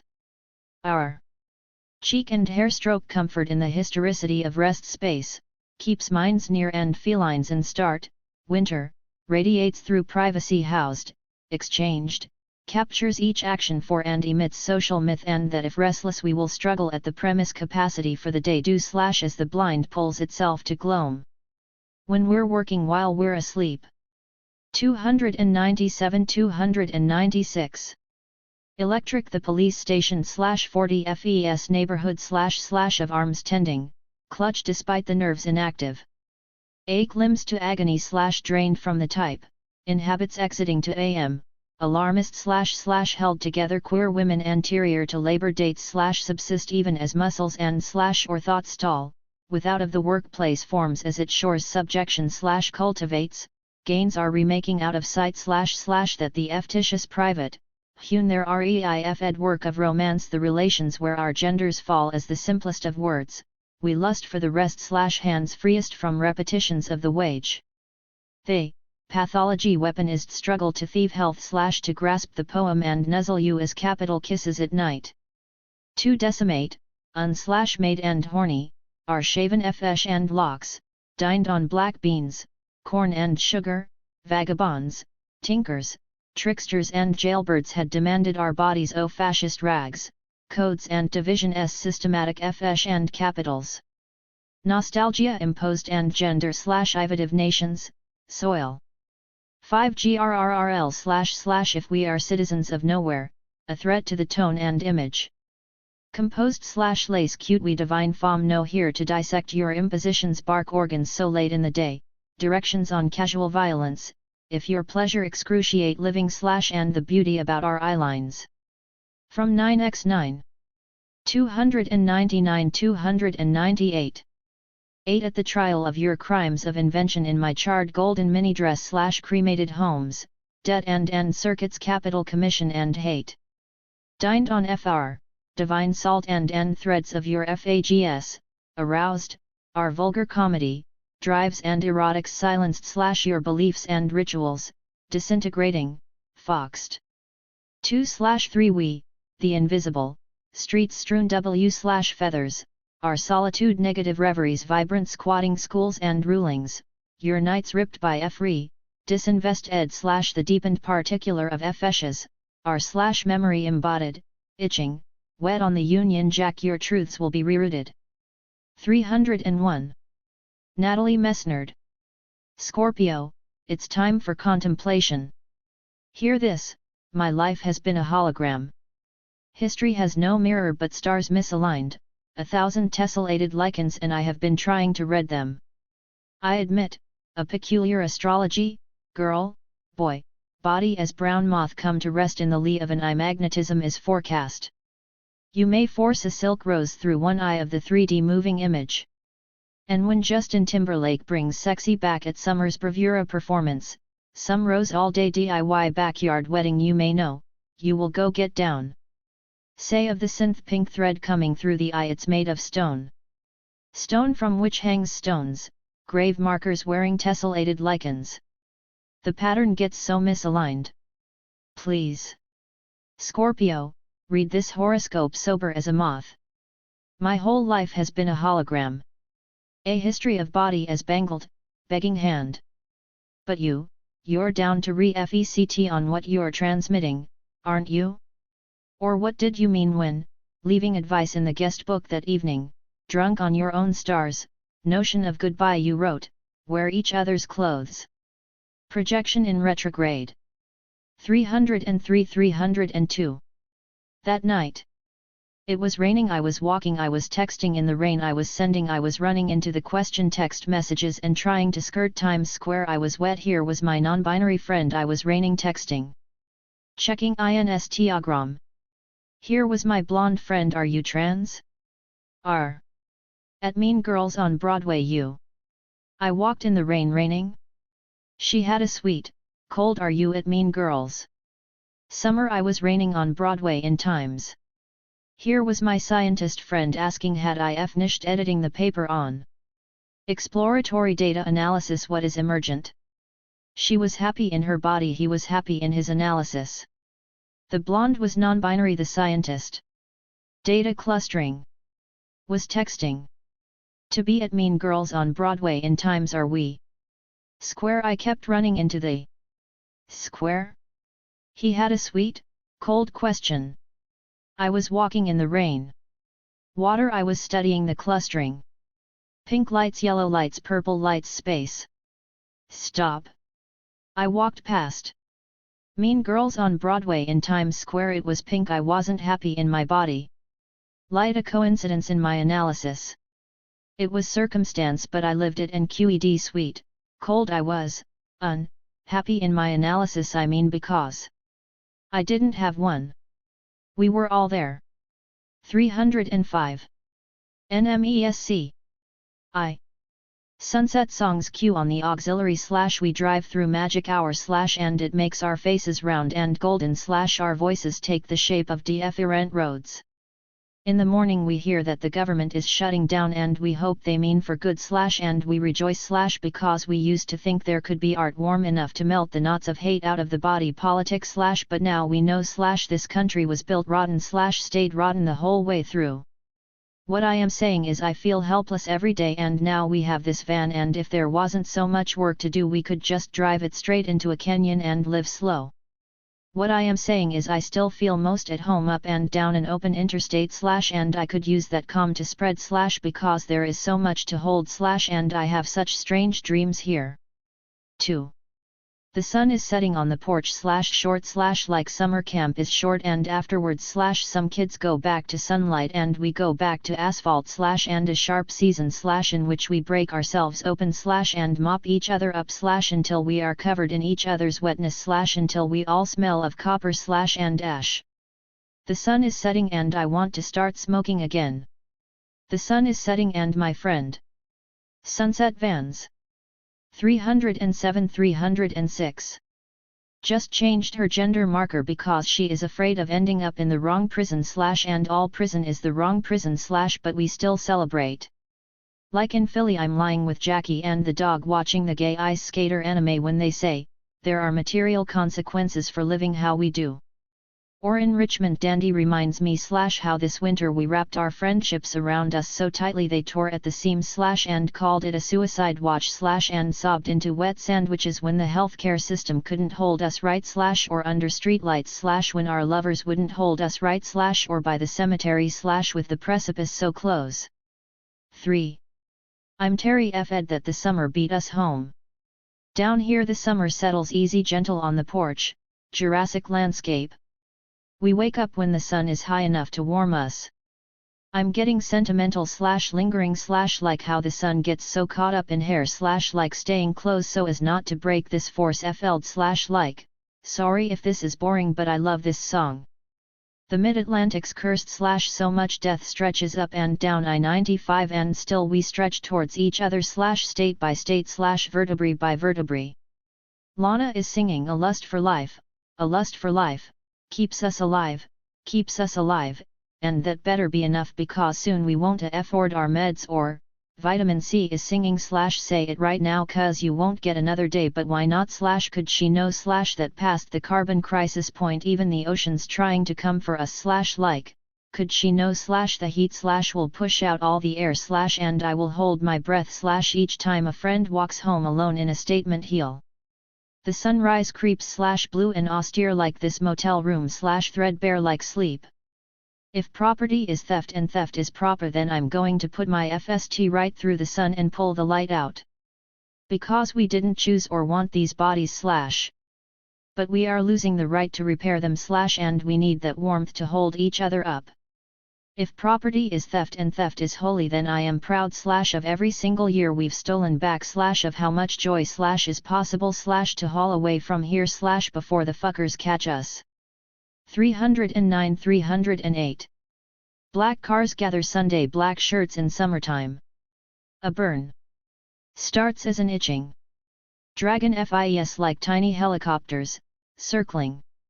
Back in the city these shapes would be drones. After Bean's memorial, we sat by the river watching the helicopters land. Shared a sandwich. Could use a sandwich now. Regulation penetrates into the smallest details. I beg for months then, never pick the script up. Every possible transmitted. When bodies are mixed together. Lines in the sand / each line becomes a wall. Compassion. And revenge. What if we scorch the archive? Get lower, dirtier. Come back covered in dirt. The child that wanders off. Enclosure into the woods returns part animal. And then the slaughter. Turn all the kids to dust. And then the phoenix. 311-310. FRE-FIES FUD the valley FUD warning not enough to scare from seeking shelter in communal ambience embrace and hold. R. Slammed up against the wall by FS Ghost on the dance FOR, pay your respects god damn it in tribute of piss, tribute of cum in tribute, blood-scratched ink and heaviest of all, tribute of tears. We said what can we do to help, she said just hold me, so we did. Pulled out and pushed into where spider bodies Kansas crawl, the pit thrown into sibling arms that catch you bruised and wailing, soaked. Like lightness my old friend broke through to daybreak, so. Born to in tears again, a feelings wet in parallel to leather, latex glove wet, slide, in bond and opening. I missed your mouth I stew f at a crush letter / heart deco / crushed into, I wrote each of my friends a love letter. And swung into the morning as the DJ rapped, hands still inside each other clawing towards weightlessness. Against weight of betrayal, all this wasted time. We mercenary jumped to kill the parts of us they needed dead. But here. Animated / splendent here, in full monstrosity and loved. 313. Noah Libian. My dick is so much bigger than yours as you're fucking me in the ass on the spectral plane of a kind of hardcore world, abusing ourselves for revulsion and revolt, entering gory erotic states to roll back the intestines of the mother goddess into her gaping mouth because gaping is good, openness to all experience through sex karma, sucking on bad omens and pentagrams that circulate like air in the new pagan economy, blissful interpenetration of existence in all the living deferred from us. Before her deviant prophecy, 2 bodies make up a pit, an alphather goes in, the seed becomes a shower, thus begins the struggle, as the gas starts to envelope us from the horsehead nebula, shrieks come in indigo of being. Big Dick Plague. 315-314. Forced to FND limitless ways to waste time in the macho-logical world, tired of not existing so fucking a path through. FNDing the perfect wound, waiting for this beautiful cocktail of seeds, pumpkin, semen, and cum flower and sun to go airborne and end the whole war. We dream of titanic interplanetary barge ships hauling shit of OF world tyrannical warlords into the heart of the sun, having won capitalism through wormholes. Their waste reigns over us, which is what it feels like in this city, and why I can't see you moist lump of underwear, which was probably urine. Our hands met like buttercup yellow to the F hour. I've got so much consent to give, too much, in the bellies of those who starved and did have to eat heroin needles under blackened skies, on the days it's harder to remember. Yes, people really will do the most horrifying things just to feel connected with each other, and right now I'm unlearning the thought that what I've got can be cured. So is it zen to do drag or not? The opposite of emptiness, warring with the elements instead of white men with tiny limp cocks, 1 billion of us. Alone on a planet of trash. The last one. 316. Covered in blue urine given us from the clouds, from worship of condom slick hemicycles. We'd have sheepskin condoms for skin, black seed tampon and rain surrogates. Wait a second, oh I actually really fucking care about you. I made myself forget because you're on a different planet, in a zoo in neon stasis, in a casket with pulsating limbs, and I've come to rescue you stowed in the cargo because no one will believe how much the poem will be known in the future life as an ancient attempt at explaining the biopsionic love we feel for each other, which propagates like a sound wave across oceans and oceans of space-time and us alone. 319. Nora Fulton to VE Never. The proprietor of the bicycle shop leads a normal life until he starts repeatedly getting called to jury duty in Paris. His obsession with offending his customers, the perfect bicycle, becomes an obsession with justice. But a man keeps coming to the shop wanting to make certain exchanges. First, he asks to exchange the tandem bicycle that he bought for his fiancée for 2 bicycles, so that they can each have one. Their relationship has dissolved. Later, he asks to exchange his single bicycle, what he kept of the pair, for the same tandem he'd traded, because he met someone new and they're to be married any day now. The proprietor is clearly an affable and romantic person who defines himself by his capacity for hospitality, so he allows the exchange to be made and warmly congratulates the man on offending new love. After another call away to the courts, the proprietor returns to FND the man back again with his quote-unquote new tandem, wanting to exchange it for another 2 bicycles. Another relationship dissolved. The trade takes place once more, with a bit more chagrin this time on the part of the proprietor, and of course this cycle repeats once more due to our obsession with the third time. Things have to happen 3 times to bear power as analogies. 1 leaves us hungry/horny, 2 pales in comparison to the FRST, and 3 secures the FRST as nostalgia and second as exactly what we deserved. At least for a while we can think about the FAT tension between ideas of justice and hospitality here, of equal and unequal exchanges. But everything is ruined if we discover that the man was actually selling the second bicycle he would always have left over from the trade, a revelation no doubt rooted in the 20th century decision for inhospitable justice over unjust ed hospitality, a revelation no doubt rooted in 321-320. The 20th century decision for the inequality of both equal and unequal exchanges, a revelation no doubt rooted in the 20th century obsession with locating the sucker. These are decisions that emerge from a singular desire to not have been had. The actual results of each court case are insignificant, though the proprietor treats them with the utmost seriousness, and you can see the evolution of his sense of justice as his hospitality is progressively tested back at the shop. At FRST he lets the accused off easy, soon enough he wants them degraded and destroyed. What matters is that both the just one and the hospitable one are starting points for this image of the social, and can seemingly choose themselves, create themselves out of nothing, in order to disprove their origin in the sucker. And of course this image is utterly untenable, because both giving hospice and offending justice require a total elision of the host and the judge, of that person's pride. They require that one is always having been had. Think of someone describing the one who falls for a grift as having been taken in.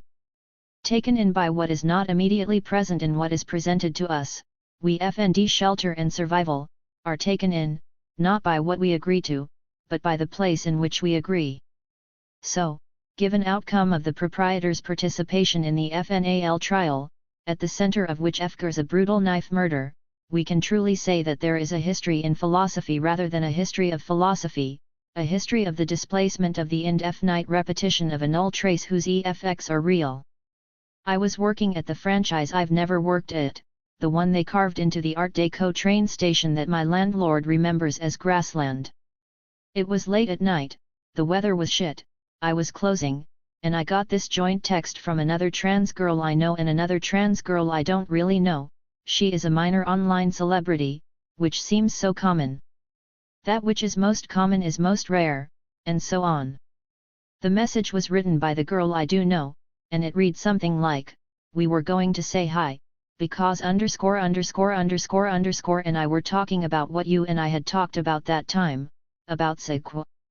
Neither of us claim to experience what you claim to experience, but we both struggle with sequa occasionally.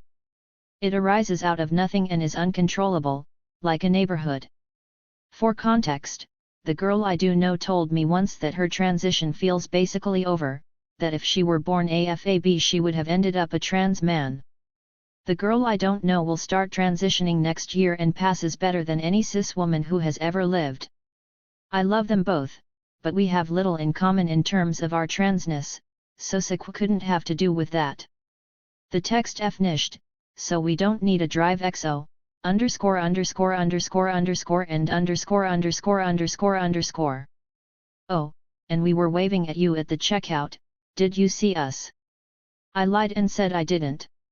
I closed the franchise and took this long FAT black box out from under the till and put it in my car, and the FVE blocks on the way back to my house became a series of winding OF ramps and alleys, hazy in the drizzle. I couldn't stop wondering what sequa meant, and kept noticing at the last minute that I was about to take a turn too wide, which led to me jumping the car up onto shimmering sidewalks, then trying to pull it back, the weight of each turn the only thing I had to work with, the swerve glossier than usual, the mist falling in blue sheets. At my apartment, there was a sequa 322 dinner party going on. The light music and soft clamor of people was all around me, and the rent was due. I stood the long FAT black box upright below the slatted window. The people who were and weren't there totally accepted my presence, welcomed me, but I was distracted. I tried to think of everything I'd said to underscore in that strange form of trans-temporality. Both of them are much younger than me, but having transitioned earlier, also much older, and I couldn't remember coming up with some nonce term like sequel to describe something that, years later, would probably seem like the most obvious and oft restated component of a world that was, at the point when I had coined it, more unknown than I knew, and deserved a term that constituted more than the entirety of my descriptive capabilities. I was sure I hadn't coined it and would never coin it. As soon as I woke up the next morning, I searched the word and could find nothing, or rather, I found any number of irrelevant meanings, because language rarely helps. I wanted to go back to sleep, but couldn't, and then could. 325. Nor retreat, baby.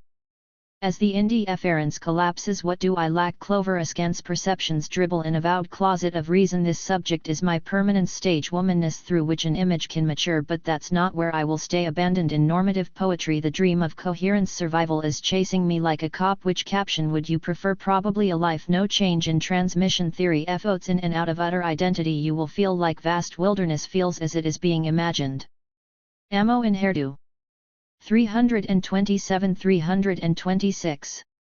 I need someone to hold my stupid hand. I seething located where I acculant is less bionic dementia. Arrange me next to you her hours so I can be a pretty thing worth cold from the field of revolt. I settle into my glass hole with one good lantern and a polemic. I move closer to inquisitiveness and grade into arrangement, always walking back into itself. A grid of mirrors. The information in genitals follows logic to grave dug in unsexed trance so I can land this plane of babies. The regarded flesh burns outward, the disturbance of prosperity in aperture.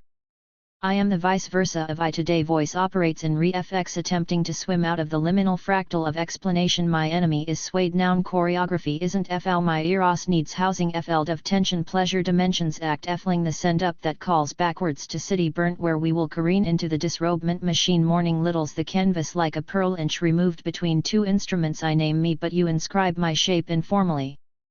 329. Peach candor. Friday again. I bulldoze into open space like a gold FSH. My perfect SK Eden reads, handle with care please, come make me double jointed. The honey in my cupboard is crystallized and sour, an odor beneath the skin. I watch the peaches burst open in the sun, fuzz caking to smoke, letting the mold set to make sweet things. Truly are my teeth a preview if you know where to peel my perfect skeleton spine. Eesh, the collar should be tighter if I'm still seeing. Eyeing wake me up. Try. After Dennis Cooper. 331-330. You could be on the toilet scrolling through the apps like a catalog, the humans staged in the photos as stand-ins for brand disposition. After sneaking its way through the plumbing like it's the loop-de-loop on top of your childhood hamster's cage, it pops out, through your detritus escaping from the porcelain vessel. You're hoary fed, though not entirely surprised, as this is a phenomenon you've read about, too much even perhaps, such as your lack of shock. Think of other people's stories, like your friend who was on the subway platform glancing sideways / a rat, its obsidian beads, met her gaze and charged. They say there are ones in parks as big as possums, toddlers. An acrid smell around the station, for in this quest to eradicate or control the rat, they're willing to take us all out. Like if we live at all, we can live without them. I've had rats in my walls, scratching back and forth to each other when we couldn't sleep. Boxes poisoned. Love is / a rat and baited on almost every corner, every stoop, outside the deli full of cats, to stop what will be here even after we all leave, running a rat along the third rail, unabashed. 333. Rachel. Franklin Wood. Necessarily mud dries to rigor mortis, so Golem commits herself to the new science of arteries. Of course, this comes with the requisite failures. Any son implanted with a soaker hose under his skin looks as if he's just escaped the aggression of a large and cruel growing animal, exertion and bluster and weeping brown tears from every inch of his body.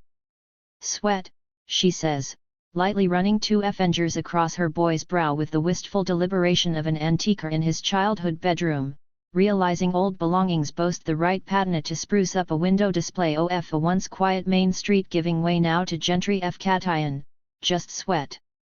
But her boy is convinced that in him something is broken and has always been and asks her to examine his teeth for hairlines. One morning, she wakes to find a clipping from the school newspaper taped to the refrigerator. "Do you know the signs of fracking?" it asks. She doesn't. "Would you like to?" it asks.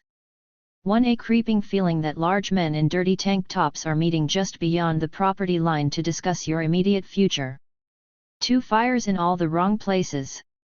The single bush beside the mailbox might go up fast and you won't get there in time to save it.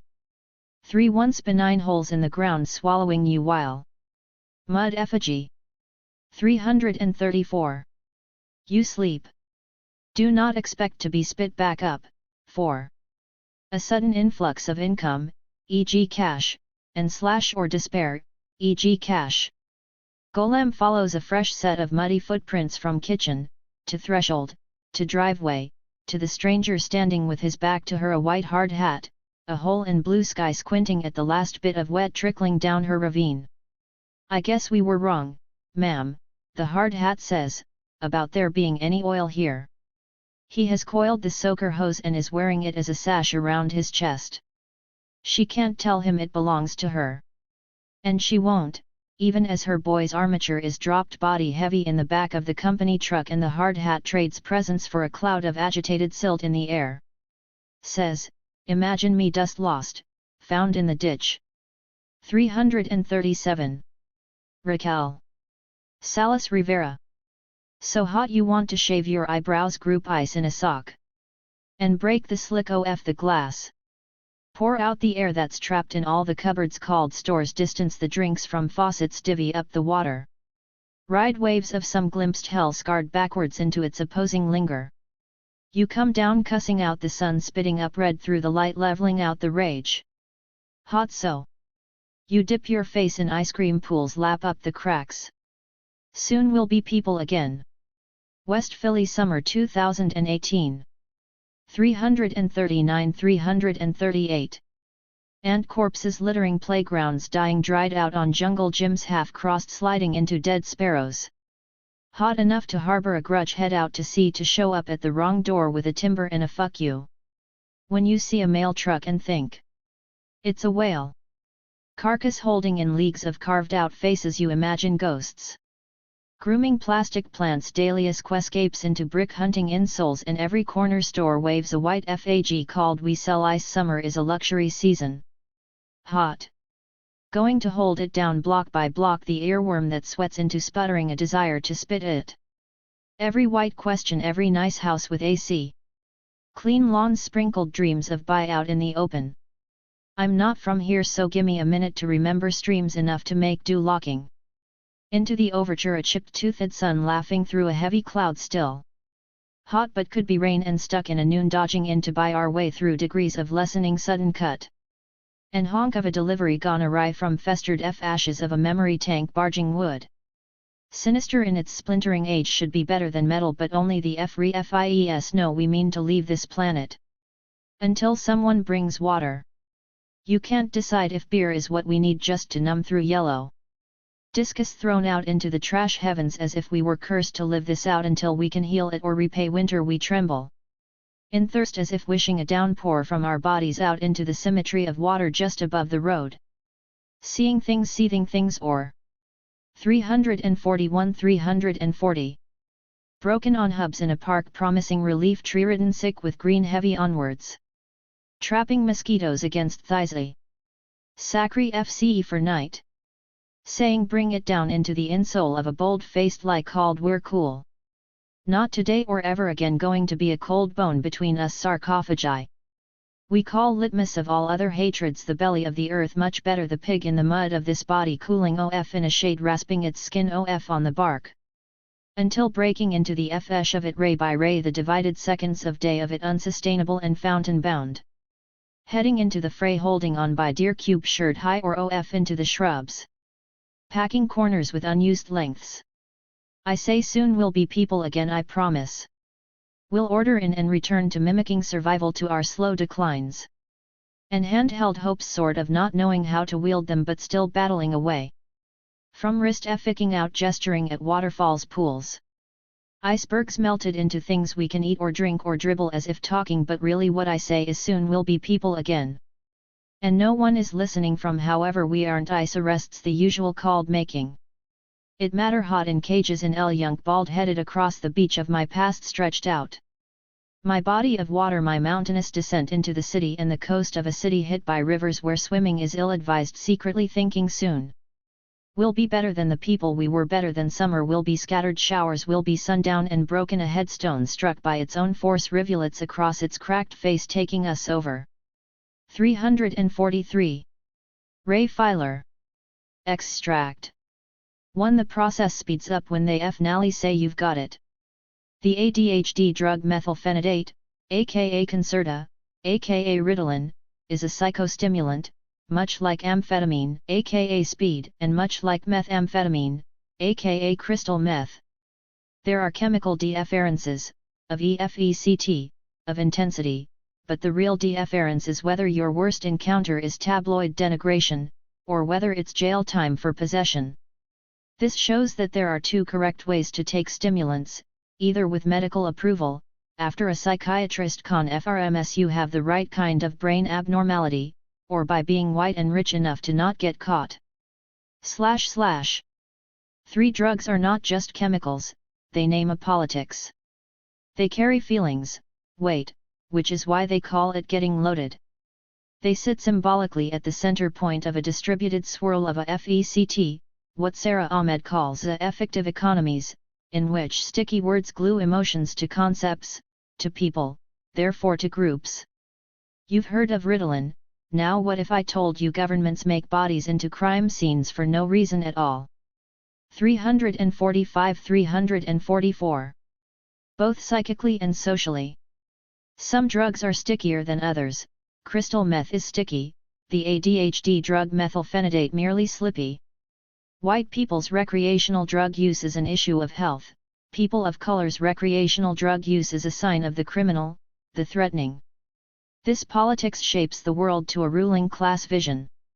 The fantasy drugs fabricates enemies of the state, while psychoactive chemicals taking them or struggling to get them keep people compliant. All things are chemicals, really, but some of them are more so. Pharmaceutical drugs produce workers, as they regulate workforces. Pharmaceuticals produce tranquility, a self-imposition of the sedate. And consistent productivity, often, mandates drug use. For the last decade I've held various self-employed, usually precarious writing jobs. In the morning I wake up and I have no desire to do any work whatsoever. In fact, the idea of work is preposterous, it's sickening. Nobody would choose to do it. There is TV to watch, books to read, there is morning meandering, there is the window to stare through. I drink an Earl Grey tea, I take a methylphenidate. I sit at my desk. Work, in varying forms, happens, it happens to me, whether through guilt or sheer force of repetition. By 4 p.m. my heart races, the methylphenidate causing nervous peaks and troughs reminiscent of ecstasy. Sometimes I take a propranolol, an anti-anxiety drug which slows the action of adrenaline in the body. My stomach unclenches. I am able to work. I feel a sense of achievement. By 7 p.m. I'm strung out, tetchy, as the daily methylphenidate come down hits. I move on to wine to get me over the hump. This works very well. Having not had the money to buy a proper desk and chair, I wake up with back pain, sometimes it's hard to move. I take 2 ibuprofen. I ask my partner to put deep heat on my back.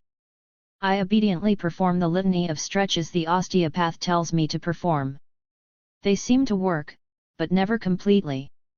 In my bag I carry methylphenidate, ibuprofen, paracetamol, cigarettes, propranolol, anti-indigestion drugs, anti-diarrhea drugs. In my desk drawer, Valium, Tramadol, a packet of 2CB that I'm not taking because last time it was unpleasant and they Neighbors wouldn't stop playing music while I was trying to experience a state of complete internality. Drugs name a politics of usage, the sanctioned chemical usage that produces work or reproduces the workforce, and those whose chemical usage reproduces a class of non-workers, the prison force, the unemployed, the junkie, those for whom usage becomes a social marker of fear or degradation. And sometimes drugs produce resistance, the capacity to imagine rebellion. For if you are assigned the label female at birth, it takes a regular 10-minute GP appointment to get a National Health Service, NHS, prescription for estrogen and progesterone. If you are assigned male at birth and are considered to have low testosterone, you can buy it on the internet. The NHS trans medical pathway means you have to wait a year to several years for hormones considered of the other gender. This is purposeful. It's about what's allowed to be real. Cis women's reproductive capacities are real, controlled towards or away from fertility along racial lines. Angela Davis, drawing on the example of the US during the 1970s, describes the ways in which women of color are urged, at every turn, to become permanently infertile, while white women enjoying prosperous economic conditions are urged, by the same forces, to reproduce themselves. Two rich white cis men are not only real but to fne who else is allowed to be, and how. Trans people are not real, in fact we are violent, illusory, delusional, lying, sick and pretending, and so cannot decide for ourselves. Keep the transes efting for shorter waiting times to enter their preferred place in the gender binary, hamstring a radical movement. Keep the potential destabilizers destabilized. This is why AFAB people can have estrogen on the NHS but trans women can't, cis men can have testosterone from the internet but trans men can't. Non-binary people don't exist at all and therefore can't have anything from anyone. 2p.365, Angela Davis, Women, Race and Class. 347-346. I have waited 4 years, not for an OF-jail medical prescription for tea, but for a conversation in which I try to prove I deserve it. She wants to be they, I picture a psychiatrist writing, dismissively, no real need for treatment. // 6. The same summer I self-medicate T-gel, the ex who broke my heart messages me. We haven't spoken for 2 years, but now he's lonely. With equal amounts of optimism and annoyance, I text back. The FRST night he stays over at mine, we lie, bodies pressed length to length on the cracked brown pleather sofa in my living room. He's improbably beautiful, his jaw all perfect angles, effortlessly tousled hair, one of those indisputable faces, the kind that throughout our relationship had drawn repetitive congratulation from friends on my proximity to such aesthetic success. He knows this, too, and though I veer between envy and disbelief I think his self-knowledge is feminist. Unexpectedly, his body is a homecoming. I still love you, I confess, acknowledging the coursing excitement I feel at having him in my arms. This careens from the stereotypically lesbian to the openly pathetic, but it's FNE, I tell myself, lesbianism dies hard and boys have feelings too. Placatory, my ex says he loves me as well. He explains he has the capacity to fall in love with lots of different people, with most women, probably. It's unclear whether this is an admirable open-heartedness, a pure polyamorous capacity to see the virtue in anyone, or rather, I suspect, a effetening of love's hard specificity. My ex might love anyone, it's possible I might love just him. We used to be a dyke couple, now, we joke, we're just two friendly guys hanging out in bed laughing, role-playing heterosexual male homoeroticism for kicks, making out, but definitely not having sex, because that would make things too off-jail. We call each other bro in a way that is kind of a joke, but also kind of not a joke. No / so homo. / 14 Here's how it goes. In mid-2015 I visit my local South London GP and ask for a referral to the Gender Identity Clinic. 4 years later, I have made 10 increasingly reluctant visits to chase the referral. Each time, a new doctor, the Curiously neutral look of the prurient but trained professional, does this she want to be a he? Why? 4 years of recounting, to demand, the trans trauma of an obedient animal. Trans subjects are constituted by perseverance, but also though the confession of trauma. Unhappiness is a prerequisite of transition. In this way the deviant body is medicalized into the compliant capitalist subject. I met someone once who regretted transitioning, the media chorus con fd, and now, the horror, mannish tone, mutilated chest, irreversible. The GP has read about people like me, but not really. I lower my voice and monitor my body language for disqualifying femininity. Each 10-minute appointment, from the beginning, I regurgitate my explanation for being trans, as if an explanation is possible, my reasons for wanting a referral to medical intervention, as if a cisgender doctor who has just met me could, in 10 minutes, have any meaningful insight into the condition of alienated by patriarchy, but in a trans way. A year and a half after the FRST appointment I have blood tests taken and deposited neatly into the ether, never to be heard from again. My blood pressure is monitored. The third doctor acknowledges that my FRST2 requests have resulted in no action. The next sends the referral letter to a place that doesn't exist. Further doctors fail to chase this. I write a lengthy formal complaint, which disappears. I don't know who to follow up with. In 2017 I stop going to the doctor. I get ill and deal with it by myself. I start going to the doctor again, through sheer force of stubbornness. The referral is dropped, then picked up again by a visibly exhausted but well-meaning GP I've never met before. I change address, and they write down the wrong new address for me, so for 6 months I do not get any letters. In 2018 I start refusing to talk in detail to the GPS about why I want the referral, saying that I will speak further at the identity clinic itself. My medical records note that the trans patient refuses to answer questions, though, the record clary fes, I am not aggressive about it. Would being more aggressive speed things up? Make me more male? Somehow trans mask aggression is both more punished and more ridiculous. How awful, replies the happily grimacing public imaginary, can I see pictures? 349-348. Meanwhile, for laughs, IFGHT both the gendered administration of the surgery and my own ADHD, which makes persistence in the face of transphobic bureaucracy unbelievably difficult. The FRST question on the surgery check-in touchscreen, choose between a blue fgur in trousers or a pink fgur in a triangle dress. Of course, sour-faced, I select neither. The receptionist knows me and visibly scowls when I walk into the surgery. She thinks I'm a dick. She might be right. I am rude and uppity and forever causing a bureaucratic fuss in a waiting room full of sick people with real problems. It's not cancer, is it? It's selecting a symbolic color on a screen. I shift into avoidance mode. 6 months later, with renewed optimism, I attempt to re-register my name on the NHS system, to use the title MX, to avoid having letters sent or prescriptions made out to the dead name I stopped using over a decade ago. My passport is not enough.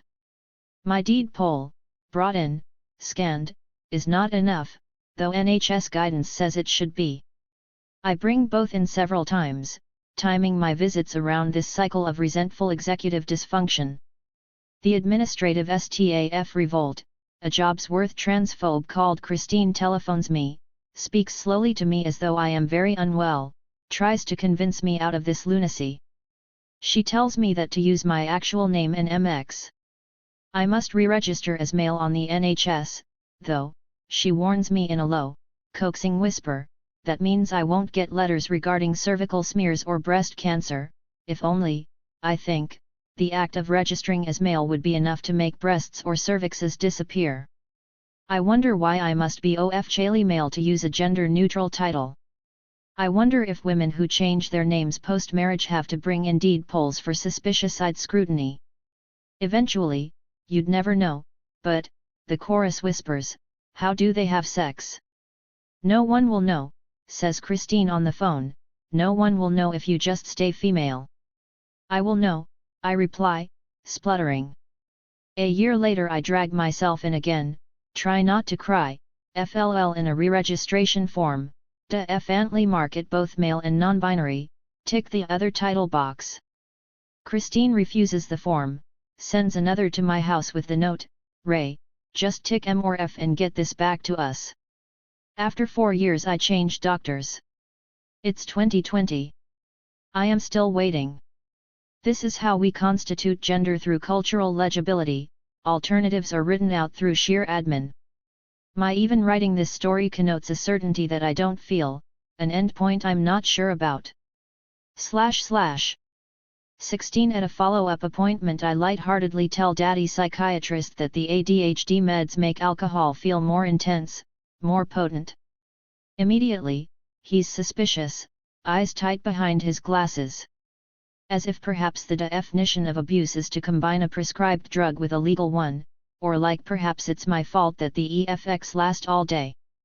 The body processes the meds and the drinks in the same way, he barks, he's only looking out for my liver. He gives me a tight follow-up prescription, suddenly I might be a wayward drug abuser rather than a legitimate daily meds user, 1 a day and we'll see you at the end of the month, no room for additional snorting, I'm a teen behind the bike shed or a bottom-rung city banker sweating through my German street collar. In his suspicion there is unexpressed fear, that sanctioned therapeutic use might be an unstable category, in need of protection from the gateway to meth head, system gamers like me, who need to be watched for their own good. Maybe I should stop drinking, daddy psychiatrist suggests. That's not realistic, I say, thinking, bro, you are literally giving me speed, and it's not lost on me that this is only legally okay because the pills mean I can do my job better. It's as if David Cameron told me to put on a proper tie and I said yes, fantastic, I'll pay £18 a month for it. 351. Rocket Calcium. IIUFRST and hardest in the clip slide between sanguine and shroud / between 0 and the abyss / between acre and right now / between a dime and 100 / between number same and ruin / between glance and chaos vibration of year thick eyelashes moving in unison like the long hand of a broken clock. Bouncing B/W 2 seconds when the blink reach CHES / our silent dialogue oils year grip on my throat. Dare me. Time boiled into submission steel persists gaze persists too thick to ignore.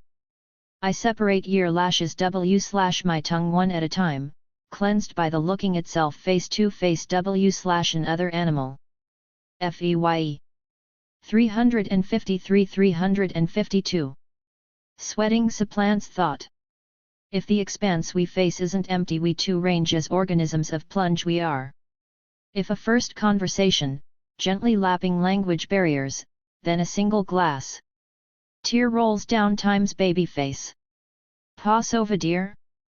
Of course you can and blast the F endings on repeat 2x beasts in the darkness, one animal synthetic and one still becoming but all kinds of shot up and inverted 2 moving delinquent against incalculable shores, F-ong hard into each / other geographies complexed in F nightly. Make me mind bless de mirror of taxonomy. Crawl and bounce sissy into labor of can't stay still but still come from somewhere have to come from somewhere leave me in year ruined cave of utopia shrieking and shindy or J get in my whip. I'm betrothed to movement. Movement under cover of night under cover of skin roiling frothing evanescent felds of being, a posteriori experience of ID's liquidation. Dawn and decomposition almost visible in permagloam of touch twisting into my shape for you, tan hair. Clotted W / our own fullness, running our Fengers through vines, you dragging me limprist D through the dirt, absence of echo, absence of FOer. Nature's not natural but blindfolded by wildness. Why when I press on year orbitals they don't burst? Are ribs bones? Knees suggest they elastic under my caps, humor in bruised form new kind of sublime, rich W / its own brevity. Blossoms around your hand my FIES for eyes rub their legs together XYs, suggestive. Hear their blistering song calling you across the expanse a contracting / dilating lung sac sirening our degradation, always for pleasure. What else can I give away? Illusion of submission. Halo of our dissonance. Please me. Is power wrong? Pushing past the hold of pain, two animals. 355-354. W/faith in our excess that dgafabt us but we harvest every day. Pay me with your attention, our commerce in contact homage to interdependence, intertwined transaction of veins rising and thy complement, in whose likeness do I make thyself. Year Teutonic overtones, blood in future's water there's no more blood from me unless you draw it quick lament for blood on the sheets year first time in the PCFC and the water is oil slick trashed and full of kelp heavy and plastered to our nipples. All eyes always for pleasure. Smear of castor oil on wet skin willingness to violate/be violated apparent with every twitch, W/every order a supplication to becoming kneel down for me J once more. If absence is constituted by presence, I don't mind what we're fated to, white hot. Embrace of abyss on the couch with its pants around its ankles shoes still on and you can take me hard now B/C in dreams I speak your language. Want is effient. From the first, attending to speech like all good excesses what is it to trod not upon each other? But side x side? What lubricates like shush? Imminence of buckshot in thy f-ank, barren woes about to get stuck all fertile on your horns, galaxy of your disappearing wrist J waiting to level the score. Two beasts tied up and suspended by a third floating like dying rose heads waiting for wind to blow us down to earth that's your fantasy you can explain it W such lucidity it might have really happened my fantasy is real it's the extrasensory intelligence of desire that knows your presence before you enter the room. Alive in its pearl, I have no skills to offer but can splinter on in oblivion for the memory of undressing 4-year lashes in the porous night, butch on the slab my smolder 357. Rowan Powell. I am writing to the history of Marie Germain, who in some year preceding the recording of the event by Ambroise Paré in his 1573 text on monsters and marvels, ran, some way, along a path, chasing a pig, leaped a fence, and I am writing a letter, backwards, which they are telling me can only be sent forwards, the direction of travel from past to present, from cold to hot, from imperfect tending towards perfect. Onwards and upwards along the great chain of being. In writing of Marie Germain, Ambroise Paré, without intention, wrote to me. To my body, running, wild in confusion. Paré states I do not write for women at all. Across 446 years I write in reply, not to Paré, but to MG. I write to convey how little I can say, but how often I think and feel along that line, that leap, and that landing. 1.68% T, twice daily. Sticky thing. I keep running, slipping through the thicket. Paré was a medical man, recording the facts as he saw them. A woman gives birth to a frog. Noted. Marie Germain runs too fast while chasing a pig, leaps and becomes a man. Record. This is simply cold tending towards its perfect opposite, heat. Paré is considered one of the fathers of surgery, repairing unwanted ruptures. A forerunner of modern forensic pathology, a pioneer in surgical techniques, he produced surgical advances in the treatment of wounds. Along. Keeping pace means controlling breathing. Repeating on each foot strike to the ground, a country of fences, stone walls, ditches and hedges. Inhaling cold air, breathing out, the quick, brown, fox, jumps, over, the lazy, dog. The ___ jumped over the ___, along a line a leap a landing. 359-358. Through big belly trees who stretch out above. Wood for fuel. Wood for merchant ships and gunboats. Between 46,000 mature oaks several hectares of forest each ship. Each hectare is 100 meters square. A football feld. A unit of measure. A play space with all of its exclusion zones, white lines into grass. Following what I imagine to be the closest approximation of your path, Marie, I search in the trees for a point of departure. I am looking for a suitable leap. Knowing that leaving the ground, with 2 feet, suspended, allows for an unparting, 2 parts, at least 2. Père, Montaigne, and their boys, would say this is an improvement, the advancement towards a higher order, as nature tends towards perfection. Fuck that. I exhale as I pace through the thicket, searching. Somewhere in history a leap, over a ditch. A fence, a hedge, a ditch, to hold me over. It's worth remembering that outlaw was once used to refer to a wild animal, especially an untamable horse. I am looking for this outlaw, a squealing sow, trotting obscenely away, willing to be chased. Back home I search online. Can pigs run a 7-minute mile? In a f-ash, the crossing. A gap, breached. Breached, to make a gap in and break through a wall, barrier, or defense. Of contract, to defy law. The possibility of an opening. For now, I stand, held by the length of the divide. A crackled YouTube video titled, Austrian Woman Chasing a Pig. This will help us get a sense of the scene. A pig bounding in a concrete courtyard. France? No, Austria.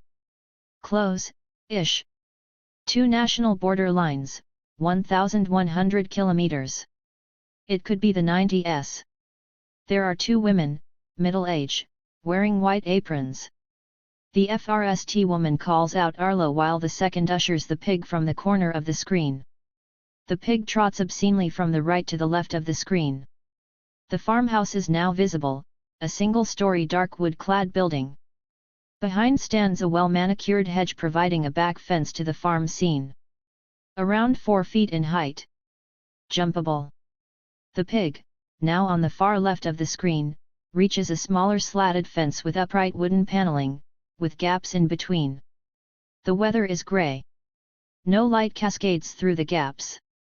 The pig now proceeds again to the right of the screen, and along the pavement, a car passes, a VW Golf. I would date it around 93. Judging by the car, judging by the grain of the image, judging by the women's faces. The pig is ushered again into the courtyard.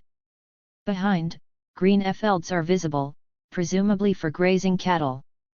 Though FFTH in the world, France ranks second in the EU in milk production, totaling 23.3 million metric tons a year. Not a bad haul. A global circuit of liquid sustenance, from body to bodies. What did you want with that pig anyway? I stand, to one side, looking on, trying to squeeze the scene into being, wondering how my body has been rearranged. This is an attempt at de la force de l'imagination. For Montaigne, a strong imagination creates the event. So here we have to set the scene, calculate the speeds, set everything in place, and then simple as the quick, brown, fox, jumps, over, the lazy, dog. Check hormones, a normal amount, healthy amounts, keep drinking. Regular levels. Nothing crossed. I think about practicing hurdle technique backwards by downloading the instructional video and running it in reverse. As I run in your image, I wonder how much of this chemical is porcine. Would that help? 1 billion pigs trotting around at any given time, squealing chase me. While Père is making his incisions, hundreds of little men build fences across Europe for little wages, cutting across open fields, villages, and common rights of access. Beady eyes peep through microscopes, increasingly obsessed with the precision of measuring instruments, squeezing value out. Countless incisions FLLED with granulation tissue to the level of the surrounding skin or new epithelium, no dead space, no avascular tissue, no signs or symptoms of infection, wound edges are open. Taxonomies of tissue. Surgical instruments lined up like curios on a blue cloth background. From outside the edges of the screen, a pair of hands shoo the objects around. Hands with no body, trimming the fat, putting the wild to work. Fences and ditches, winding like wound beds. Père wrote, before MG, Jean became Jean, from disporting and frolicking. Marie Paccia degenerated to Manuel. Fall back. Before them, still, in the same year the great King Francis made peace with the Swiss, a monster was born in Germany, having a head in the middle of its stomach, lived to be an adult, and 360. The second smaller head took nourishment just like the other. Hungry little head. Notable yet no transgression. Like a drop pin, I place myself in the story, hungry and running, worrying about unwittingly slicing off bits of mg. A line. Productivity is key, and pigs, unlike cows, cannot become pregnant while lactating. So pigs pose a severe economic problem to producers, a go slow. While mg is running, greater efficiency in the collection of taxes by farmers enabled the French crown to gather a larger proportion of its revenue than ever before. This did not solve the problem of royal finance. The crown, in all of its luxury, still considered itself piss poor. Breathing out to the rhythm of England was to become a country of fences, stone walls, ditches and hedges. Lines once drawn out sharp, become a blur again if you press your face close enough to the monitor, where they start to crackle and white becomes red, green, blue, millions of composite parts masquerading as continuity. 1000m, 2:30.70 national record. Best in show. Prized. The architecture of the wooden fence becomes ironic at the point that it is demonstrated that the limit of the woodland is defined by a recoded version of its own substance. Wood taken from woods to designate royal woodland. Copse like a corpse, a grotesque reconfiguration of itself, wood pulled from woods, bounding, defining its own absolute limit, both the crossing and the stopping. England a country of fences, stone walls, ditches and hedges. Again, having ruptured the ligaments by which they had been enclosed. All I know is, I had a sow and Parliament took it away from me. Europe imagines itself for the first time as it clears its forests, running wood into paper mills and circulating its news back to itself. Following pig seems like a way through, to, and from human form. Pigoid, humanoid, porcine in porcelain. Henny, Molly, Jack, Jenny, Janet. Jumping back and forth mouth wide open, little hungry belly mouth. A whole herd of feckless swine running across this wretched little land. I both want to make the jump and to collapse every contortion of my body like fence. To collapse sweetly with the pigs. Byron asked of the parliamentary attempts to contain and eradicate the radical movement of the Luddites, can you commit a whole country to their own prisons? This line of questioning is exhausting. God's little monsters. Draw the lines, cut it all up and we can deal with it later. Bleeding dry and squeezing. In April 2018, the IAAF announced new differences of sex development rules that required athletes with specific disorders of sex development, testosterone levels of 5 mol/L and above, and certain androgen sensitivity, to take medication to lower their testosterone levels, effective beginning May 8, 2019.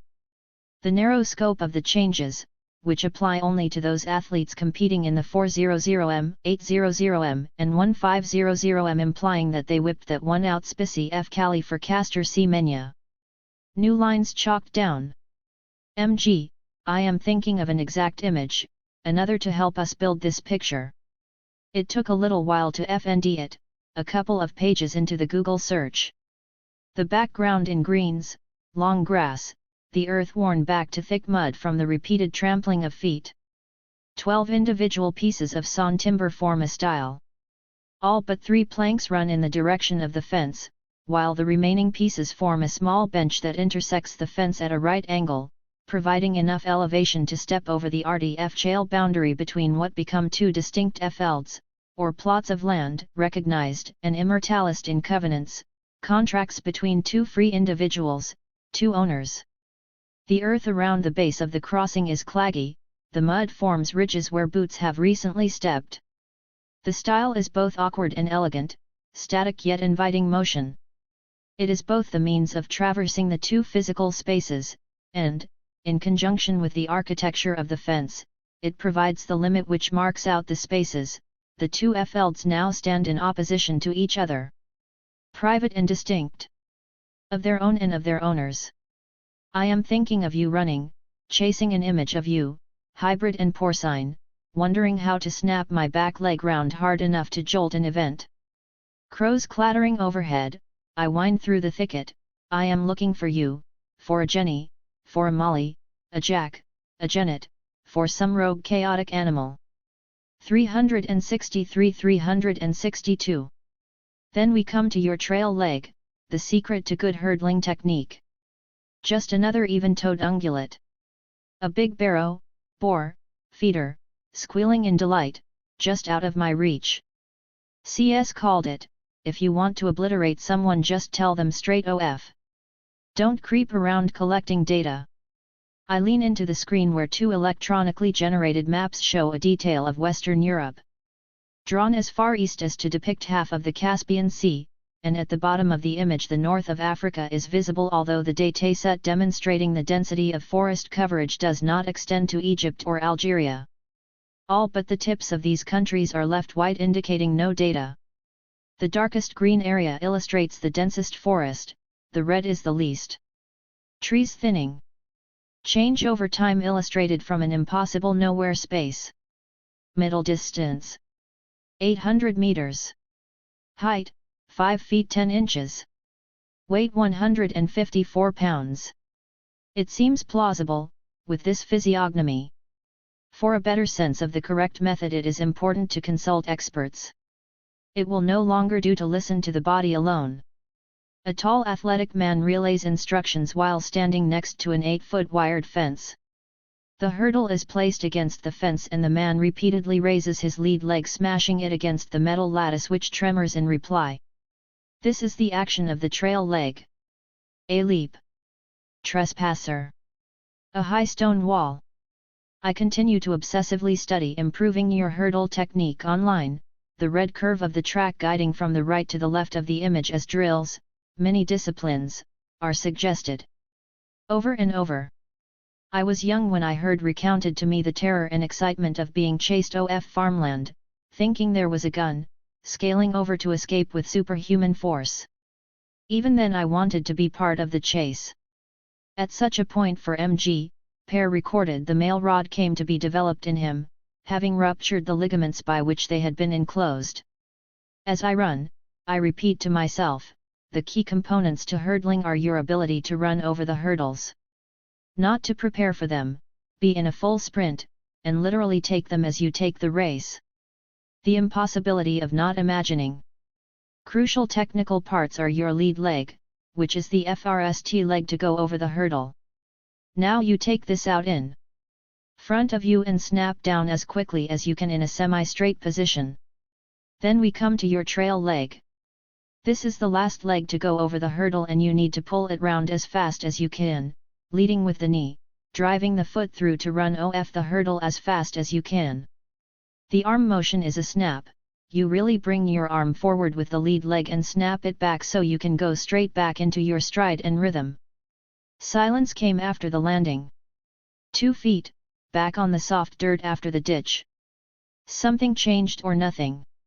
Or maybe this wasn't even an event until it came to be retold, imbued with significance after the fact.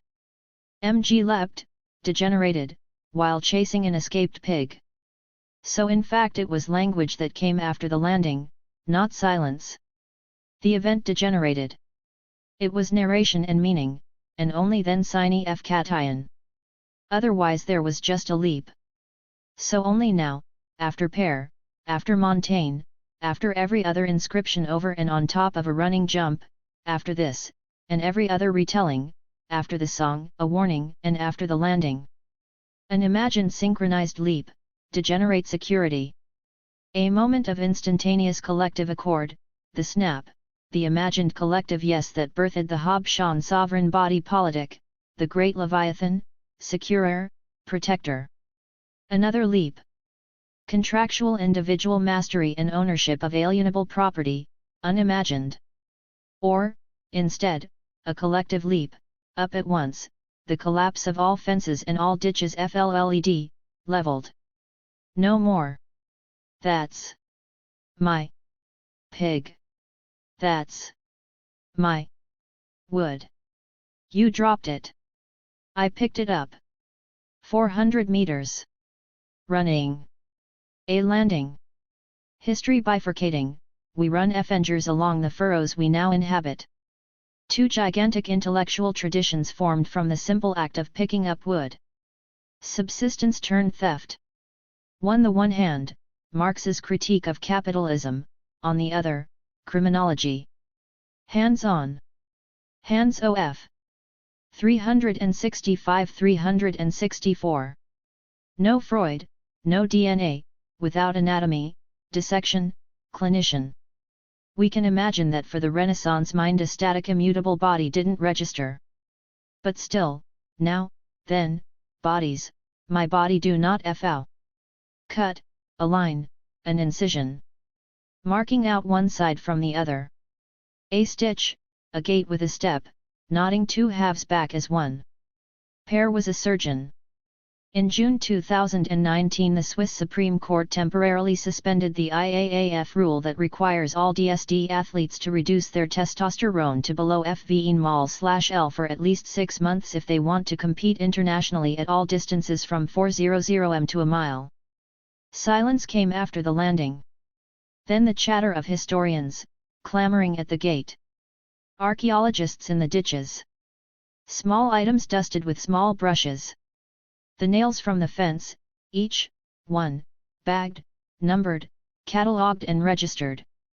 We are really making some progress here.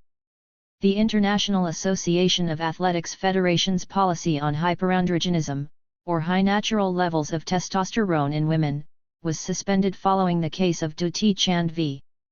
Athletics Federation of India, AFI, and the IAAF, in the Court of Arbitration for Sport, decided in July 2015. The ruling found that there was a lack of evidence provided that testosterone increased female athletic performance and notified the IAAF that it had 2 years to provide the evidence, to stay within the lines.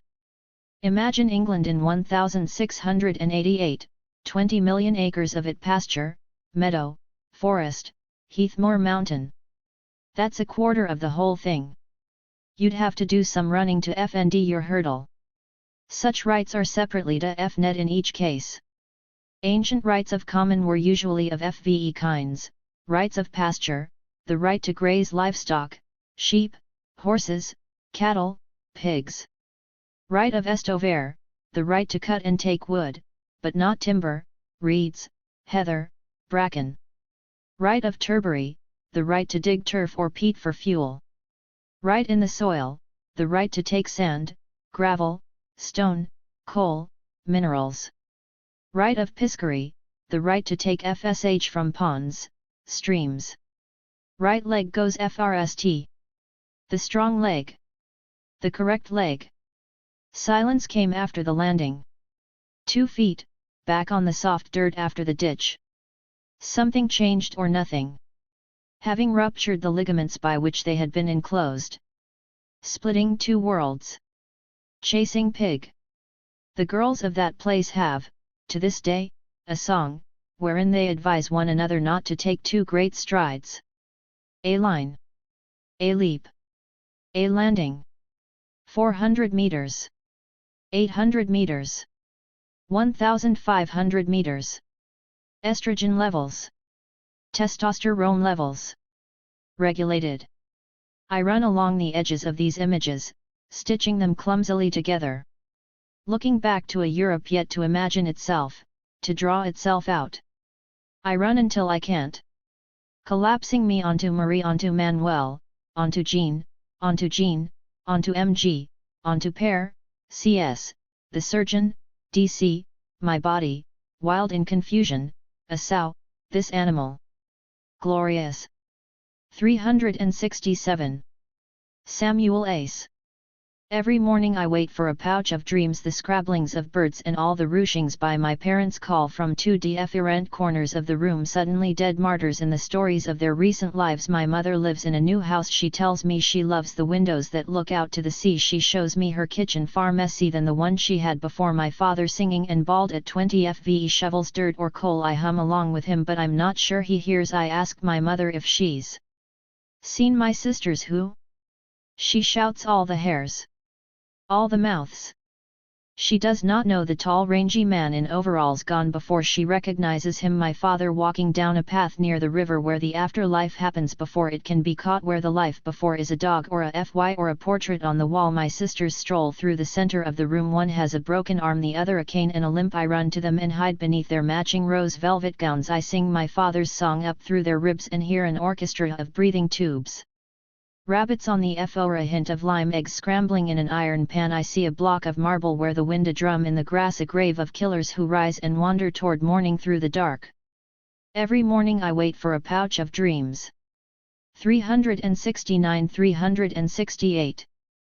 Then there is the penis, the warehouse farm where the penis grows inside the penis room, next to hands blooming in the hand room, hearts budding in the heart room, ears flowering in the ear room. The whole baby room stands adjacent to the brain room at the end of the hall. It's now so simple to create a brain at the end of the hall, the most primitive machine of all, in a rare occurrence. Just last week an intact human was found hiding in an oil barrel on the banks of the Cuyahoga, half buried in neon green muck, captured only after an honest bounty was paid. Please, the human said, please, their face strangely congruent under the searchlights and ant-like drones shining past jeep tracks in the sand up against the concrete walls painted green with cheery dogs.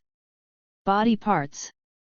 Blood. Yes, I'm thinking not of sacri fce and bargains but of eating my own wretch. I have been in the stocks and on the racks, I have asked to be taken, asked to succumb. I have been the fanagan women, been of men and motors, a servant and subject of pain, of scrawls in doorways that open to gravel-smelling worlds with vats of hot tar and the hand of a good foreman. I have been the child in a family of predators, the submissive of a fraternity boy. I have stumbled grandiose into gardens full of enlightenment and shame, unable to void or step safely onto the sand. I have expected something more than food pushed through grates, something more than human, the small of me FOF carpets at the entrance of a smoke FLLED home. Blood. Yes. 370. How is it you bring me back to the CLIFS, the bright heads of eagles, the vessels of grief in the soil? I dig for you with a gentle bit of lighter FUID and 3 miniature rakes, burning only a single speck of dirt to touch a twig as tiny as a neuron, or even smaller, one magic synapse inside the terminus limbs of your breath. The FTR jets FY over the house every hour, no sound, but inside our hands I hear a far chime, and I am cold, a north wind and the grit of night FRST, the murmur, then the corpse FRST, the paddling, then the banquet FRST, the muzzle, then the hanging, the plea FRST, the break, then the tap, the tap. I hear your skin, the reach of your arms, the slick along your thighs, more forward than step FRST, the F-annel, then the gag FRST, the bells, then the exhale. I hear a dog who is always in my death, the breath of a mother who holds a gun, a pillow in the shape of a heart FRST, the planes, then the criminal pawns FRST, the ghost boats, then the trains FRST, the gates, then the bargain, a child formed from my fingertip and the eye of my grandmother's mother, a child born at 90, the rise and rush of air, a child who walks from the gas. I hear a dog who is always in my death. I've left the door open to the vision coming through the dark, his arms filter through the outward ceiling unsealed from the jeweled tree in the window, his organ hurtles through the air into the pond where I search for a mirror and some softer chalk, a surface so pliable, so dug and raw that the baby's breathy touch, the wine, some creosote so faint begs the otter to swim on this my FRST and last day. But it's early morning in someone else's house, out the window a New England dawn, mist on the green and turquoise bed, the pound of feet upstairs, then a rush of cold air, a walk down the stairs, a winter relationship or a pact of privacy before the lights come on. What's left is the result of criminals, the orange rendering some thready hope that the white man lost but he did not lose. Could it not be night again? A boy, his beard, his hat, the only orange intact inside our bed, our hold heading down as if it were a normal day when our viewing habits were not caught public on the street. How did they know? Did I somehow tip them off? FRST, they took my sweater, then the card with his name. When stumbling they marched us down the long hallied building to a cell, the blood fountain, where soon I even lost the ocean smell of wind in the after-rot rushing from the open doors of trains. These nights. 373. Stephen IRA. But I felt, you are an Elizabeth, you are one of them. Why should you be one, too? Elizabeth Bishop in the waiting room. From an Elizabeth. An adaptation of Mario Martino's Emergence. 375-374. Sometimes Elizabeth sent Elizabeth to discipline me, and his words were sharp, not to be disobeyed. Perhaps this is what whetted my appetite for what came later. Once, and just once, he hit me under the chin and I almost bit my tongue in half, not only from the force but from the surprise of it. It brought the FRST real joy, that order could surprise. Against Elizabeth's orders I'd run off alone to the park, and Elizabeth was within his rights in punishing me. I trod the well-laid paths, read the historical material and statue plagues. Elizabeth, Elizabeth, Elizabeth. I loved him, worshipped him, and forgave him all at the same time. I found new orders in the animals at the back of our house, the ants and DFU squirrels, and I sought that jolt through study, too. When Elizabeth joined the institution and went away, the house seemed empty. I discovered in the esoterica of books like Robert's Rules scenarios that made the thrill of sudden strikes seem workaday. When Elizabeth sent me his old army hat, I folded and tucked it in the pocket of his hand-me-down shirts, and this gave me a feeling of comrade spirit with all men in uniform. I felt I knew their names and they knew mine. I'd join their ranks as soon as I grew up. Little Elizabeth. In early February I applied for entrance into the Order of St. Elizabeth and was accepted. I had heard of rejections, of course, or girls who simply didn't take to contact lenses or similar, but not many. To provide my dowry, $300, and required wardrobe, I left school and worked at 2 jobs, nurse's aide at 2 hospitals, one Elizabethan, one secular. I liked the work, and each time I learned more, the thrill of the eye that had been there went through me. Of course I wrote Elizabeth and Elizabeth about my decision, and for some reason Elizabeth expressed neither pleasure nor displeasure. He enclosed perfunctory mementos of his starch-collared schoolboy days. Unnatural for him. As much as it was custom. Was he afraid of a second failure? Wasn't it true that all customs were natural to him, and had I inherited this form of pleasure? On the FRST day of May I entered the novitiate, Elizabeth on the river. 22 carven steps up that embankment, and 22 bad false marble falls down. My welcome was jubilant, with excited postulants and novices, even the mistress of novices, Sister Elizabeth, crowding round me. My newness became our general awe of the place, the rock-hard mountain of black mud as bright as glass, cut through with stairs to comb the clouds of mist, and shrouded in more mist up at its top, the brutalist institution.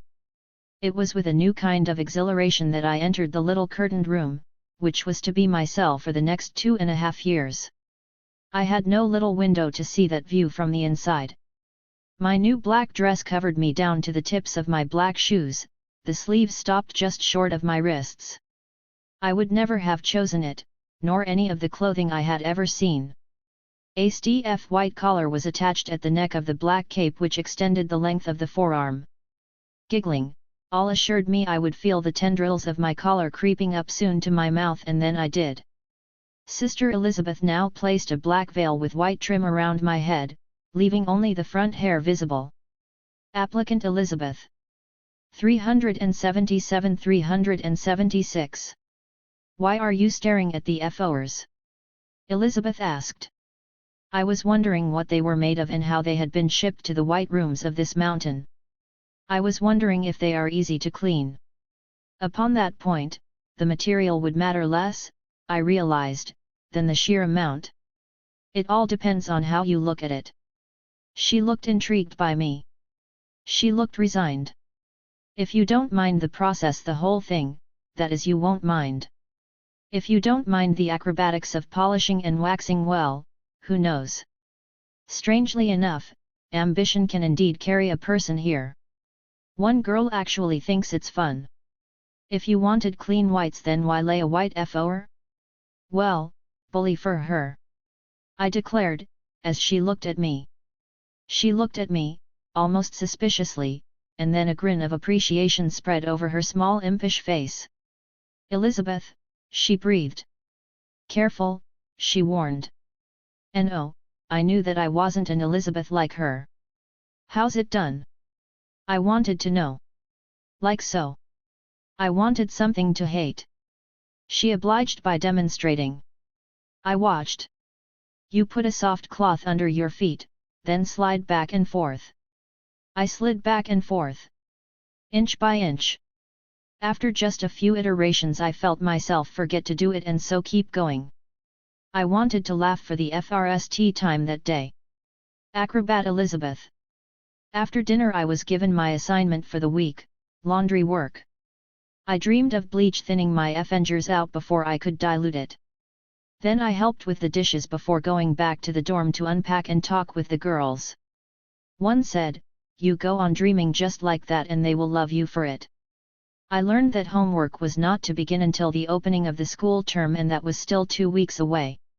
I resolved I would devote myself to kinds of dreams that fueled the mountain's crown. There was ample time for playing girls' games or watching TV. And sure, these deep creep into dreams, but I could not tell whether they were meant to. The rack and the screw, the bell book and candle, Red Rover, and on a high brown note the installation table set with genital dinners for all the Elizabeths. Personal warmth appeared non-existent. Perhaps it had to pass from regiment to regiment. Some kids had brothers and sisters here, but for the most part, we were lone individuals who came from all over the diocese. I didn't like it. I was being regimented and I didn't like it. Every little shake gave the jolt, that was new and too much. Still, it was better than the kind of effing going on at home. I was developing a set of values but I would still need to understand them once they were done, so something would have to be left. On the third day I received a letter from Elizabeth, in which she'd enclosed a picture of Elizabeth's wedding. They all looked so funny in their smocks with the educational lettering. It was the first time I'd seen a picture of Elizabeth, the girl he'd married. I asked myself, how does Elizabeth smile? She was smiling as brides do, and long brown hair curled around her small, sweetheart face. Swathed in gauze, as the poet says, she had gone so far and you could barely see her eyes. Elizabeth was exactly the kind of girl I'd marry. Thinning Elizabeth. 379-378. He was so unrehearsed, just that well-trained. So warm and kind. Just a great mind, although he would never say so. My ideal woman. How the thinning of the Avengers might reward one. How lucky Elizabeth was. How her sophistication now followed even into photographs, as would an expression of great pain. How lucky Elizabeth always was. How foolish to forget what drew me here. I was on kitchen duty the second weekend. Accidentally, one of the kids spilled scalding milk down my legs.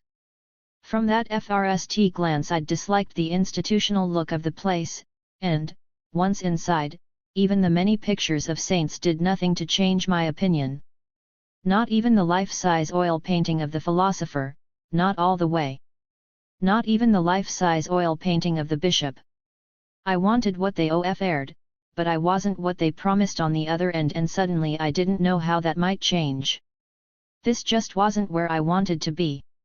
And there was the jolt, desire in the white room, thrown against the bookshelf where the paperbacks are sparse audible, too. I had the sudden impulse to bolt and run away. Equally as strong, the pull to FND what more I could object to here, run then. But to run would solve nothing. Even if my body became one of theirs, I would walk in it. I had to graduate to make money to go to Denmark. Jolted Elizabeth. 381. Sylvia Rivera. We did have connections with Thema FA. You must remember, everyone was doing drugs back then. Everyone was selling drugs, and everybody was buying drugs to take to other bars, like myself. I was no angel. I would pick up my drugs at the Stonewall and take them to the Washington Square Bar on 3rd Street and Broadway, which was the drag queen Third World Bar. Even back then we had our racist little clubs. There were the white gay bars and then there were the very few Third World bars and drag queen bars. The night of the Stonewall, it happened to be the week that Judy Garland had committed suicide. Some people say that the riots started because of Judy Garland's death. That's a myth. We were all involved in different struggles, including myself and many other transgender people. But in these struggles, in the civil rights movement, in the war movement, in the women's movement, we were still outcasts.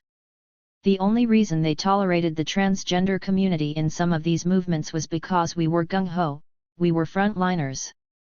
We didn't take no shit from nobody. We had nothing to lose.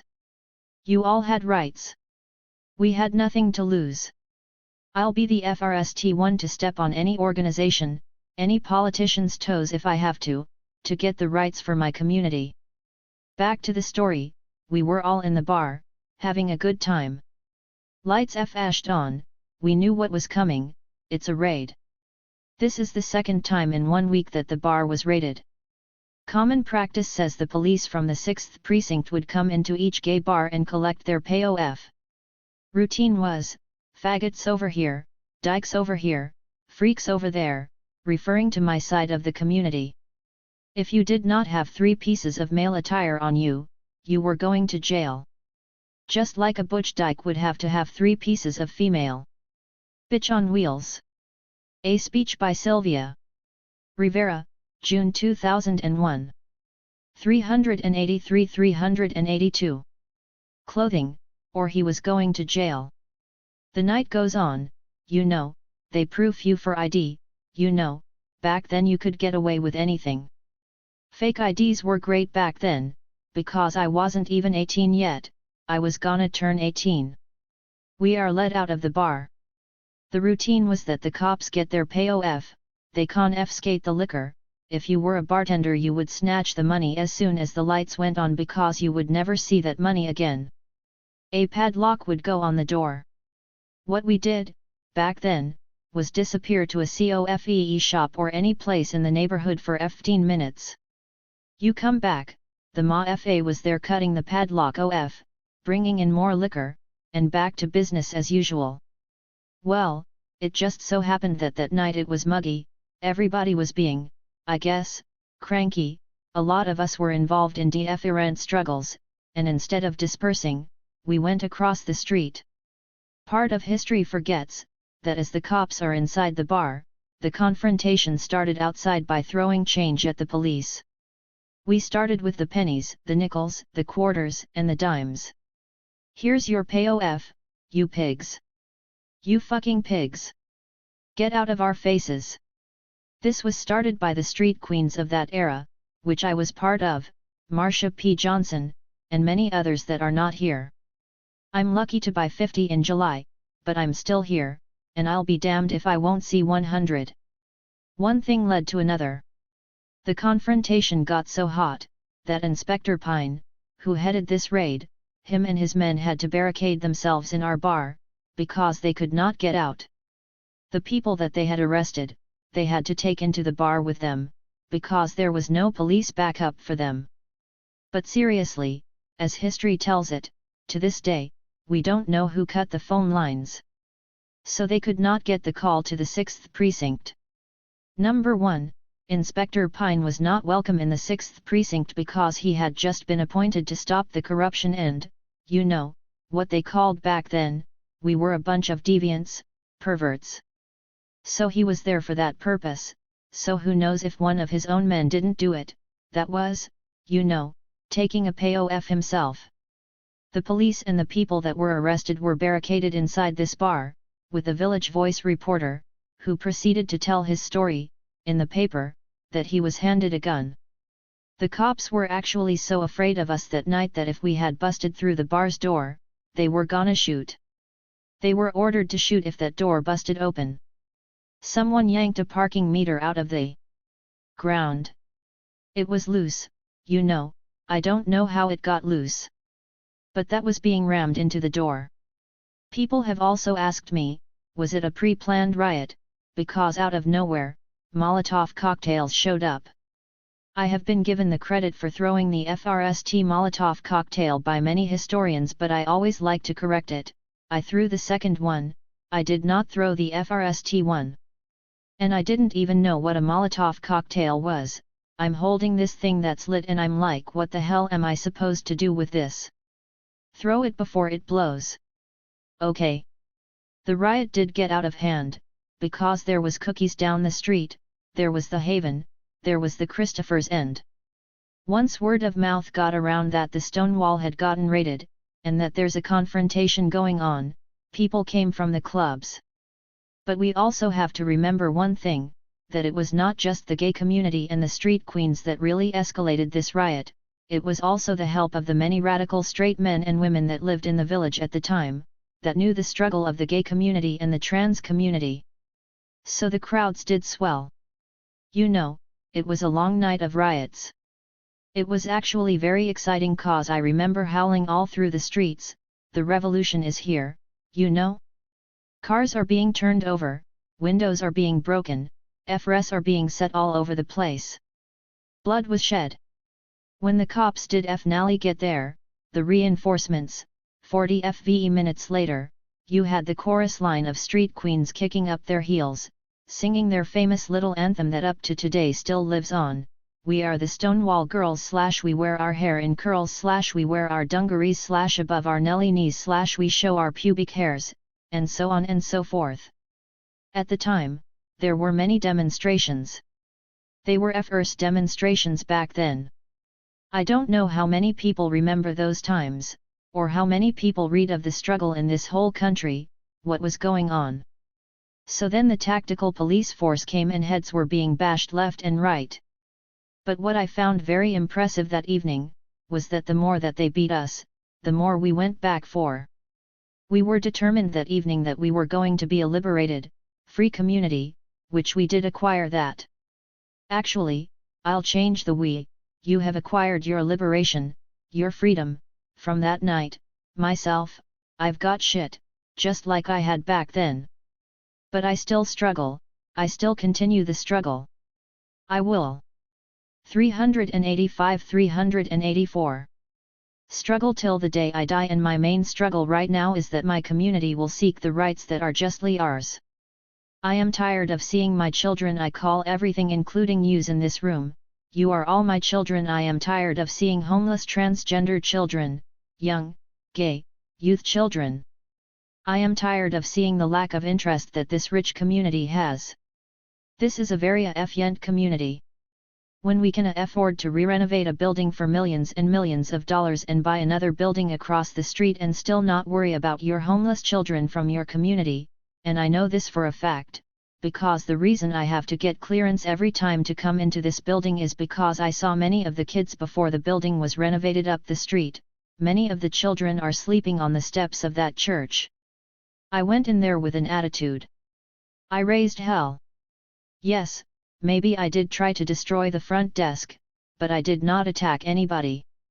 But what did this community center do to me? My thanks for everything I have done for this freaking community? Had me arrested and put in Bellevue. So I'm supposed to kiss their asses? No, I don't kiss nobody's ass cause I haven't lived this long, because I don't kiss nobody's ass. That night, I remember singing We Shall Overcome, many a times, on different demonstrations, on the steps of Albany, when we had our FRST march, when I spoke to the crowds in Albany. I remember singing, but I haven't overcome a damn thing. I'm not even in the back of the bus. My community is being pulled by a rope around our neck by the bumper of the damn bus that stays in the front. Gay liberation but transgender nothing. Yes, I hold a lot of anger. But I have that right. I have that right to have that anger. I have fought too damn hard for this community to put up with the disrespect that I have received and my community has received for the last 32 years. And a point of history, you know that it took the gay rights bill here in New York 17 years to pass. But I'll go through the beginning. When we were petitioning for the gay rights bill, there was only one person that was arrested. That was me. Because I had the guts to go into the Times Square area on 42nd Street and petition the people to sign that petition. And the only reason I did it was because that bill did include the transgender community. 2 or 3 years into the movement and the bill is being presented and we're going back and forth to City Hall.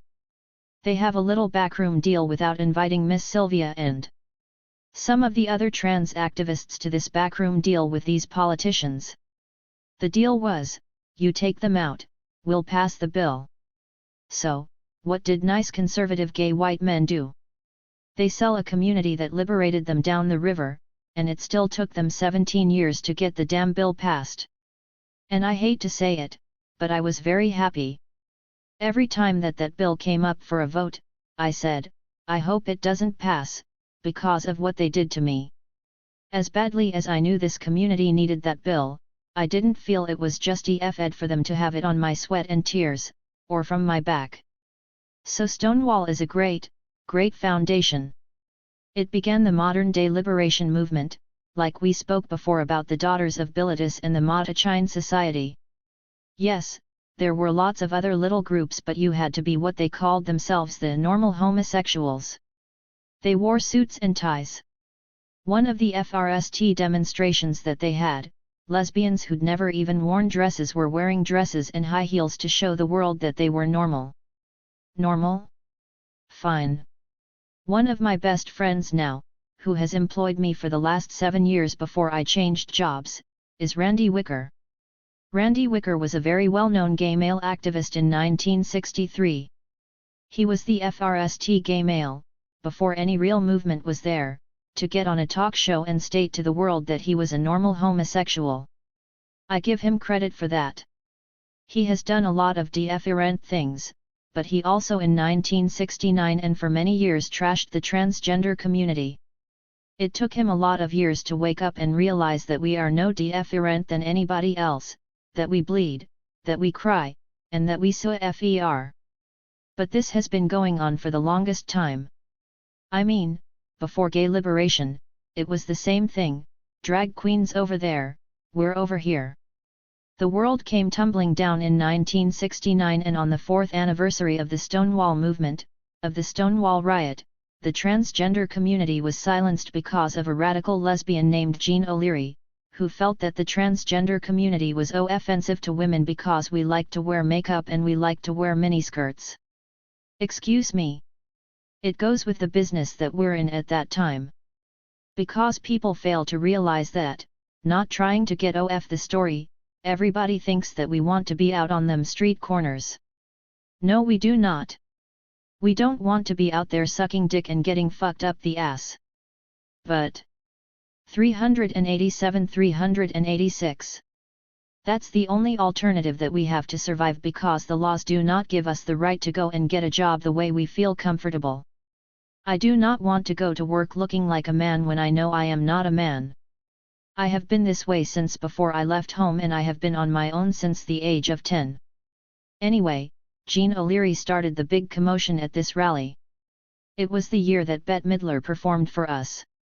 I was supposed to be a featured speaker that day.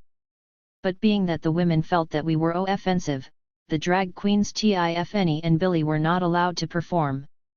I had to FGHT my way up on that stage, and literally, people that I called my comrades in the movement, literally beat the shit out of me.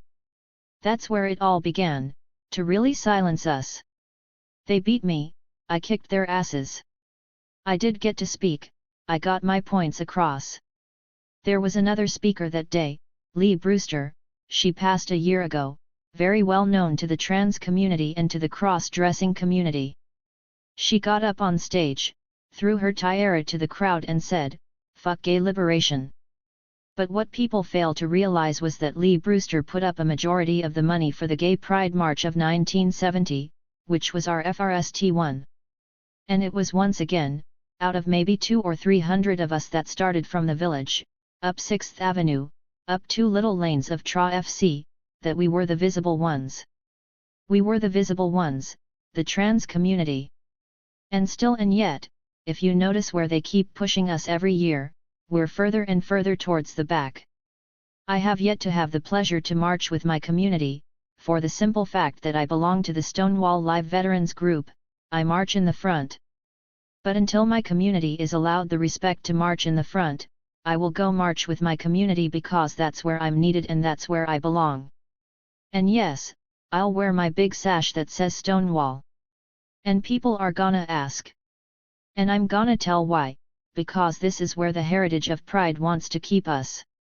You see, I don't pull no punches, I'm not afraid to call out no names. You screw with the transgender community and the organization Street Transgender Action Revolutionaries will be on your doorstep. Just like we trashed the HRC for not endorsing the Amanda Milan actions, and then when they threw us a piece of trash, we refused to accept it. How dare you question the validity of a transgender group asking for your support, when this transgender woman was murdered? No. The trans community has allowed, we have allowed the gay and lesbian community to speak for us. Times are changing. Our armies are rising and we are getting stronger. And when we come a-knocking, that includes from here to Albany to Washington, they're going to know that you don't fuck with the transgender community. Mainstreaming, normality, being normal. I understand how much everybody likes to FT into that mainstream gay and lesbian community. You know, it used to be a wonderful thing to be avant-garde, to be different from the world. I see us reverting into a so-called liberated closet because we, not we, use of this mainstream community, wish to be married, wish for this status. That's all FNE. But you are forgetting your grassroots, you are forgetting your own individual identity. I mean, you can never be like them. Yes, we can adopt children, all well and good, that's FNE. I would love to have children. I would love to marry my lover over there, but for political reasons I will not do it because I don't feel that I have to FT into that closet of normal, straight society which the gay mainstream is always going towards. This is why they don't want the transgender people to have rights. This is why they always tell us, oh, let us get ours, and then we'll help you get yours. If I hear that one more time, I think I'll jump off the Empire State Building. But I'm sure a lot of people would like that, especially the old-timers, because I have actually mellowed down through the years. I used to be a bitch on wheels. But these are days that we have to re-FECT on. This is a month that's very important. I may have a lot of anger, but it means a lot to me because after being at World Pride last year in Italy, to see 500,000 beautiful, liberated gay men, women, and trans people and being called the mother of the world's transgender movement and gay liberation movement, it gives me great pride to see my children celebrating. But I just hope that, and I've heard a lot of positive things in this room tonight, as far as people realizing that the trans community was your benefactor and that people are opening up their eyes. But you got to remember, don't just say that because we're here. Show your support when we send out a call for action to support our actions, the things that we plan to do. I mean, it was a hurting feeling that on May 4, 2001 we had history-breaking civil rights in for City Council. Our bill was finally introduced. Wow! We waited this long. But where were my sisters and brothers? Where were my children that I liberated? Very few allies showed up. But what made me proud was that the trans community showed up in numbers, and the girls that work these corners even. 388 got the nerve enough to come into public and go on to something that they would never consider doing, which was to walk on City Hall because they are all afraid of the police, but they were there. So, that goes to show the rest of the community, that technically when we ask for your support, we want your support. But in the long run, if it's not there, we will acquire what we need. But, we must remember, Amanda Milan's actions are coming up. I hope to see a lot of you there. But remember one thing, when you fell out en masse, including myself, for Matthew Shepard, and many of us went to jail, I only got to see maybe FVE minutes of the whole thing because being the person who I am, a frontliner, as soon as I sat down in the street, one of the white shirts that has known me for years, the person says, when the order goes down, get that bitch right there, get her off the street and into the paddy wagon. So that's the way that went. But it seemed like everybody and their mother came out for Matthew Shepard. A white, middle-class gay boy that was effeminate. Amanda Milan got killed last year, FVE days before Gay Pride. We waited a month to have a vigil for her. 300 people showed up. What kind of a Doesn't the community have feelings? We are part of the gay and lesbian community. That really hurt me, to see that only 300 people showed up. And it's not like it was gonna be a long vigil, I mean we went from 36th Street to 42nd Street. So, when we call people, not only to sponsor our actions, we expect to see bodies there. I mean, but like I said, we're capable of doing it on our own because that's what we're learning now, after 32 years, that we cannot depend on nobody, except our own trans community, to keep pushing forward. But remember that as you celebrate this whole month, of how you are liberated. And I feel so sorry for those that are not able to read the history of the Stonewall around the world. And we have to blame once again all the publishers and whatnot. I tried to push Martin Duberman's publishers to have the Stonewall book translated into Spanish. But they felt that the book would not sell in third world countries, in Latin countries. Which is a lot of crap. Because the only way that you are going to learn the history, especially if you are far away and just coming out, is to be able to pick up a book and read about the history of the Stonewall and how you were liberated.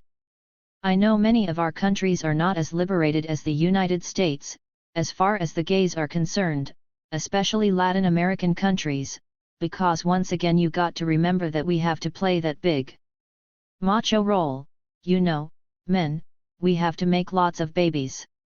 But it's a shame that it has taken 32 years for people to finally realize how much we have given to you, to realize the history of the trans involvement in this movement. And in that note, I hope to see yous when I send out the emails to you, and I hope you pass that on. That I hope to see a lot of yous there for the Amanda Milan actions, and I once again wish yous all a very happy Gay Pride Day, but also think about us. 391. T. Fleischmann. By the medieval era, several places had been reached, each named Thule, and each determined to not, in fact, be Thule.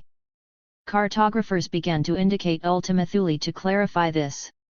This Ultima was the Thule that had not been discovered, the Thule that explorers hadn't reached and that needed to be distinguished from the Thules they had found and that they still wanted to write on the map. The Thules and Thulas of the frozen coasts, real places with bearded men and dinners of FSH and fermented liquids, their names mark them as less, their movement from the exaltation of what could be and into the tired reality of what is. Simon explains this all to me as we lie in bed, having woken early and at the same time. He returned last night from Maine, visiting a gay bar where the men had salt on their faces while I stayed behind, reading and smoking cigarettes on his roof. These are some of my favorite moments, when one of us has gone somewhere else, and then we come back to each other. I close my eyes, thinking I might fall back asleep soon, and letting Simon's voice FLL the map of my imagination while I do. From time is the thing a body moves through. 393-392. That billboard of the unmade bed, those two pillow dimples from Two Heads, an installation at Brighton Beach, Berlin, Paris. Spotlights on a corner, as any two people in love might be. In 1990, walking around Los Angeles, Felix Gonzalez Torres and Ross came upon Goldfield in a gallery. A work by Ronnie Horn. It is a rectangle of 49 by 60 inches, 2 pounds of pure gold pressed so thin that it rises barely above 1/100th of a millimeter. Horn's intention with the piece was to allow viewers to appreciate and respond to the gold absent the economic, political, and social histories that suffuse the material.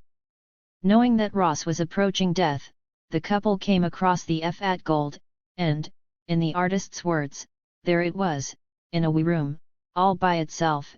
It didn't need company, it didn't need anything. Sitting on the floor, ever so lightly. A new landscape, a possible horizon, a place of rest and absolute beauty. Ross and I were lifted. That gesture was all we needed to rest, to think about the possibility of change. This showed the innate ability of an artist proposing to make this place a better place. How truly revolutionary! The revolutionary potential in Horn's at gold is not in contrast to her desire to extract the metal from those political histories, but rather it is an accomplice to it, a transcendence.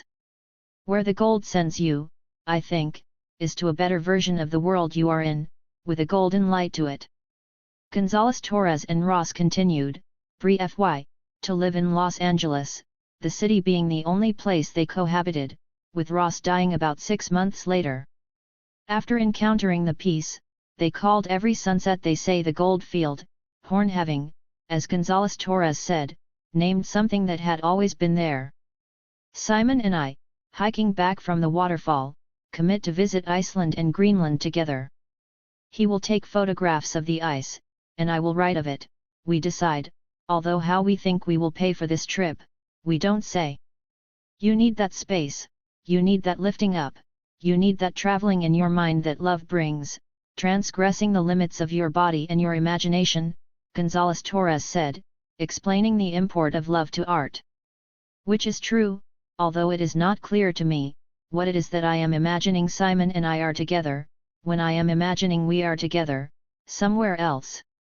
I say, you know that I'm talking about you when I talk about the ice, and he assures me that he understands, which I accept, although this is the most directly we have spoken of ourselves to date. On this hike, we often must decide if we will step on a thin sheet of ice, which might break and release us into the cold and shallow creek water, or slip across the ice-slicked shale and limestone. Sometimes Simon reaches out and grabs my arm, so I don't fall, and when one of us does slip, we each break into laughter. 395–394. Happy with the sun shining grey, or maybe silver, tore up the bare branches of the trees. But no matter how far away you manage to get, still you will find yourself there.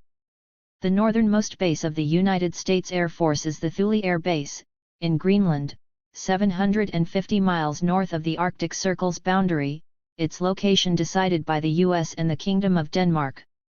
Its closest neighboring village, across 60 FVE miles of ice and stone, is Konak, home to the Inupiat population who were forcibly displaced north when the base came. In 1951, a group of hunters returned from an expedition to FND the American military there, raising buildings and preparing for a potential nuclear escalation in the Korean War. The Thule Air Base today fulfills a few functions, primarily keeping watch for, and potentially shooting down, intercontinental ballistic missiles headed to the United States, its location being halfway between Moscow and Washington, while assisting with the Global Positioning System, performing satellite surveillance, and housing advanced weapons, among whatever other secrets conspire there. It is where, in 1968, a subsonic bomber crashed into ice, damaging and nearly detonating 4 hydrogen bombs. One bomb was lost forever, its 12 kilograms of plutonium dispersed in the ecosystem, where fearless seals now sometimes roll on the glaciers what appear that imagined perfect ice, so much of it that Simon's imagistic obsession and mine, twinned, might be unique there, and our militarized state, with its enduring aggressions, ensuring that the ice will melt. This is not a Thule imagined, not the place Christopher Columbus claimed to have seen, but one made, built on ruins over 6 centuries old, as soldiers communicate with far-flung satellites and missiles. It's a place that is often accessible only by aircraft, where not a single road leads. It's on a map, so even if you can't go there, still, you can FND it. Is beauty Panacean, able always to instill in us moments of transcendence? Or does the sun just melt the ice, beauty appreciated only when it is the constituent hum of a thing that fades? When people ask me, who is your public? I say honestly, without skipping a beat, Ross. The public was Ross, Gonzales Torres asserted. And really, no matter how public the art, the speech act, no matter how many people are gathered around the table, aren't we at our core just speaking to one person?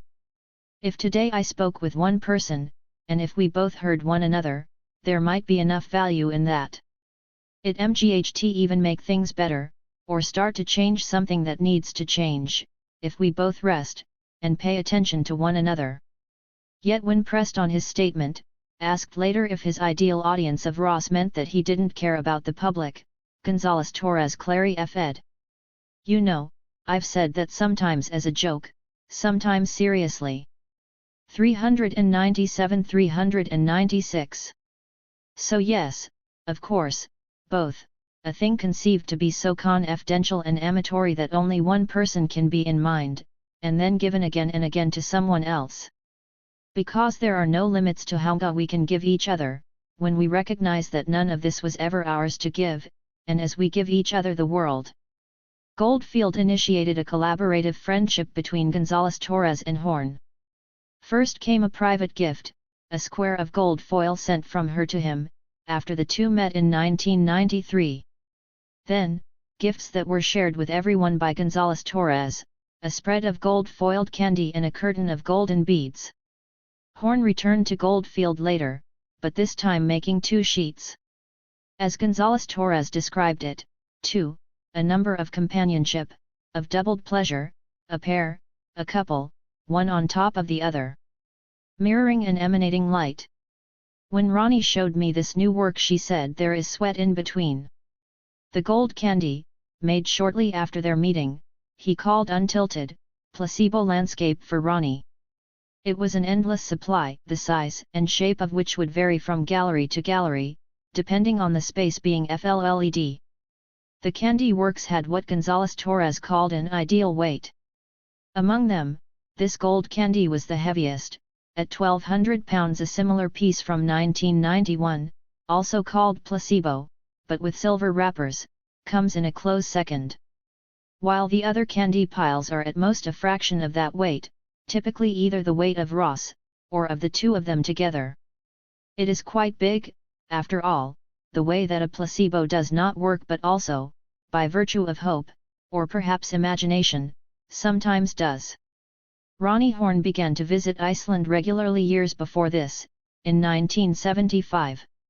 Having gone there evolved a relationship that I couldn't separate myself from, she explained. Any place you're going to stand in any given moment, is a compliment to the rest of the world, historically and empirically. As I discuss the trip north with Simon, to Horn's Iceland and the Thule of Greenland, I decide to keep these fantasies to myself. Instead, I show him how thin the gold is, which is nice, he says. 399. Trish Salah. I exist it, if you can. Beings that so luminous us alive being so. Where do they go? We aspire and abandon, eat ourselves and shit and sleep and eat. We drag our loves, we burn out raw, we passive aggress our families that fail us, turn us out. We don't know where to go, we shelter online and in shelters are refused shelter often. 2. Look up, eyes fallen asleep again, welcome to this echo. Against the redaction of being we've grown used to.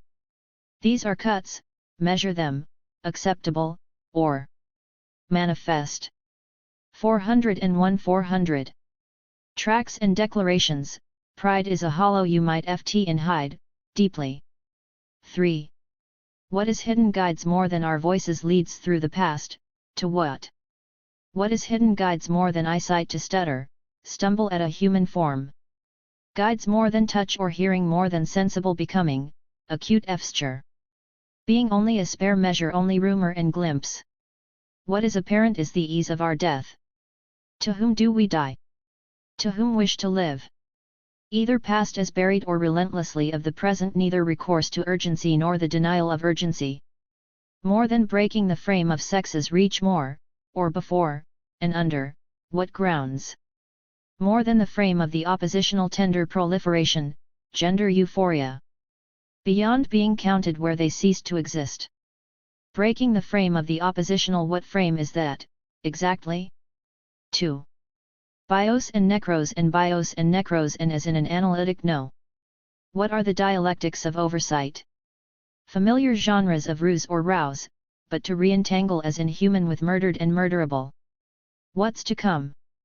402 What new humanity without purge and burn? What from the discarded and or loudly ignored? What from the rendered inoperable, non-possible? What newly new do we now passionately live? 3. Either past as buried or relentlessly of the present. Did somebody say literature? Is this spite, in repetition, in the signal back? Is this a longed for annihilation longed for? What part of envy is false consciousness, or a symptom of internalized oppression? Too easy to envision violence, we do ourselves on that model. The horizon's market share, capitulation as of a radical recycling already new. Leavening hunger, for visibility, for a healthy narcissism. Why not? Call it a solidarity of trans girls, a trauma of trans girls? A grave of trans girls? Is it respite from the relentless consumption of consumption as a topic of critique of us?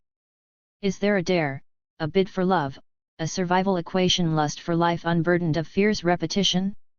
Love poem. 404. Is it what dusty wines kiss dusks hoped for chill, mercy of a novice a fiction? 407. Tie little.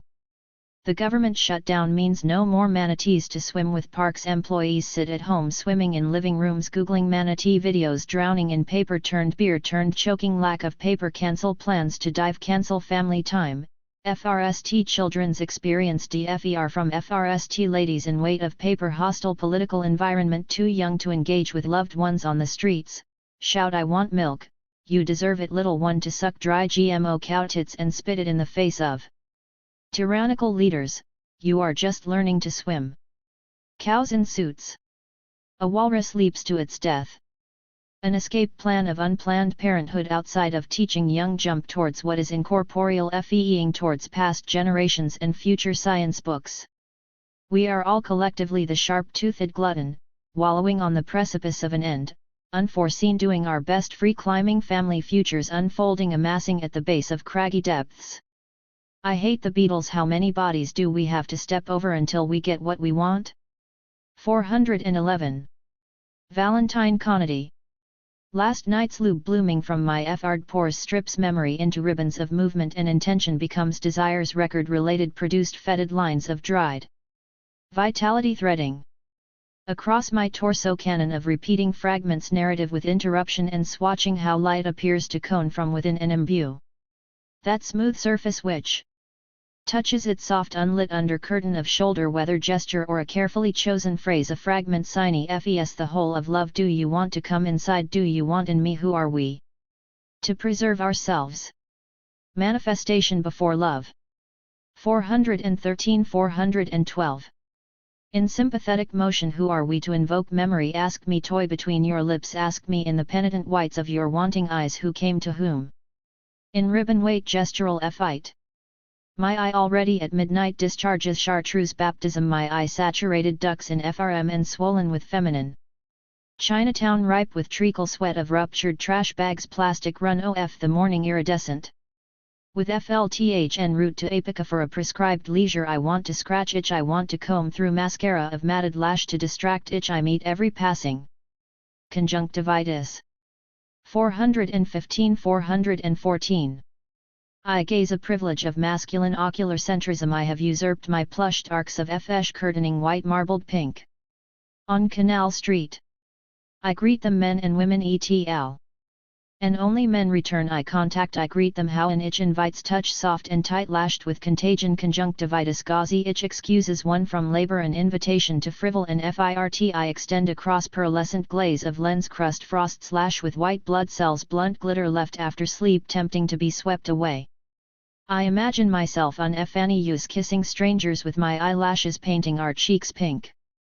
With contact a transmission, liberation from the eftion of righteous labor until pink with leisure, or like an estrogenized cock's fragile bud, fush with blood enhanced for performative pink, like a tongue licking an eyeball. Gray eyes spoked blue against a pink contrast, communing manufactured tears I take in a public restroom mirror, a pink tinted cell fe. A liturgical hygiene sponges from within the image, mine oversaturated till streaking cheekbones arresting in wet light. 417. Andrea Phillips. In the dream where I run without breasts, I am motivated by a fight. I haven't yet begun to unweld the framework, invent new trauma, whip the stitch arching each bosom as victuals dangled, withheld. When I hemorrhage against design, it ain't incognito. The neighbors walk their dogs past me. That's me smoking in the alley, letting roses from my wrists. Pedal to puddle, a misgendering of matter. These hooves unhinge themselves as tiny meteors to cudgel dusk. I redress the splintering woodwork notched to my likeness,